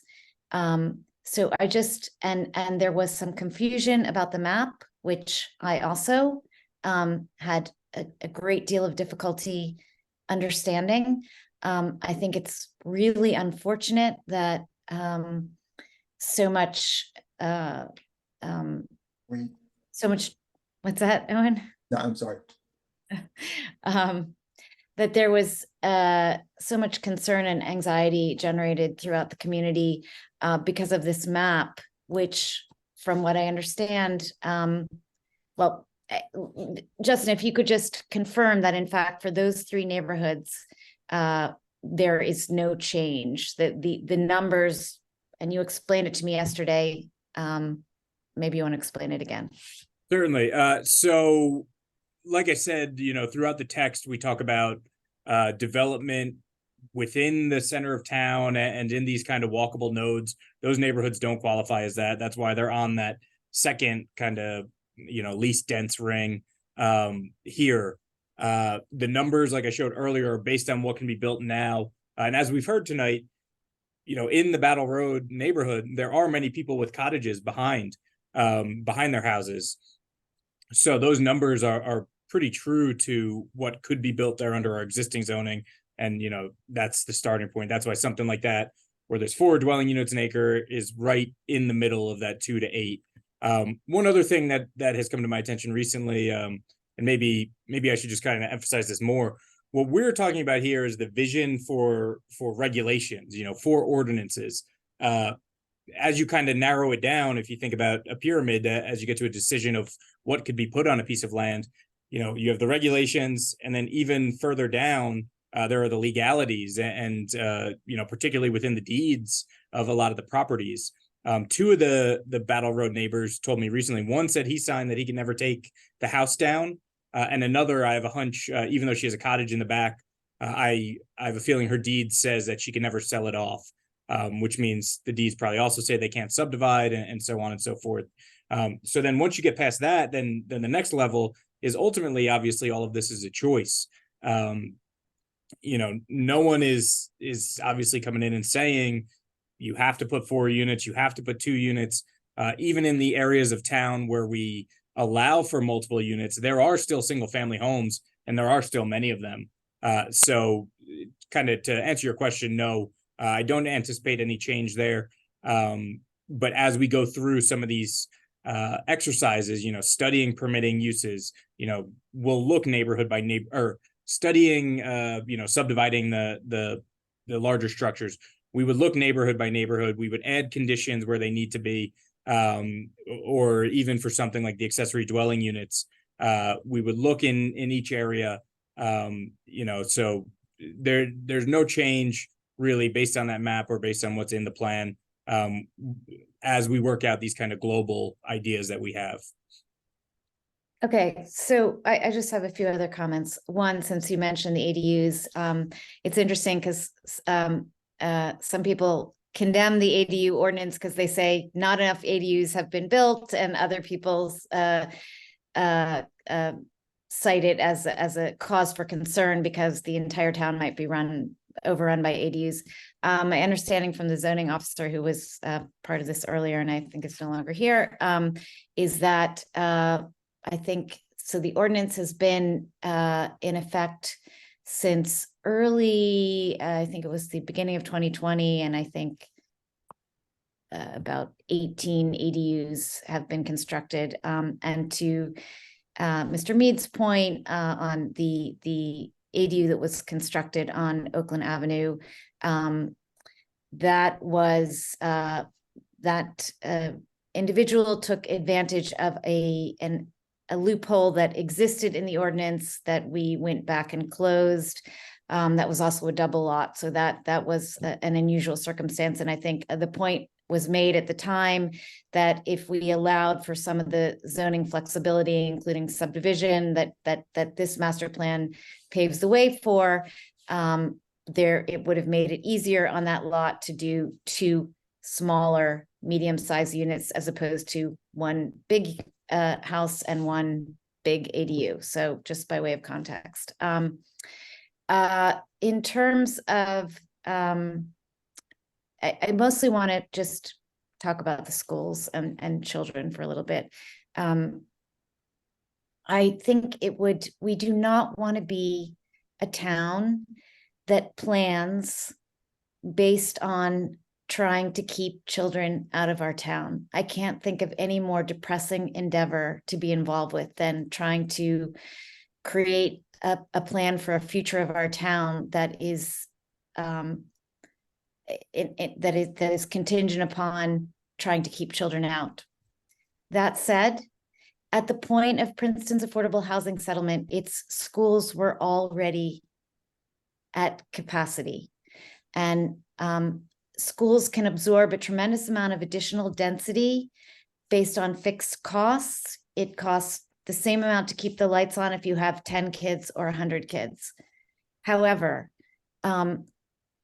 we do need to focus on our schools and on growth, and however much we're going to grow, and obviously there are all sorts of different projections, we do know that we're going to grow, and we do know that Princeton Public Schools has been the jewel in the crown of this municipality, and it draws people from all over the world who want to live here, not just for Princeton University, but for Princeton Public Schools. And we need to, as a town, pay attention to we need to expand the facilities of our public school system so that we don't have to plan around keeping children out. That is something that the current council is committed to. And but I don't want us to in any way diminish those acute needs and the need for us as a community, all of us to focus on that. The other thing I want to mention is, which it seems to have fallen by the wayside, is that this is the first master plan in Princeton that has an economic development element, which is something that I have supported for a number of years now. My background is in the nonprofit sector, but as a municipal official, it became very clear to me that we needed to expand our commercial rateable base in order to offset individual property taxes. We need to get rid of a lot of what I would call arbitrary and capricious regulations that make it difficult for small businesses to move to Princeton and to grow and thrive here. It's much easier for larger businesses that have the resources to go through our labyrinthine land use processes to move here. And one thing I'm excited about in this plan is that I do think it sets the foundation for coming up with to make it easier for small businesses to come to Princeton, which is something that I miss very much about the nostalgic past of Princeton. When people think about the past, they think about Hewlett's, they think about Landau's, they think about the Army Navy store. These are very sad losses for all of us, and I do hope that this master plan will make it possible for the return of some comparable small businesses. I mean, overall, in terms of the plan, I think the fact that we have the Environmental Commission supporting it, we now have, I think, the Historic Preservation Commission supporting it. Julie, yep. We have Experience Princeton, which is, represents the business community, supporting it. We have a number of key groups in our community supporting this plan that have very disparate goals. That's reassuring. I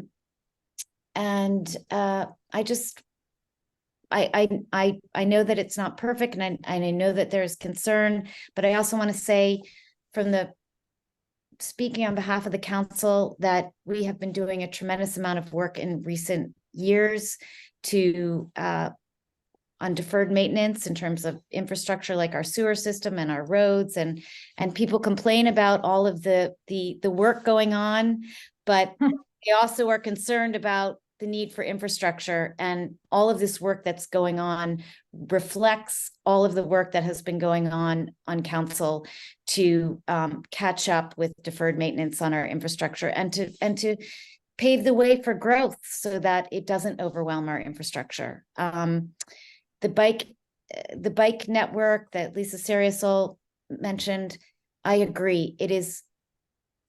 It's incomprehensible to me that we still do not have in the center of town the ability to, in particular for kids, to ride from the schools uptown to the library, and to the residences around the core of the town. And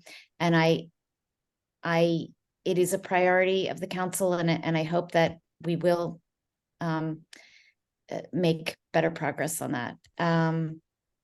So anyway, I think that there are things that ultimately this plan, and it's very late, so I'm not at my most articulate, but I do think that the devil will be in the details and how this plan is implemented. But from an aspirational perspective, I think this plan emphasizes sustainability, equity, economic vitality, environmental responsibility, which are what I believe to be the core values of the bulk of this town's residents and of this planning board and of the governing body. So Thank you, Mia. Thanks for all of that. Mr. Quinn? Thanks. I don't want to make a speech if other board members who haven't been heard would like to be heard, but I would like to, I don't want to lose the point that Liz Lempert brought up, and wonder if that can't be included. I wanted to say, many of you have heard me comment that, Princeton is a town that really exists in the eye of the beholder, right? So some people think it's a college town, which it sort of is, but not like other college towns. Some people think it's a bedroom community for commuters, which it is sort of, but not like, not like, like Greenwich, Connecticut. So I think because it does exist in so many different facets for different populations, that finding consensus is very hard.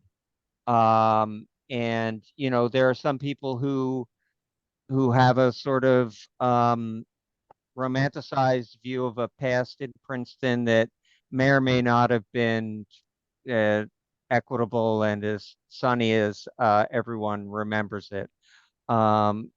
So I think that finding consensus out of that was going to be difficult.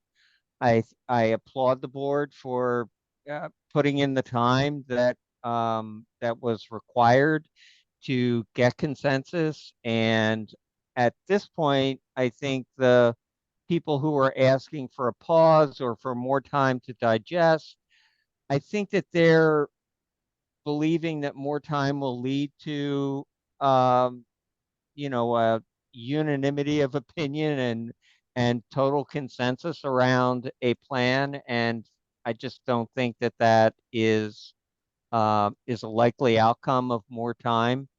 And I obviously was heard about the time limit, about the pause perspective earlier. I liked what Mr. O'Donnell said, and I'd like to think that this master plan would spur some of the hundreds of people, the thousands of people who are involved in it, and the hundreds of people who we've heard from since the plan was released, to be more civically involved, to follow the path of the legislation that will come out of this, to follow the ordinance process from introduction to referral to the planning board, to sending it hopefully to Zark, to you know, and then back to the full board, and you know, and